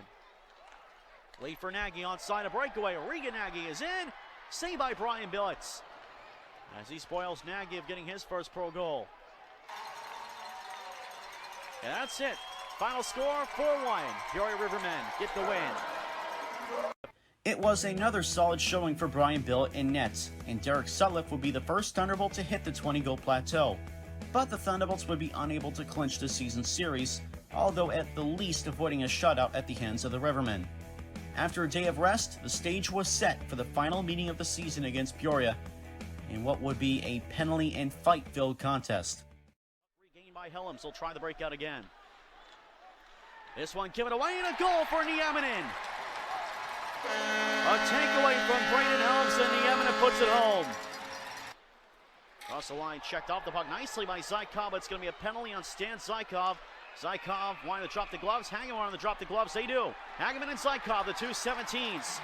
And more of a wrestling match, and both players go down. So it'll be interesting to see if Hageman will take a penalty as well. Now we get Asselstein and Ostrova mixing up in front of the net. Look like they want to go here. Helms and McPherson paired up. Hageman will get a start of the penalty box. Asselstein and Ostrova still holding a conversation, still throwing shots in. Here we go. Asselstein and Ostrova in the far face-off circle. Right-hand shots from Braden Asselstein. Switches to the left and takes him down.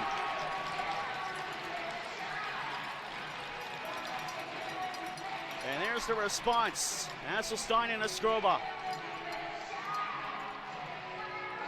It took them a minute to get going, but they finally decided they were going to drop, and indeed they did. So two fights at 6:26. The initial penalty to Stan Zykov. We will see where we stand in terms of manpower after this stoppage. So the check by Zykov ruled the penalty. Didn't see what the penalty was. Then we get Hageman to win after Zykov, who started the fight, took his gloves off first, so Hageman might get a penalty as well. So this could be even manpower situation. Asselstein will go down, as I believe for the second altercation, Asselstein and Ostrova will be done for the game.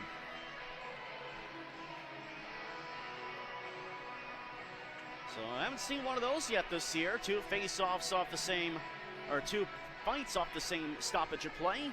Big pat save by Braden Ostapchuk. Lubin up the near side boards for Zane Jones. Lost control of the pass. Zykov throws a big check. No penalty in the play, and going back at him is Jordan Ernst. And now he gets jumped to the near side board to the Peoria line by Ernst. So this will be a penalty on the Rivermen, no doubt. As more of a wrestling match by Ernst.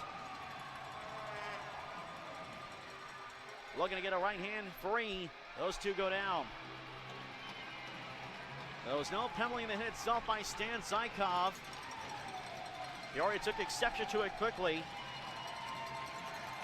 And that'll be Zykov's second altercation of the game, although I doubt he'll get a 5 in a major. Well, you never know, but I believe the penalty will be initially to Ernst. So this should be a power play for Evansville. Penalties upcoming at the 7:47 mark of this second period. Each game has gotten more and more physical this weekend than the last. And it's an appropriate way for this game to go, given the war these two teams have had in the 10 games they've played this season. Look on the board again. Zykov with a good hits. Looked like it was shoulder to shoulder, but Ernst took exception right away. But certainly the Peoria player that took it, didn't see who, was not expecting it. It was Reines who was moving the pass along the follow through, so it was just barely within reason to be not interference call. So I believe it was a good non-call on the play. But certainly when you see a big hit like that, regardless if it's clean or not, you're going to take exception to it. And that's exactly what Peoria did, especially Jordan Ernst. So this should be a power play for Evansville, because there was no penalty on the hit by Zykov. And Ernst certainly was the instigator in that sequence. We'll see if we can't figure out before they announce what the penalties are. Still 1-0 Evansville, 12-13 to go as they show the hit on the board again. It was right in the fall through the pass, so it was not interference, and it looked like it was shoulder to shoulder. So that should be a good, that is a good hit by Zykov. It's a good non-call by Cody Helbig in the first place. And then everyone jumps in. So again, yes, and Ernst is the lone penalty on the board. So Thunderbolts will get a power play chance out of this. They're 0 for 1 tonight. The power play has been struggling both tonight and in the last game. They were 1 for 1 on Thursday. They got to find a way to get the power play going again. Power play is down to 4th in the league. 19.1% scored on Peoria's penalty kill. Still 1st in the league, and it just showed. Now they keep showing the replay on the board here, the hit by Zykov. And again, it looked like a shoulder-to-shoulder check. And it was not interference. It was right as he was making the pass. So no penalty in the hit. They're going to show it again. And yeah, it connects with the shoulder. That's a clean hit and a great hit by Zykov. They can show it all they want, but the replay's not going to change. It was right at the face-up, so I don't think it was 24 seconds in like it shows on the penalty clock. But this one went straight out. And again, I don't know why they're showing the hit by Zykov again, the board. They've shown it 10 times. It was a clean hit. Tie up again after the draw. Puck is back to the point. It's Brandon Lubin again. Hanoun on the near side. Moving, curls, he shoots, it scores! A supreme snipe by D'Amico Hanoun. A power play goal to tie it at 1. And there is the equalizer when they needed to get it on the 5-on-3. What a shot by Hanoun, as the man in front providing the screen was Zane Jones. And I don't know if Pashevitz even saw it. That goal ties it up at 1. A huge, huge goal for the Thunderbolts. It's a brand new game at 10:35 to go in the second. And 41 seconds left to power play time. Thunderbolts are 1 for 2. But Smutek still in the box. Goal at 9:25. D'Amico Hanoun gets the goal, 8th of the season, and we get a false start. And then Corson gets held by Hagman off the faceoff.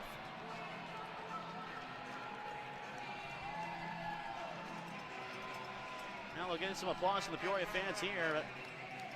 All right, let's try this again here as Zane Jones, Stacker, Holton, and Helms rather for the power play. Still 10 seconds to go. Big hit by Zane Jones on Nick Neville on the flyby. Helms around the near side boards. This one is iced out again. That'll do it for the power play. Jones gets challenged by McPherson, draws a penalty on McPherson.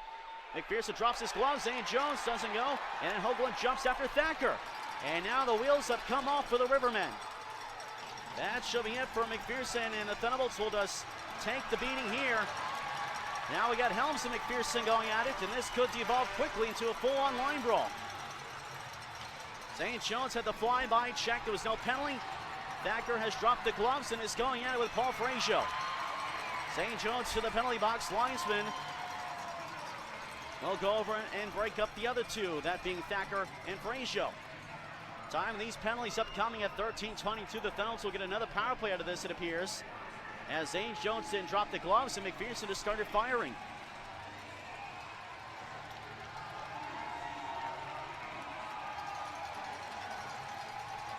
Frazier out of the box. Thacker to the Evansville box.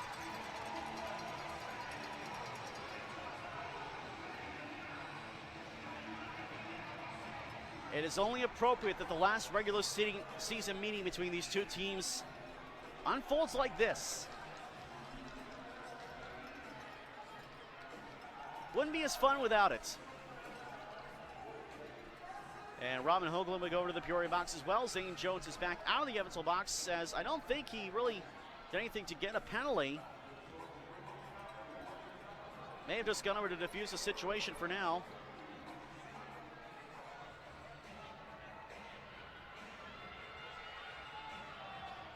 Maybe going down the tunnel. Let's see here. Replay on the board showing as we saw Helms and Thacker against Frazier and Hoagland. So I think we're going to get some more misconducts as well because we had 2 altercations. Perhaps it wasn't a definite fight, so it may just be majors and minors. Officials did a good job to make sure it didn't devolve further, that's for sure. What has been a very good call game so far.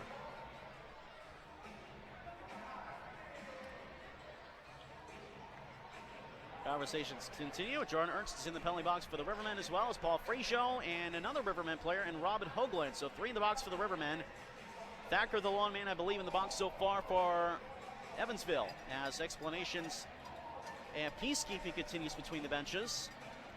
As Hageman standing inches away from the Evansville bench. He always has plenty to say. Here's a replay of the initial hit. Yeah, he may have clipped the Peoria player there. It's understandable why the Rivermen would respond like that. Don't have the best view of it. It looked like it was shoulder to shoulder, but may have caught a bit of Neville's head there. And Shane Jones may have gone away with one there. Just to be brutally honest here.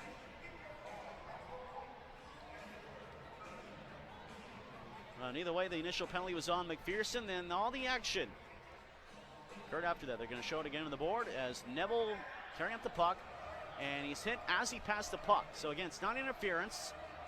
Now, I don't see in the replay, and again, it's farther off, I don't see Neville's head go back in a whiplash effect. So that could certainly mean that it did connect by shoulder. That's what I thought at first.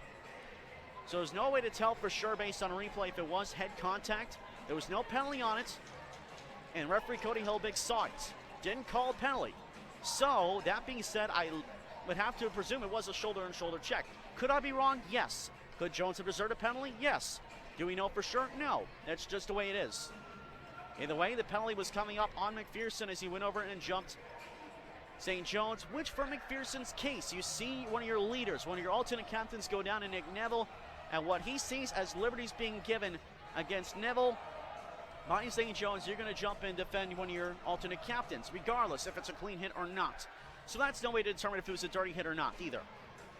So again, it's a very similar situation to what happened with Stan Zykov earlier in the period that drew in his fighter, and I believe it was Skylar Smutek. I could be wrong on that one too, but it turned into a Thunderbolts power play. So starting for the Thunderbolts there. Let's see, Zane Jones is going to the box now. Time the penalties upcoming at 13:22. The second period, Thunderbolts have tied it up in a 1-1 score here. Down low.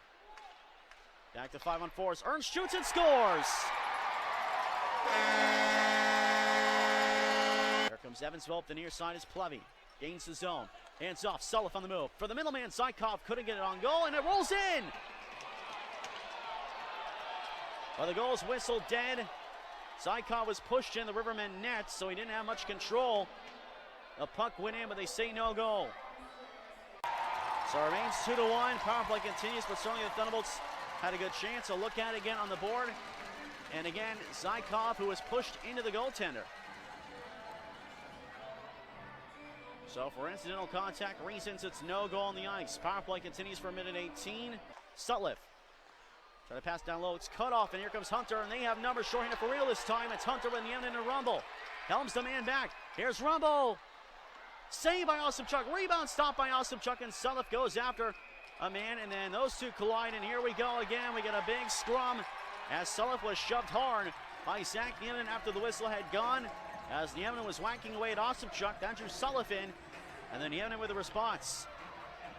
17 seconds to go on the power play, the face-off in the Evansville zone. Hunter throws a shot at Helms, and they both will go.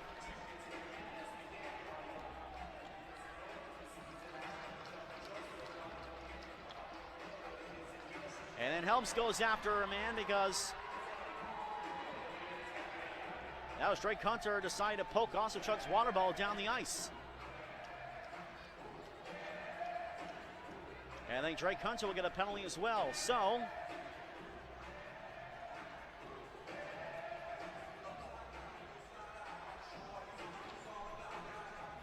$8:25 gone in this third period of play. And we get some more penalties. Holton for the box for Helms in the box for Evansville, and Hunter for Peoria. We'll see if this results in any further loss of manpower. It appeals to be a 4-on-3. Moved along by taken by Cooper Jones. Finds Barnaby. Back to the far side. Barnaby makes a move and shoots. It's blocked by Ernst. Hops down nearby. This one taken back by Nagy. Now comes Peoria 2-on-2. Barnaby coming back to give Evansville the edge in numbers. Taken by Carval on the near side point. And we got a fight behind the play. This is Noah Corson firing right hands. Now switching to left and taking his man down to the ice in the Peoria zone. For Holton, St. Pashevitz rebound. Or is it? This is Helms. Stoya. Up the crossbar and out of play. Matt Stoya hitting the crossbar. He beat Pashevitz but couldn't put it home. Zykov makes it 6-on-4 for 30 seconds. Sulliff. Barnaby to the front. Glove saved by Pashevitz. Off of Zykov in front. And that'll bring the crowd to their feet here in Peoria. A look at it on the big screen. And Zykov had a great opportunity. Hanun had a great opportunity. The Thunderbolts doing everything but score in the last few minutes. Pashevitz will play it around the far side. Caught off by Zykov. Zykov around the boards. Held in. Helms. He shoots. Deflected. Save. Where is it? Sulliff just missed. It rolled just wide. Puck is loose. And the near side. Barnaby can't shoot it home. Thunderbolts again inches away. This one is cleared. 40 seconds to go. Here's the shot on the big board. Helms it deflected, and then this one is hop wide, and Sulliff just couldn't get there in time. As Pashevitz dove across, then they tried to arc it over him, and it nearly worked there. As panic mode there for Peoria. 33.2 seconds to go. Face off in front of the Rivermen bench. 6-on-5, net empty still for Evansville. Here's the face off. Taken by Barnaby. To the net front, can't get it through. 5 seconds, Plummy, turnaround. There's a shot, and a big save by Pashevitz. That's it. Rivermen win 2-1. It was a close one, but it just was not meant to be. Final score 2-1 Peoria, as Pashevitz somehow held the Thunderbolts down the third period.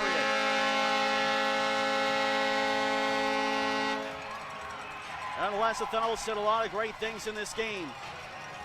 They battled hard in this game. They pushed Peoria to their limits. This season series ends 5 wins aside. Just like that, the Thunderbolts and Rivermen would take 5 wins aside in what became an intense rivalry unlike the season series the two teams had played in the 3 years prior. The Thunderbolts return home for the next 2 weekends, starting Friday the 21st against Knoxville. Kenton Helgeson was back in the lineup after recovering from injury, and Seth Swenson was back from his ECHL call-up. Goes down the ECHL. Here's Plummy on the loose puck. Turnover by Knoxville. This one bounced on the line. As it bounced on Porter and got it with the glove on the goal line. And that would have been something had that one gone in. Cody Porter a little trouble handling the puck. He has not seen much action in this first period, and that's the first shot on goal, 9-12 in. So maybe not exactly fresh in this one. As that bounced from the far side and bounced its way on goal, but Porter not on the post.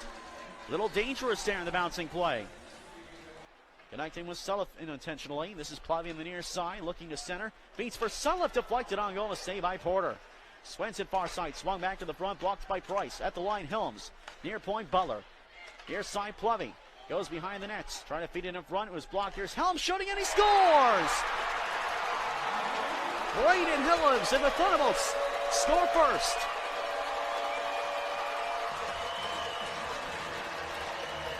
On a one-time shot, Plummy getting the primary assist. That'll be an 11-game point scoring streak, but a big blast by Braden Helms.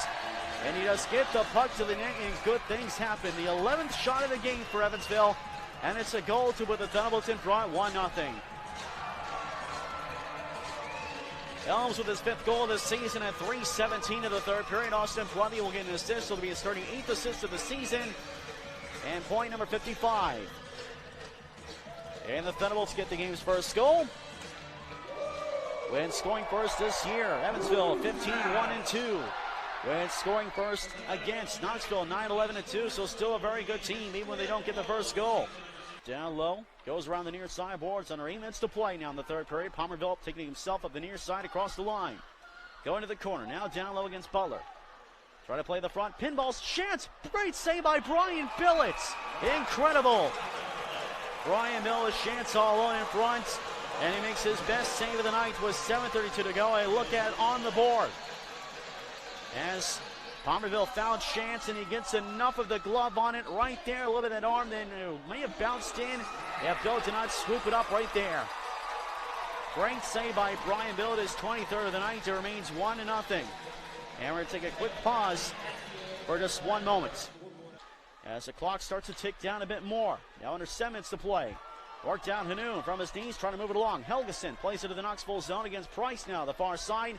Helgeson the puck, feeds Barnaby for Hanoun. He scores! D'Amico Hanoun makes it 2-0. What a goal!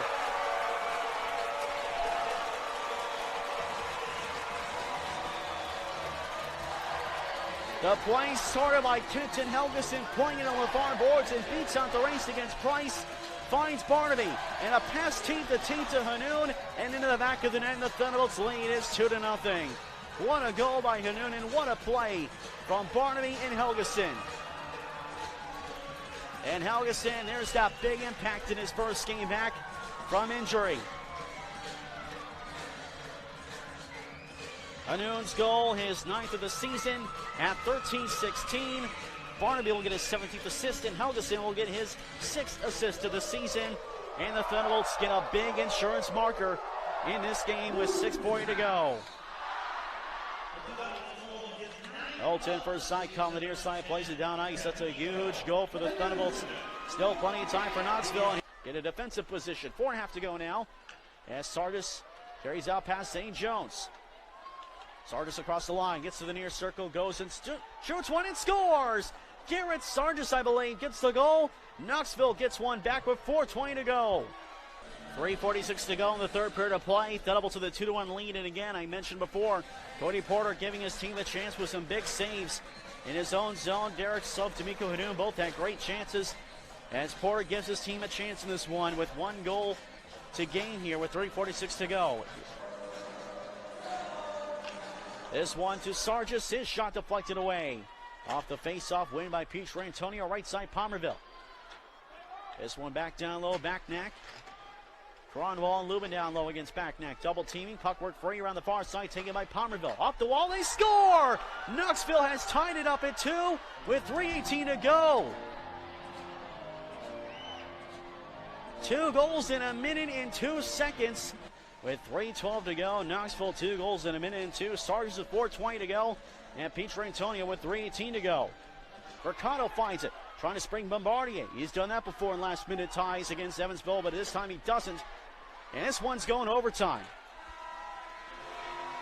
Final shots through 60 minutes, 20 for the Thunderbolts. 11 in the third period. Knoxville finishes with 28 shots. And that's 10 in the third period. 4th meeting of the season that goes to overtime. Evansville winning once, Knoxville winning twice in this regular season. Evansville 3-2 in overtime. Knoxville is 4-3. The only other game going tonight. Both the other games are done. Hanoun on the faceoff. Swenson nearly had a chance up the draw, but couldn't get it. Down low, Price. Now comes Knoxville. 2-on-2. Even numbers, but maybe a 2-on-1. This is comfortable for Sargis. He scores! Garrett Sargis completes the comeback, and Knoxville wins it 3-2. What an effort by the Ice Bears late in regulation. 2 goals to tie in the final 5 minutes, and they snatch victory from the hands of defeat here in Evansville. It would be a bitter lesson at the hands of the veteran Ice Bears, as the Thunderbolts were unable to hold their late 2-goal lead. The Thunderbolts would quickly put the loss behind them, and after a day off, hosted Birmingham on Sunday the 23rd. Moved up the right side, this is Hanoun. Plays it down ice. Arpry will stop it behind his nets. Bouncing puck and hit by his own man in Valamont. My goodness, a rough couple minutes for Arpry. Thacker blasts this one in, trying to catch Bry off guard. He gloves it up for a face-off. His top line of Davis, Harrison, Barber is out there as this one poked wide. Barber gets it again, and he missed just wide. What a save by Braden Ostapchuk. As Barber almost had a beat, I thought it was going wide, but Ostapchuk's got it. And we're going to need to see the replay of that one for sure. As Barber had a chance coming down ice, and he nearly scored the first goal. And here's a look at on the big board. Lobin back as that one was poke checked, and he got it back. And what a save there by Ostapchuk. Barber may not have gotten all the shot, but certainly got enough of it to present a great scoring chance. Ostapchuk with a big save, his best of the night early. Helgeson can't answer either. 15 seconds to go. Helgeson will draw a penalty on Birmingham as it was hooked at center. Barmy in the puck in the meanwhile. Here's Corson, draws it, shoots, and he just couldn't get it on goal. As he may have got to save it. Here's Helms again. He shoots and scores! Braden Helms with 1 second left in the penalty on Johnson.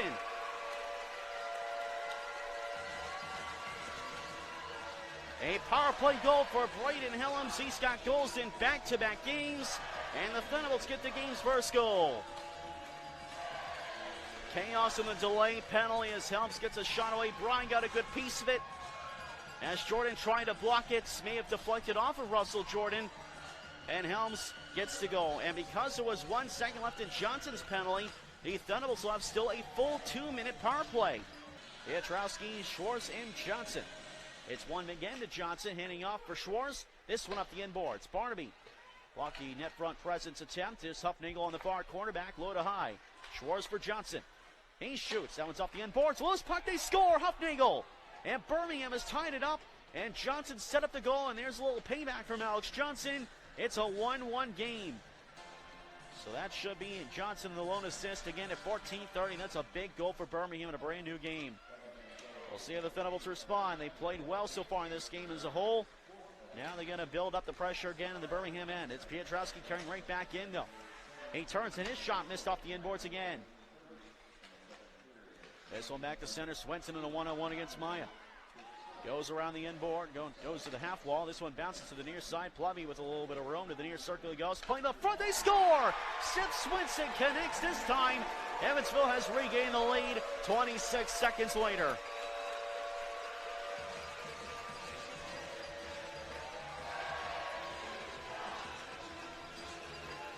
And talk about a bitter pill to swallow for the Birmingham Bulls. All that work to tie it up. Lovey with a nice read. He had plenty of time and space to make the pass. And he doesn't miss those very often. Seth Swenson going to the net. He redirects it home, and there's almost nothing that Art Bry could do. As all the Birmingham players were caught on the weak side of the ice on that far side. And no one to challenge Lovey to rush the pass. And that's a goal to make it a 2-1 lead for Evansville. 26 seconds after Huffnagel had tied it. That goal at 14:54. Handing up to the corner for Derek Sulliff. Thunderbolts power play has been very good looking tonight. Plevy to the front, blocked off by Maya. Groves back to the blue line. Now low to high, Lubin. He shoots and scores! What a shot by Lubin. The Thunderbolts lead at 3-1.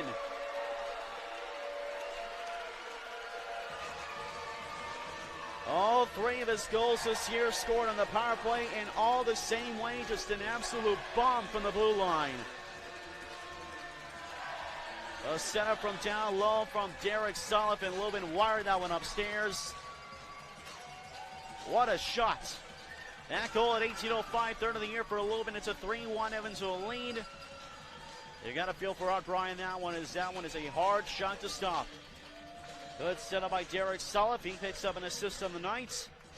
Levy, I think, might get another assist. Thunderbolts 2 power play goals tonight. That's a huge boost for the special teams. And now the Bulls down by 2. A lot of ECHL experience, well over 100 games in the ECHL for Kenton Helgeson. As this is Johnson up the draw. Played around the boards. To the near side, Sulliff will match up against Harris. This one to the corner boards, taken by Derek Sulliff. And off by Kenton Helgeson. 30 seconds into the period. Helgeson moves it up. Deflected on its way to Sutliff, who carries him along the far wing side. Pass to the middle. Connects with Plevy. To the middle. They score. Swenson again. What a pass there. As Plevy connects with Swenson from Sutliff. And the Thunderbolts lead is 4-1. 35 seconds into the third period of play, and Swenson has 2 goals on the night. Again, what a passing play. Sulliff to Plevy to Swenson in front. Bry got caught coming out of the near side of the crease. And there was not much you can do about that one as Swenson gets his second of the game. 35 seconds into the third period. And his 8th of the season. And the Thunderbolts have a 4-1 lead. And again, Birmingham Bulls can't change goaltenders unless Bry gets hurt. And not to say that Bry should be pulled. Just a matter of trying to get your team some boost at this point. As those are the 2 times, well, except for injury, we see goaltending get changed. as whether he's played badly, that is not the case. Bry's been fantastic. Or try and give your team a boost. Right now, the Bulls needing an answer quickly. Back at center ice, Helms in the poke back. Close calls at both ends of the ice here. So far, they're going the Thunderbolts' way. Not in that case just now, but a giveaway here. Kolzicki for a man going up the middle. That was Mike Davis. He couldn't get the shot away. This one taken back by Hanoun, coming out 2-on-2 with Sutliff. Across the line, feeds Sutliff coming up the middle. He goes to the net, and he scores! What a goal for Derek Sutliff!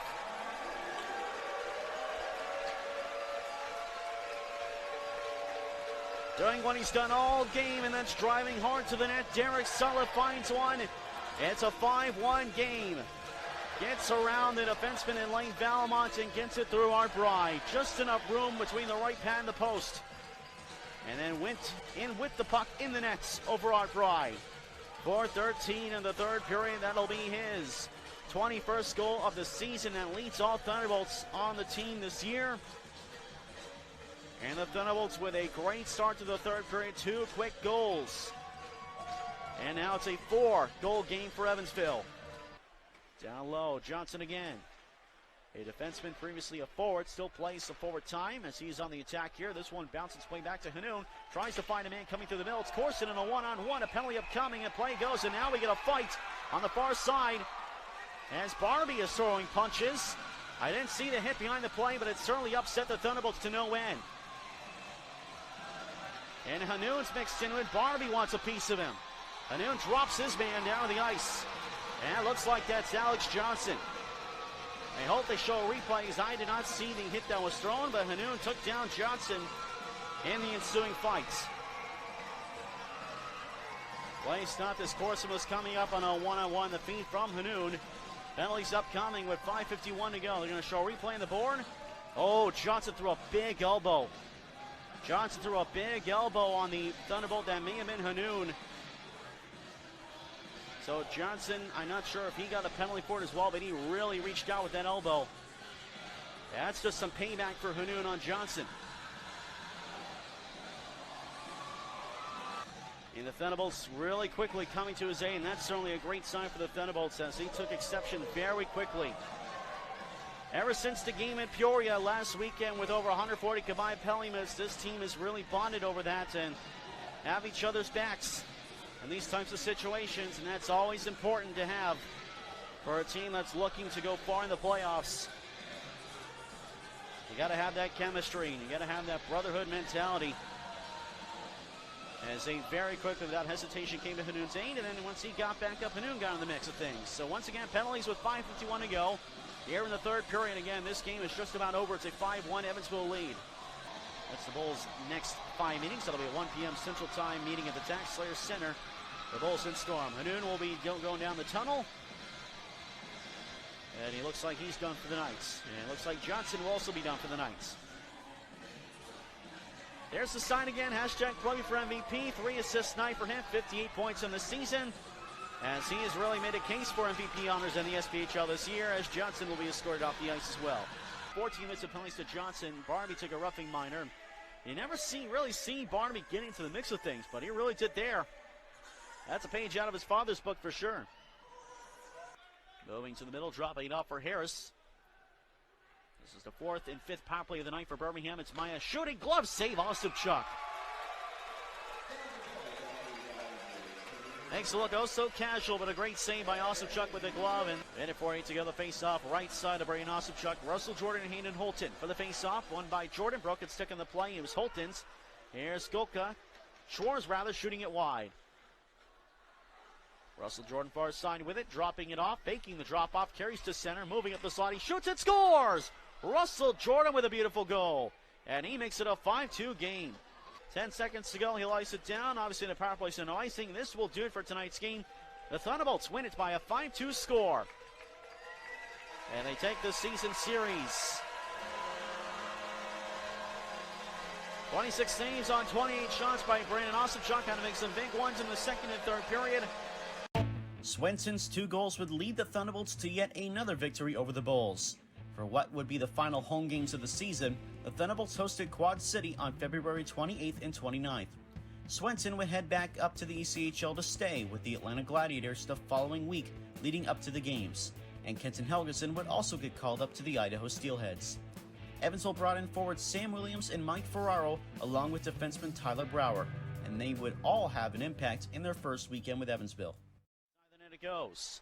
Bryce back to Harris. Had trouble handling the pass, gets it back to the point. Ricky Kramer loads it, shoots, deflected, saved by Billett off of Greg Burmaster, and now we get something going as Bryce tying up with a man in front. Looks like it was Brandon Lubin, but a beautiful redirection by Greg Burmaster, and Brian Bill had to make a good save there. This one's handed back. Helms had trouble with it. Billett pokes it back to the end boards. He is pressed by Yakura. Beaudry jumps in with Barbie behind him. Two go down. That is Helms and Yakura. This one trying to work to the front while flying was Beaudry, couldn't do it. It's back to the near side of the point now. Nemenis to Devine on the right side point. Now across to Nemenis, far wall. Moves it and shoots it, saved by Brian Billets. This one worked around for wraparound, and fanning on it was Beaudry. Here's Devine. This one is out of the zone, and this will be taken by Nemenis. Corson lost his helmet, so he can't join the play. Oh, and Hanoun hit the stanchion. Here's to be okay, but we got a fight behind the plate. Yakura and Braden Helms, they mixed it up earlier in the sequence, and now they drop the gloves. And this one is over quickly with Yakura down. Those two battled along the end boards and both fell down. About 15 seconds between that and the fight. And the Quad City captain gets into it early. Turn back across the line, but Devine Beaudry moves it along. Back in comes Quad City. Connor Fries in the middle, hands off for Shane Bennett on the move, and a save by Brian Billett on that two-man chance. This one back to the point, Silva from the line. He's poked back nicely, and here goes Corson. They have a breakaway. Here comes Corson. He moves in. He scores! What a goal for Noah Corson. Back in the goal column. It's 1-0 Evansville.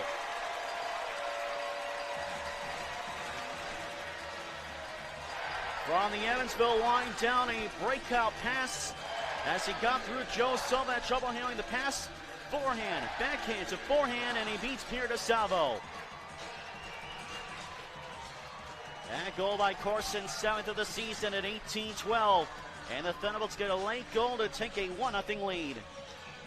That should be an unassisted goal for Noah Corson.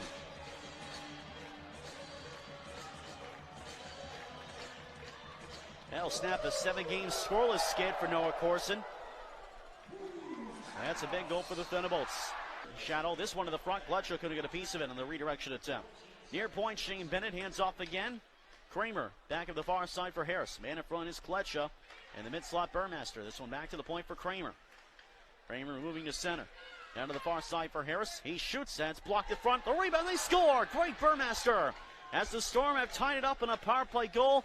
40 seconds into the second period and 26 seconds into the power play chance.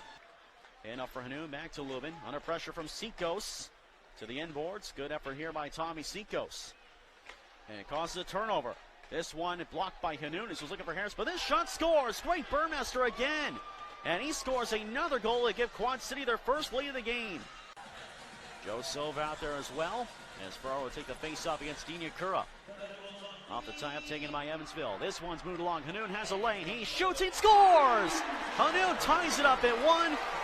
Ties up at 2 as both sides exchange power play goals.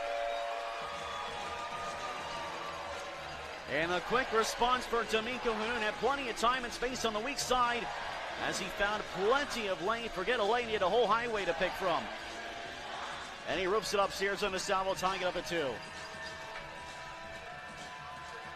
10th of the year for D'Amico Hanoun. This goal at 6:24. Very quickly in this power play chance. And the Thunderbolts have tied it right back up. First shot of the period for Evansville. Quality over quantity. A look at some of the league leaders presented by Greenwell Chisholm. We start with the points race, and it's Austin Plevy by now 10 points. 59 points. Brian Bowen and Max Cook in second with 49. And the goals, Brian Bowen has the lead with 26. Derek Sulliff with 21 is tied for second with Al Kagan. Plevy also with the penalty lead in assists. And Ryan Devine in front of the penalty minutes race, 145 this season. For Zykov, his tip pass was blocked off by Nunes. Stephen Gall. His pass was knocked down. Connor Fries across the Evansville line for Kletcha. Trying to feed Fries and does. He moves in. A save by Brian Bill as he went breaking to the nets.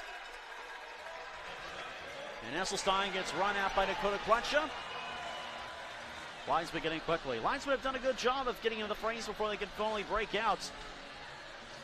The same token, though, you can bet that the animosity continues to build between these two teams until we get a full-scale fight.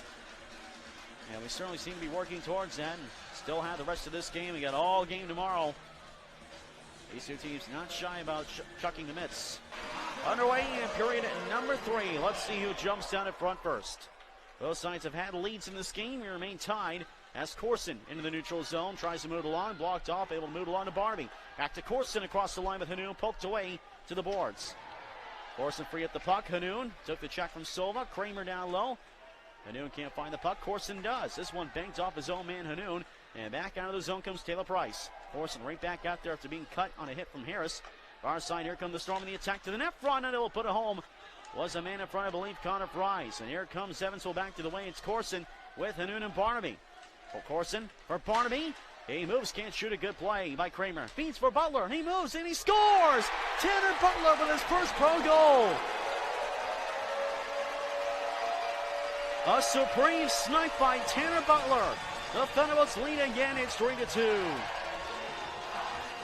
And he has waited all season long to find the back of the net. One of the Thunderbolts' rookie defensemen on a feed from Matthew Barnaby. Barnaby couldn't find the shot, but no one on Tanner Butler. Roofed it upstairs. First professional goal at 43 seconds of the third period of play. And Evansville leads it 3-2. 31st game of the year for Tanner Butler's got his first professional goal. Matthew Barnaby will get an assist. And I believe Corson will as well. Here's Ferraro with speed. Tries to find the lane. He shoots and he scores! Ferraro! His first pro goal. And it's 4-2. It's squeaked through the 5-hole. And Ferraro's got a goal and an assist.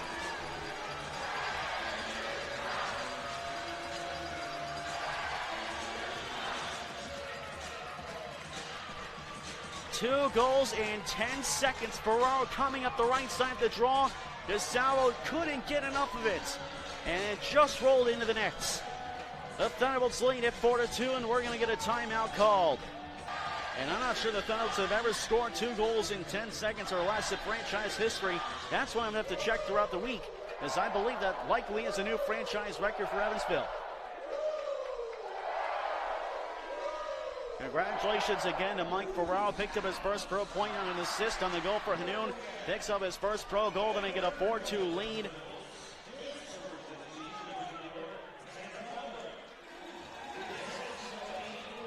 The native of Northbridge, Massachusetts, having himself a night. That evens a shot count, 26 aside. Both Thunderbolt shots have gone in. It's 4-2 Evansville, just like that. Back for the puck is Braden Helms, who took a spill in his own goaltender. Not sure what happened there. The net comes off. 3-1 gun, and at the very least, it's one from the blooper reel, but certainly got to hope Bill it's okay here, because he did not expect that. Not sure if anyone can really expect something like that. But Helms blew a tire, and Bill will take his time getting back up. Brower trying to find it, banked it back toward the corner. Hasselstein and Fries again. Fries trying to wrap it around. Play to the front, they score! Klutcha ties it right back up. It's a 3-3 game as Fries found Klutcha. On the forecheck play, as Quad City gets a big response goal, and we're tied again. I apologize, does not tie the game, it's 4-3. Again, my math has not been at my strong suit tonight. The Doubles lead at 4-3. Quad City, though, no change, and that's a huge response goal for the Storm. To himself off the carom. Across the line against Fries. Oh, a hard hit there by Braden Helms in the far corner. That's against Junior Harris. Those two mix up, looking to go. They don't, but here's Barnaby in the move. And he hits the inside of the far post, and back out it goes. As it nearly became a 2-goal game again, Harrison Helms will break things up, but it's a 2-on-1. Helms and Corson. Corson missed just wide. Lovin's going to go right down the tunnel. That's a tough break there for Evansville. Thunderbolts veteran defender. Second all-time in games played here. The play continues as Sullivan Plivey going. And pass, good block by Ryan Devine. Here's Helms. Fakes, shoots, and scores! Braden Helms, a power play goal, and he has goals in 3 straight games. My, oh my, as Braden Helms had some good games as of late, and he waits, he fakes the pass, and he's got room to snipe it upstairs, and that power play goal makes it a 2-goal game. Austin Plymouth will get another assist here. Waiting for the Storm player to slide out and then just rifled it upstairs. Brayden Helms has goals in 3 consecutive games now. That'll be his 7th goal of the season. And Quad City, deficit is now 2 with 6 minutes to play. We'll see how they respond, because you know they're not out of it. Sykov worked it down, took the check from Harrison to the boards hard. Hard clean hit, and then, oh my, here goes Sam Williams up to Harris. This isn't a clean hit.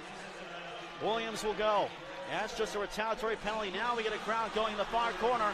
And now Esselstein's in, and now we got a full-on melee. At the end, Holton and Esselstein chucking mitts, and now we got whoever it was for Quad City. Looks like that was not Harris. That looks like Dakota Cruncher, Connor Fries. That was Connor Fries.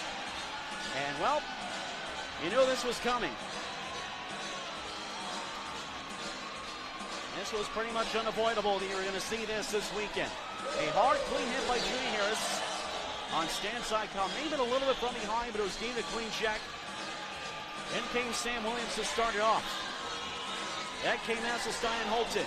But on the sheets, a game misconduct. They just announced it as a 10-minute misconduct, but I believe it is a game misconduct. There's the hashtag play for MVP. We've got a new hashtag. Hashtag free the stash. That's a new one. Yeah, Zane Jones serving a 1-game suspension tonight. We'll be back in tomorrow. Up the far boards. This one played back. Joe Silva is there, so no icing. 35 seconds to go. This one bounced to Harris inside the Storm zone. Levy holds the zone. Sykov on the near side. Sykov across. Corson couldn't get the shot away. Puck stays in. Corson the attack. 22 seconds to go. Here's Sykov. Great save by Junior Harris. Sykov again a stop there. That time by Silva. 2 saves by the Quad City Storm players. Bennett across the line. Time's going to run out here. 10 seconds to go. That one is up the side of the net. Covered by Brian Bill with 5.5 seconds to go. And a brief pile up in front of the net. Lights will sort it out. And the puck is dropped after what seemed like an eternity. It's back to the point for a quick shot. Deflected just wide by Price. And this one's over. The Thunderbolts win it by a 5-3 score. And they take the first game of this weekend series. Close game for both sides and a good game. Lots of goals. Very physical. Both goaltenders played well. The season series against Quad City may have been heavily in favor of Evansville in the win column, but it was just as nasty, if not nastier, than the season series against Peoria, and the fisticuffs would carry over into the following evening. Voracek works it free. That one nearly to the net front. Worked away by Clutch. Takes a hard hit from Zane Jones, and he's down and hurt on the ice. Rice goes after Zane Jones. Clutch is slow to get back up. Light continues. Clutch is just getting up. It was as Clutch was moving the puck, and I don't think he was expecting the hit, but it appeared to be a clean hit by Zane Jones. This line of Zane Jones back out for Evansville. And you already see a little bit of stick work in the far wall, or far side of the circle is Sam Williams, who in an active game against Greg Burmaster. Work free, taken by Harris off the draw, coming through the neutral zone, played it down ice. Not far enough for icing. Back for this one and cleared back out by Kyle Thacker. Back to the Storm zone, retrieving is Joe Silva, but he got a fight behind the play. It's Greg Burmaster. And it looks like Sam Williams had mixed it up before the face-off, and both are throwing hands. Sam Williams ends up on top, and the fight linesmen move in. First scrap of the evening, 8:14 in. Sam Williams and Greg Burmaster. A look at it again on the board as they both decide quickly to go. Looks like Burmaster maybe a split second ahead. And Williams did get one shot with the right hand, and I think Burmaster may have got one in as well. They tied up on those near side boards. And ultimately became more of a wrestling match than just an all-out fist fest. But both will get fined for fighting, if I'm not mistaken. This one controlled by Evansville. Zykov moves it along. Now it's Zane Jones up the far side. Zane Jones moving in, getting around Kramer, but can't get to the net. Down low, taken by Holton. Back to the far point. This is Brower shooting. That one deflects wide. Here's an open net. They score! Zane Jones! Not sure if it was an 8-ball or a puck, but a billiards play puts it home, and Evansville scores first.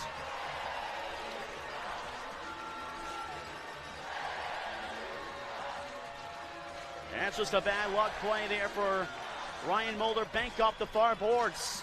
Off the end boards from the far points. And Zane Jones was waiting on the near side, and that's one of those things with home ice, you know your boards. We've seen Quad City do the same thing in their building at the Tag Slayer Center. This time it's Evansville. St. Jones at Evansville's third shot gives them a 1-0 lead. Goal at 8:40. 7th of the season for St. Jones, all with Evansville. His first game back from suspension, and he scores the opening goal. And Amon has played every game of the season series up until this weekend. Shot from the far side by Seikos. Missed wide, but an open net. Billett fights it off as it had a weird bounce, and Billett made the save. Vincent Beaudry, I believe, had the shot. The Thunderbolts got a little lucky there. And in wait, Quad City had scored. That would have been a big luck play for them. They had a stanchion on the near side of this basketball game today, so the boards and glass were put in before yesterday's game, taken out and put back in today, just a few hours ago. Brower, near side to the net front, wide up. Holton, loose puck poked back into the corner by the Quad City Storm. Barnaby back to the point, Noah Corson. Hands it off. Brower with room. Scores! Tyler Brower took the shot. Not sure if it was deflected. Evansville leads it 2-0. We'll see a look at it here. Brower with the plenty of time off the handoff. Shoots it, and it may have hit someone in front, but it looks like Brower will get credits. That'll be his first goal as a Thunderbolt in his second game, if it indeed stays. Corson will get a primary assist. And this lead is 2-0 Evansville. It's been a very strong start when they have gotten chances for the Thunderbolts. This goal at 12:49 of the opening frame. For Quad City, it's Taylor Price. 7 goals in 9 games this year against Evansville, but has not gone on the scoreboard yet this weekend. It is Price on the puck to the front, and they score. Vincent Beaudry. And there is Price getting on the score sheet with an assist there as Beaudry cuts the lead at 2-1. Gull trying to clear, he does, and carries up ice with Kletcha. However, Kletcha's ahead of the plates and offside, and then Hasselstein and Gull kept on going. Devine goes after Hasselstein. Little flyby check to the chest, nothing serious, but certainly let him know it's more of a greeting than anything.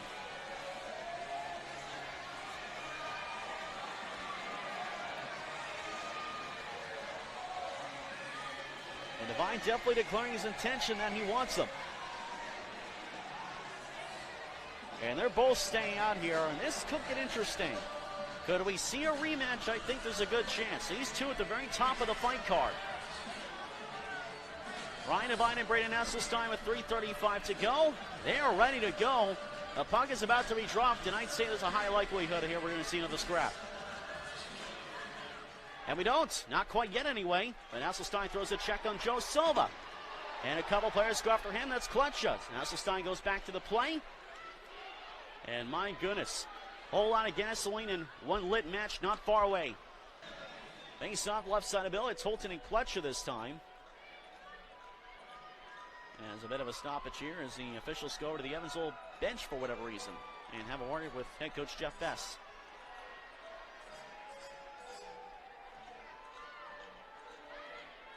Dilly indeed.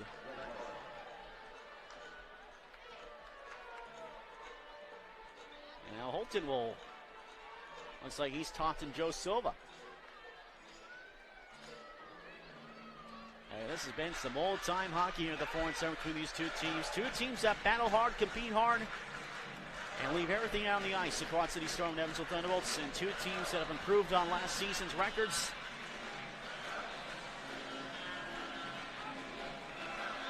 This season series has been as fun, if maybe perhaps even more fun than the Thunderbolts and Peoria series. It's been almost a 3-sided war between Peoria, Quad City, and Evansville this year. Off the draw, here we go. We got a fight on the far side. Holton and Kletcha. Holton immediately firing with the right hands, and he takes Kletcha down.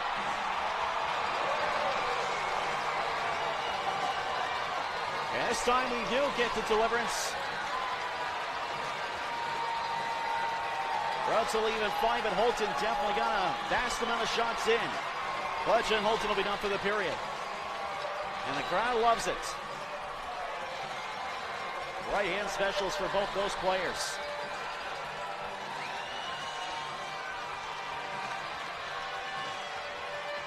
And that'll be, I believe, our 4th fight of the night. Well, that is still our 3rd fight of the night. There we see the right hands, uppercuts. Not sure how many connected, how many caught helmet, but Clutcha was the one that was knocked down the fray.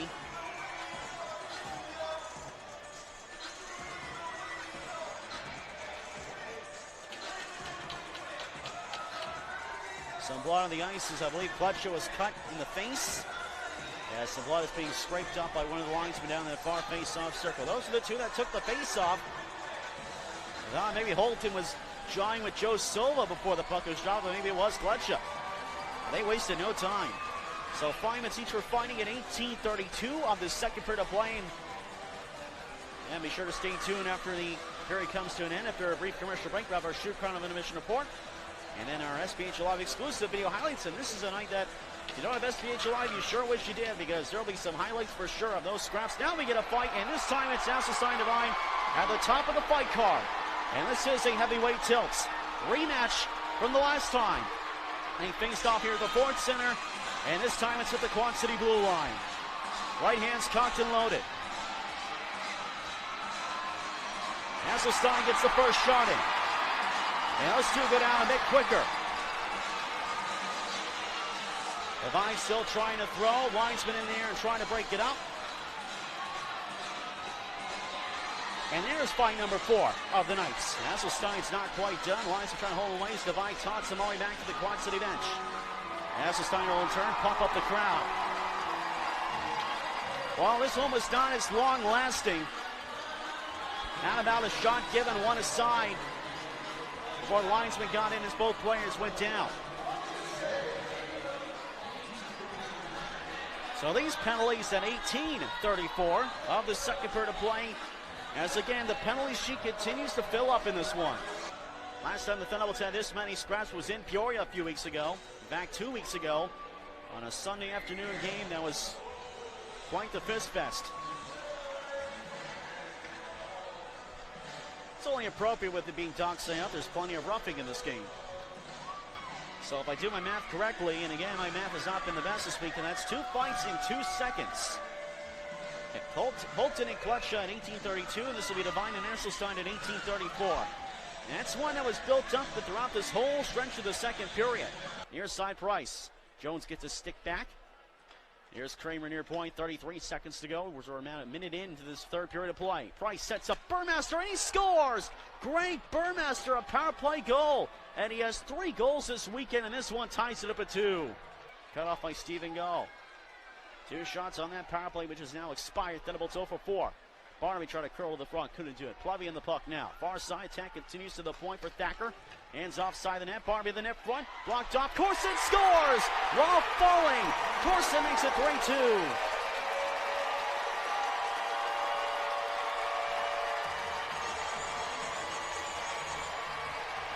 And Evansville gets the lead right back. They couldn't make it work on the power play, but kept the attack going. Corson was knocked down and kept the puck going while he had it.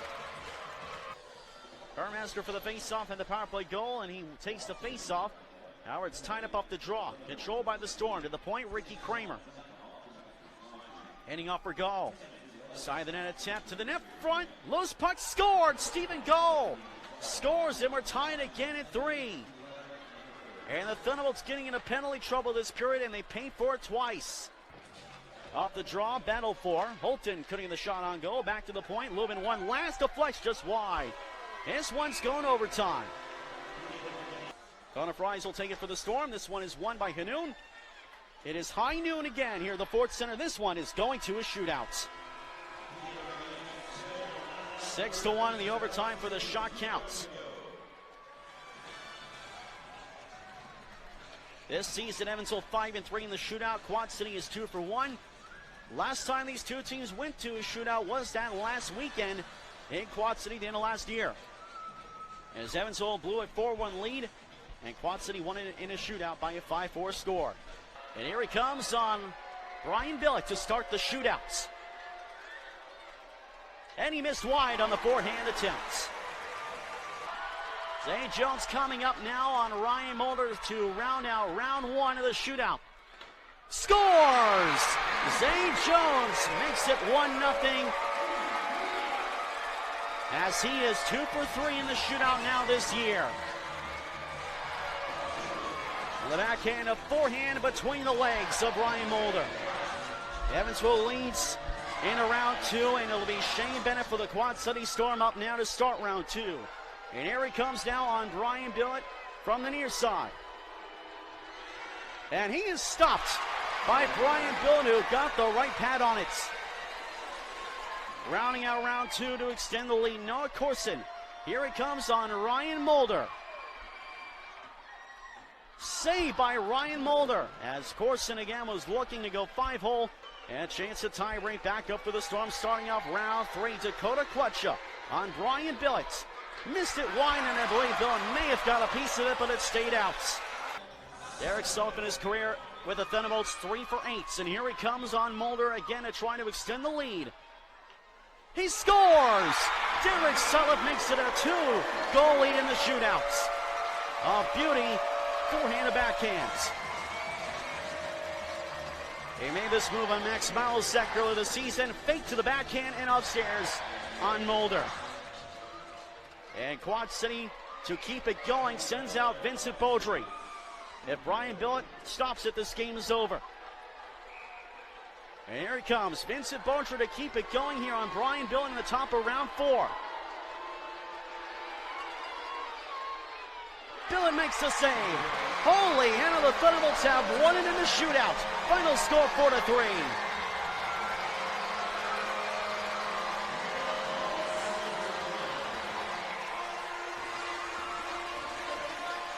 A weekend sweep for the Thunderbolts, but what an effort for the Storm as well. They get a big point in their playoff push, and the Thunderbolts get 2 big points in their goal of getting home ice in round 1. Lots of goals, lots of fights, lots of hits, and a lot of big saves.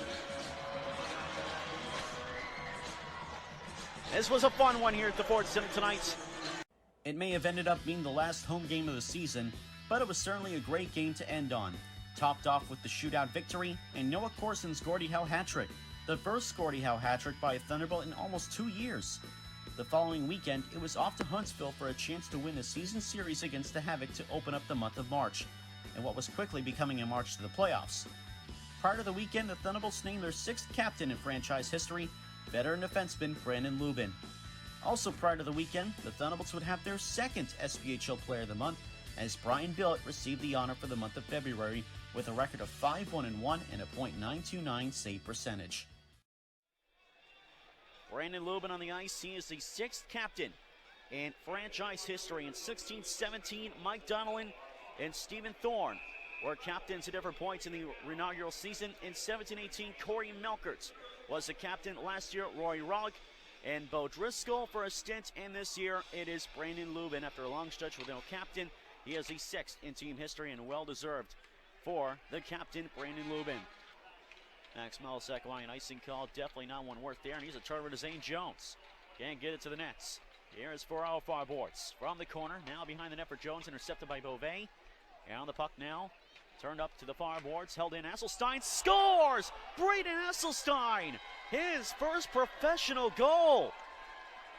A blast from the far point by Braden Esselstein. Unless it was deflected, I think he scored the goal.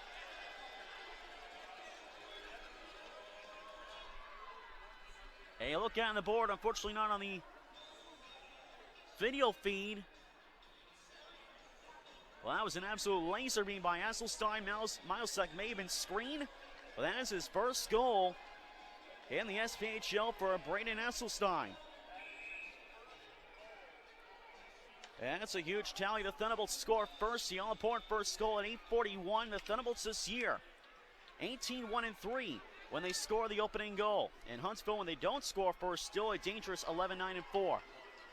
Holton trying to work it free, recovered, but knocked away by Hanu. Back in the neutral zone, it's Lubin. Cross for Thacker. Holton try to work it across the red line, chopped away by Kaiser. Trask and Thacker back across the line. Trask trying to go to the middle. Hands it off for Schiavo. He scores! A quick shot by Schiavo, and the game is tied.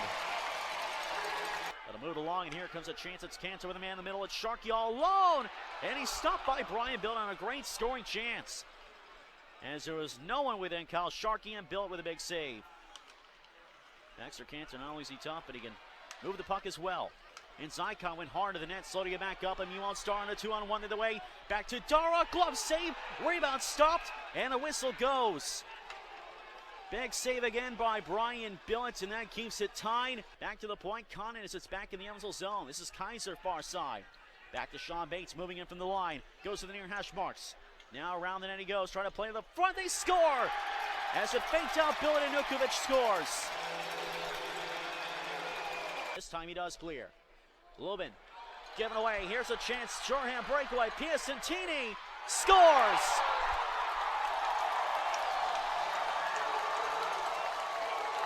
It's a shorthanded goal for Tala Piacentini. It's 3-1 Huntsville. Fireboard St. Jones. Here's Corson with the lane. Moving. Hands up. Butler shoots and scores. Tanner Butler scores a power play goal with 4 seconds left. The Thunderbolts get a big one back. And Butler with his second goal of the season and second in 2 weekends. On a nice feed from Noah Corson, second shot of the power play. Quality over quantity. That one is off the far post and in against Milesec. The Thunderbolts make it a 1-goal game again. That is a huge goal for Butler and the Thunderbolts. That was a much-needed goal. 4 seconds left in the power play, and Butler puts it home. That's the second goal of the season. Corson to get the primary assist. Still 11:27 to play. Goals about a minute apart. Huntsville making it 3-1. Butler coming back to make it 3-2. This one's back in the Evansville zone, however. Here's a chance, and they score right back again. 4-2 Huntsville as Bove scores. Play back to Rob Darr, coming back in for Huntsville. Has a man go to the net, it's Cantor. Hands off far side. Sharkey has plenty of room. Who shoots, and a save by Billets, and that's a game saver. And then going in was Cantor trying to whack it free, and he takes down a Thunderbolt. May have been Plevy. It was Asselstein. Cantor going in, looking for a rebound, and again, Sharkey had so much room there, and Bill making a great save. That keeps Evansville in it. Low to high pass, Lubin. 30 seconds gone, the power play, 5:38 to go in the regulation. Hanoun cross ice, connects for Plevy. He can't shoot it, now redirected in front, they score! As Derek Sulla finds the back of the net finally tonight. And Evansville's back within 1. That's a huge power play goal, 34 seconds in as the power play finds life a second time in a row. Derek Sulla's 22nd goal of the season, and a nice feed from Plevy, and after an initial nice cross-ice feed. And all of a sudden it's a 1-goal game, another huge goal, and now for the Thunderbolts, they have to make sure that they cover both ends here, because again, after Butler scored, all of a sudden they fell asleep, and 14 seconds later it was in the back of their own net, and that reinstated the 2-goal lead.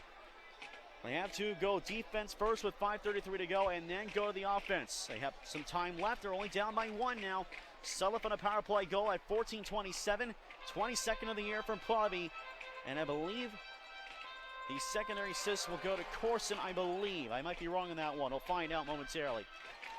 He'll clear to center. Bouncing puck up ice. Cantor against Butler. 1-on-1. Trying to race around, and does. Going in, and a big pad save by Brian Billett. As Cantor got around Butler. Corson can't shoot it. Goes down as well as in a collision by Bove. Back up ice comes Scott Trask with 1:50 to go. Trask across the line. Drops it off for Kaiser. Kaiser the net front. Set wide of Billett. Fireboards as it boomerangs around. Corson out with it with Barnaby. 2-on-2. Across the line, the drop for Barnaby. Barnaby in the move. Draws and shoots. He scores! Matthew Barnaby, a supreme snipe, has tied it at 4. What a goal for Matthew Barnaby. What looked like a Keith Primo special. Matthew Barnaby, the draw and the shot to the top corner. And this one is tied at 4 with 1:37 to go. A huge turn of events. Matthew Barnaby's 11th of the season, and that one was a beauty. Down by 2 goals twice in this third period. The Thunderbolts have battled back. The work is not done yet. 1:37 to go in regulation.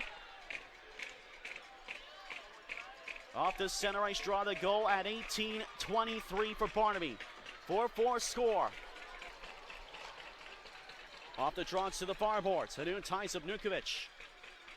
This game is going to overtime. a victory in itself for Evansville as they earn a crucial points. Here he comes, Piacentini against two Thunderbolts. Draws in the middle and held away by Lubin and poked away by Billets. Lubin took down his man looking for a penalty. Was Piacentini. Piacentini the puck and a giveaway and a save by Billets. And now we got Corson and we got altercation here. And we got punches thrown by Sharkey on Corson with one glove off. And I think we're going to get some penalties here. A rare altercation here in overtime. 2:01 gone. This is for Plevy with 3 seconds to go. Not going to have enough time. It is high noon in Huntsville. This one is going to a shootout. Here comes Sharkey in round one against Brian Billets. And he scores. Slowed down and got it on the near side against Brian Billets. Top corner, bottom corner. This year, St. Jones is 2 for 3. Here he comes on Milesek, bottom round one. Saved by Milesek. John Schiavo and Brian Billets. Saved by Billets. With a left pad, Schiavo may have been trying to go 5-hole. Bill makes the save. Derek Self this year is 4 for 9. Here he comes, bottom round two to try to tie it up against Max Milesek. Poke checked away by Milesek. They'll send out Nukovic. 1 goal tonight for Nukovic. They'll try to extend the lead on Brian Billets. Here he comes, top of round 3. And he scores. Nukovic makes it 2-0. Needs a goal here. Here comes Austin Plevy. 3 for 9 this year. Plevy in. He missed over the net. A save keeps it going. A goal ends it. Sean Bates on Brian Billett, top of round 4. Here he comes on Brian Billett. Sean Bates for the win. And he gets it. And the Havoc win it in the shootouts. 3-0. And the game 5-4. But the Thunderbolts get a big point in their late comeback. Evansville gets a point, and these two teams will meet again tomorrow night. The late comeback may have not led to a victory, but it did yield yet another crucial point in the playoff push. The following day, on March 7th, I walked into the Von Braun Center with the players and fellow staff with nothing on my mind but the game at hand. I had no idea, and I doubt anyone had any idea, that this would be the final game of 2019-2020. At the very least, the Thunderbolts finished the season strong. Peter Sakalis, Philip Johansson. This one's worked into the Evansville zone, taken by Thacker and cleared to center. Right there is Barnaby, tries to get through. He may have a chance. He goes to the net. And did it go in? They score! Matthew Barnaby in back-to-back games in Evansville takes a 1-0 lead. Just enough steam from the Huntsville line to power the net, and Evansville strikes first. What a great effort there from Matthew Barnaby. Nice feed from the Evansville line. I believe it was by Kyle Thacker. And that just leads Matthew Barnaby, who turned on the Jets and able to get there, and it snuck through Milesek. Evansville in back-to-back games has scored first. And that's a big start for Evansville. This goal for Barnaby at 2:41. Evansville's in front early. They have to keep it going, though. This will be all the way down. Won't go far enough for icing. Thunderbolts get possession. 4 minutes gone here in the opening period. 1-0 Evansville to score, and a goal by Matthew Barnaby. 12th of the season. This one up the near glass to center. Plevy is a lead. Here comes St. Jones. He's got a breakaway. Jones, he scores! St. Jones, it's 2-0 Evansville. What a start for the Thunderbolts. A start they needed. St. Jones strikes against his former team. 2 goals in 4 minutes and 6 seconds, and the Thunderbolts are up by a deuce. St. Jones with a breakaway. Nice feed from Austin Plevy, who builds on his SPHL lead in points. 2 goals on 3 shots, and the crowd here is stunned. That is the crowd that is cheering for Huntsville. A large contingent of fans made the trip from Evansville, and you know they are loving it. And we are going to get a timeout call by the Huntsville Havoc. This timeout is brought to you by Bud Light. So again, Matthew Barnaby scoring to make it 1-0, and then Zane Jones at 4:06 makes it 2-0 Evansville. University of Vermont product up to the near side. Huntsville back in the attack. Sharkey the handoffs. Johansson shoots. That one stop, hops in the line. That one's loose, and it's on the goal line and held out by Ostapchuk. A great save by Braden Ostapchuk as that one was behind him, but did not cross the goal line. Hands up, here comes Zane Jones in a one-on-one, and Lubin joins the rush. Zane Jones far side, quick shot, St. Malasek, rebound, that one's back to the far point, held in by Plevy. Sends it back to the net just wide. Zane Jones near side, forecheck going to work here for Evansville. Here's Helms, final 10 seconds of the 4-on-4. To the net front, he shoots, he scores! Braden Helms makes it 3-0. Just going to the net front was Braden Helms between two Huntsville defenders who were caught standing still, and a quick shot beats Malasek downstairs. And Evansville has taken a 3-0 lead. This goal at 14-12 as he just curled it on goal, and Malasek slid a little too far. With 4 seconds left in the 4-on-4. And a huge goal for Evansville. That'll be Helms' 8th goal of the season. That actually puts him in a tie, I believe. It does, for the most goals by a rookie defenseman in the SPHL this year. That's Phil Johansson of the Havoc. So that's high for the rookie defenseman lead with 8 goals. And Evansville has taken a 3-0 lead. 4:55 now gone here in the second period of play. This one led to the neutral zone, intercepted by Dar, turned back to the Evansville end boards. Braden Ostapchuk is back. Johansson off for Tana Butler. Near side, Zane Jones lost it. Sharkey, cross ice, score! Huntsville gets back within 2. Zykov going down, puck taken by the Havoc. Looks like it's Scott Trask. Chance Bray now up the near boards. Cross corner dump to the far corner. Here's Santini and Lubin. Those two cancel out. Near side puck is loose in front. They score. Sean Bates. And the Havoc are back within 1. Pass Helms and out of the far side corner. Sharkey against Butler. Low to high pass to the point. Kaiser. Hands off again. Far side is Sean Bates to the circle and out of the corner and switching now. Turn it back into the corner by Sharkey. Back to Sean Bates along the far wall. Quick shot blocked off. They score. Sean Bates and the Havoc have tied it. Levy had to go off his stick the other way. Taking it back in the Huntsville line by the Havoc. Lost control now of the Evansville line. But a turnover and a save off of Baxter Cantor. And then Cantor whacks Ostapchuk, and that draws Ostapchuk in. And now we get a fight. Hasselstein and Cantor at the top of the fight card. Hasselstein throws a big right hand. And a right-hand response from Cantor. Right hand bobs and both players go down simultaneously. That was an even fight, but a hard-fought one for both players. That might be just what Evansville needs.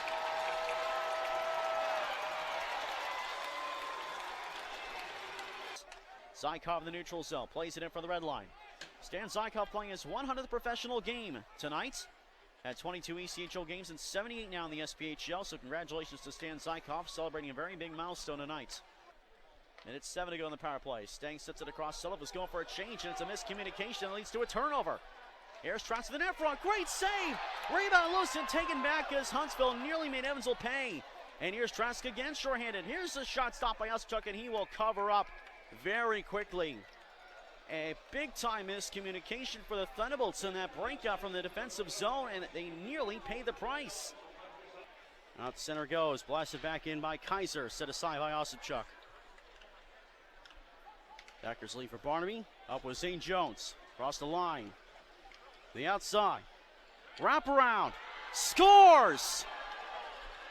Matthew Barnaby, 49 seconds in. Evansville takes a 4-3 lead.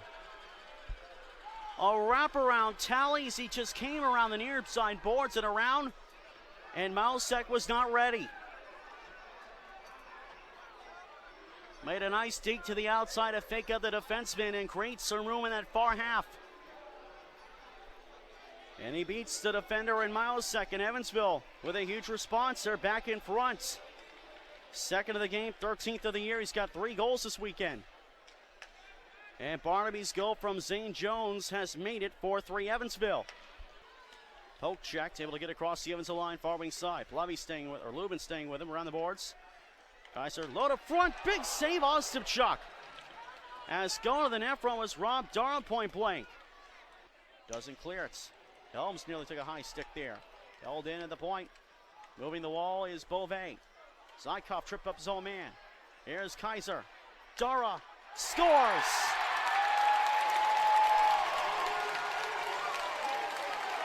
Dara near side. Back to the point. Brandrup rushed by Sulliff across. Far corner. Back of the wall. Now Brandrup from the points. Shot off the post.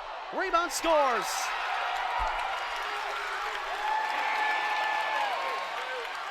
Gets two. Havoc gets around him. He's checked down hard on the plates. A penalty on Huntsville. Osipchuk's got to go now. Thunderbolts have control of the puck, and now it's touched up. It's taken by Hanu near side. Osipchuk on the bench. It's a 6-on-4. Last call for Evansville as they'll put in all their chips into the table. Behind the net, Plevy takes it away. Far corner. 30 to go. Shot off the side of the net. Loose puck stuffed. Didn't go in. Another shot blocked. Where is it? It's in the crease. They score! Matthew Barnaby rounds the hat trick and has tied the game. Incredible.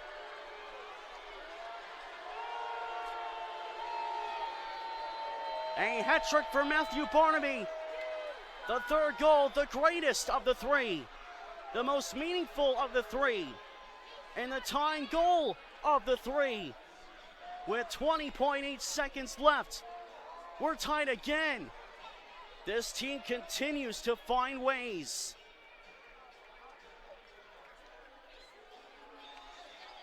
The second Thunderbolts hat trick of the season. Matthew Barnaby is the one that gets it. A 4-goal weekend. He's got 14 goals on the year. What a weekend and what a night for number 84, and a hat will make its way on the ice. As we mentioned, there was a strong contingent of Evansville fans here in the building tonight. 20 seconds to go, it's 5-5. We're going to overtime, folks. The Thunderbolts didn't have a good overtime again. For the second straight night, Huntsville won last night in the shootouts. It's 5-4. They're 11-2 in overtime this year. Evansville is 3-3 in games decided in overtime. A chance, an opportunity they've earned for some payback. For the face-off, Hanoun for Evansville, joined by Lubin and Zykov. Hanoun, Thunderbolts control off the draw. Zykov, Lubin. Can't shoot it. Hanoun far side. Goes to the corner. Zykov far side.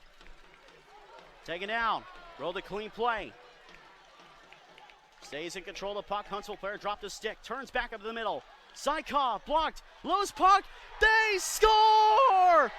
Holy Hannah, the Thunderbolts have won it in overtime.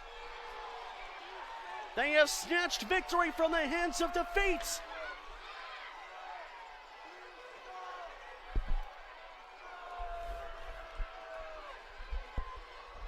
A chaotic end to a great weekend.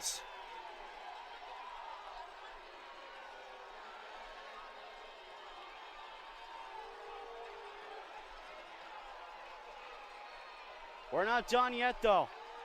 A mix-up at center ice as Max Malasek very upset. That draws a lot of Evansville players over. The action of hockey is over for the weekend, but the physical is not. Linesmen have built up a bit of a divide. Max Malasek still incensed.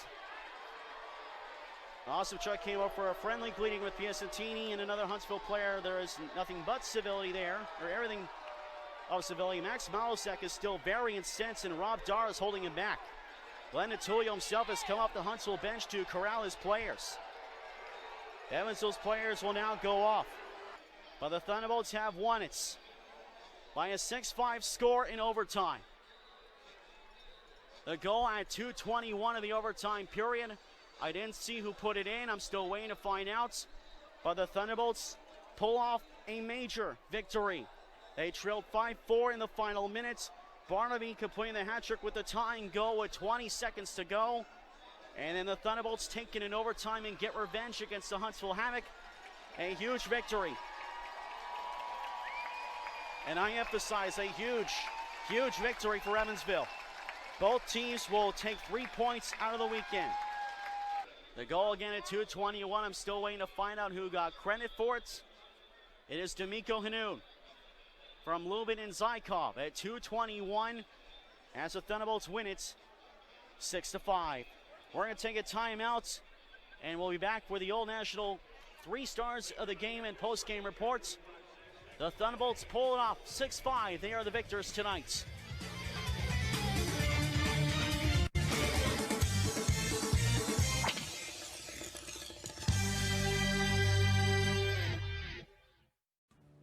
It was far from my best call with Thunderbolts' victory, but it was a fun one. We all know what happened in the days following, and so I'll leave it at that. Regardless, it was an incredible season for the Thunderbolts.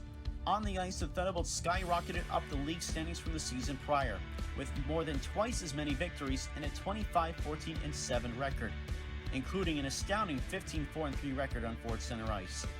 In the awards category, Austin Plevy cleaned up house, winning league MVP and Rookie of the Year honors, becoming the first player in SBHL history to win MVP and Rookie of the Year honors in the same year. Plevy and Braden Helms would also be named to the league's All-Rookie team, while head coach Jeff Best would be named runner-up for Coach of the Year and a very strong first year behind the Thunderbolts bench. It was also a phenomenal year off the ice for the Thunderbolts, thanks to the hard work of the Thunderbolts front office and sales crew, with average attendance up by over 13%, the second best improvement of any team in the SBHL, and a very strong roster of corporate partnerships, with every single dashboard spot sold even before the puck had dropped for the season opener. And one last statistic, and following my pregame Wendy's tradition that I touched on earlier, the Thunderbolts record was pretty good as well. 15-2-3 when I did partake in Wendy's chicken nuggets for lunch. On that note, that's just about a wrap for my recap of the 2019-20 season. If you're watching this while the pandemic is continuing, I hope you all stay safe, and I hope to see you all again when the Thunderbolts are able to safely resume play. I can definitely say that I look forward to that first game back immensely, and I look forward to seeing this Thunderbolts team pick up right where it left off on March 7th, 2020 in Huntsville. Thanks for tuning in, everybody, and see you next time.